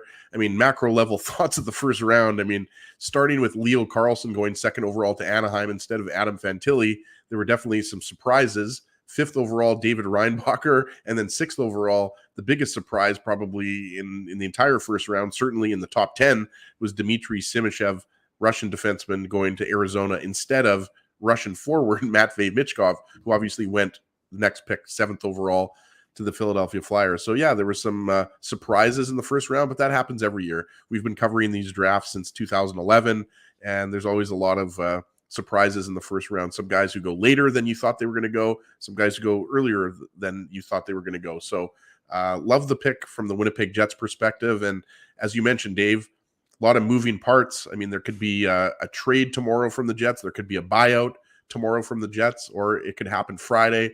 But one thing is certain, we're going to be back on air Saturday morning at 9:00, breaking it all down. There you go. That's what we like to hear, Ezra. Oh, okay. I can confidently say, while we aren't going to get Colby Barlow tonight, I have tentatively tried to arrange for Colby Barlow to join us Saturday morning on the Illegal Curve Hockey Show. So he'll be able to, actually, it'd probably be a little bit better, because while you get him in the initial rush and the excitement, we'll be able to have some calm energy, and he'll be able to bring Colby Barlow. There you go. A calmer Colby Barlow. And, it'll be nice because we can talk about calmer Colby Barlow. But the point is that we can have a opportunity to have him, relaxed and reflect on what it's meant to, have a couple of days now as a Jets draft pick. So we'll see if we can arrange that. And if I can, we'll make it happen, and he'll join us sometime, hopefully on Saturday. David Zrick saying get him for a longer interview. That's I will try that. And Donnie Boy is telling me good recovery. That's what I do, folks. It's what I do. It's what I try and do. Before we wrap up, though, in all honesty, great job hosting, tonight. It's not easy. Like, we give Drew a hard time, but, it's not easy to go almost 4 hours, and you have a lot of moving parts. And obviously, Dave M is the editor of LegalCurve.com. So he's posting stuff on our website. He's posting stuff on social media. So there's a reason why we call you the heart and soul of Illegal Curve, Dave. And you did an awesome job hosting. Hopefully, I wasn't too big of a jackass providing insight and analysis. You're great. As your co-conspirator here. And one thing's for sure, we're not going to have as much mic time on Saturday when Drew the Bear Mindell returns. Oh, dear God. There is no chance that Mindell, having been deprived 4 hours of microphone time, is going to let us speak for the first hour of the show. That's my thought. So I wonder if that'll be a reality. We'll find out on Saturday morning, bright and early at 9:00 here on the Illegal Curve Hockey Show YouTube channel, which is where we broadcast from every Saturday morning, every post-game show, every pop-up show. That's where you can hear Ezra Ginsburg, Dave Minuk, Drew the Bear Mindell. Although David Rick saying Drew who? So and thanks everyone for watching as well. Like, for the people that have been watching the whole show or parts of the show, or, maybe only watching 5 minutes, whoever's watching the show on replay on YouTube, we always appreciate it. As Dave mentioned, the draft is always our favorite time of the year. It's chaotic, but it's good chaos. You have a lot of things going on. There's always mystery around, every single draft pick, except for obviously first overall. Everybody knew that Connor Bedard was going to go first overall as soon as Chicago won the draft lottery. But thank you to everybody watching. We don't do the show unless we have great folks like you tuning in and watching on YouTube and, Twitter and wherever you're watching the show right now. So thanks to everybody for sticking with us. And as Dave mentioned, we're going to do this all again in 3 days. Well, Jet Oil Tom, we appreciate you being here the whole show. A lot of folks have been here the entire show, and that's, a testament to the dedication you guys have as both Jets fans and fans, I guess, of this program. And we, as he just touched on, really appreciate that. And everything will be on illegalcurve.com. I've got pretty much everything that's up until I started hosting. That's also the reason why, selfishly, I enjoy Drew being on the show, because when Drew is on the show and Ezzy is here to take up some of that airtime, that's when I kind of like. Do you have 4 arms, Dave? Like, I don't even know how you were posting stuff while we were on air. I was trying to fill in those 2 to 3 minute gaps, but I'm starting to lose my voice a little bit here. But yeah, I think we filled in admirably in the absence of, as you mentioned, Drew the Bear Mindell. It's true. Although Rob Mahoney's saying Drew Mandel bought Girl Guide cookies from interns, so he is a good person, according to Rob. The only problem, Rob, he was supposed to give me the Girl Guide cookies as well. He chose to eat the Girl Guide cookies. Now he had paid for them. I was going to pay him as well once I exchanged them.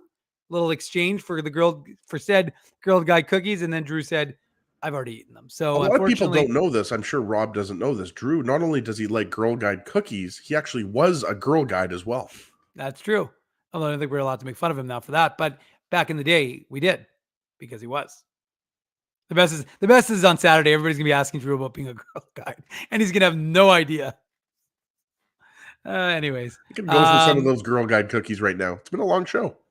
See, is our boy Bruce wasn't he? That's the kind of support you appreciate. Still went to the draft barbecue at Canada Life Center. As an aside, I didn't even know they were doing that, but he went there and couldn't hear it, but he read the chat. So we appreciate that. Is your boy Bruce? And your boy Bruce is a beauty. He's always tuning in.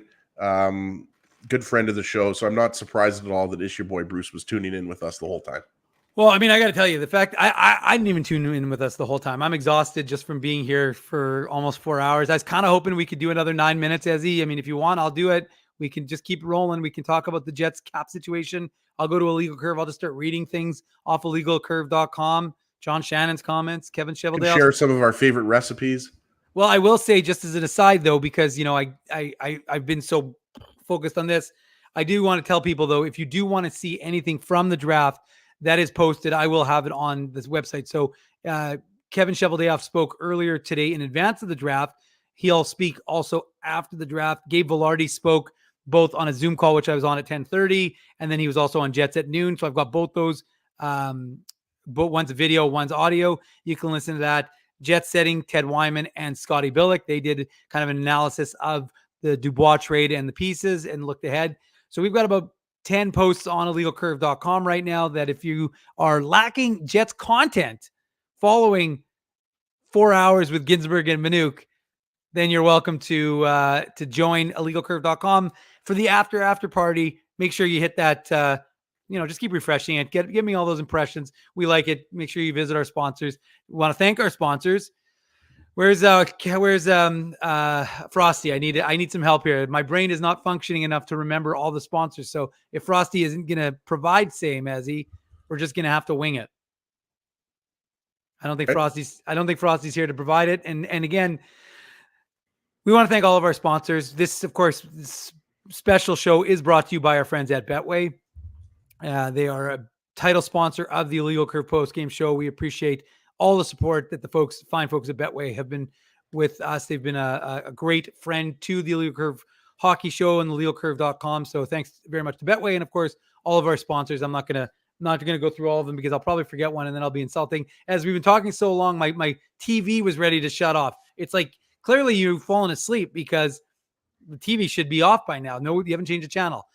I'll bail you out here, Dave. I've got the sponsors. I've got all of our sponsors, and I agree with you. We thank our sponsors, each and every one of them. Rumors Restaurant and Comedy Club, as we just mentioned, Betway, Dr. Les Rikus and the team at Linden Market Dental Center, Grid Park, Tough Duck, Boston Pizza, Rolly's Transfer, Zappia Group Realty, and Seagram's. So thank them, because through the support of them, we have our show. So we appreciate everything that they've done for us, and we appreciate everything you've done for us, because again, like Ezzy says, each and every time we go live, the show is taken to the next level because of the chat. Actually, Ezzy didn't say that. I just said that. So I'm thanking you on behalf of Ezzy. And I think that's going to wrap it up. So like I said, join us on Saturday for 9 o'clock. Hopefully Colby Barlow will be part of our show. We'll let you know tomorrow because I'm going to text with the Jets tomorrow. So we'll know. Donnie Boy wants me to go that extra 8 minutes, but Donnie, I'm zonked. I'm out. I'm done.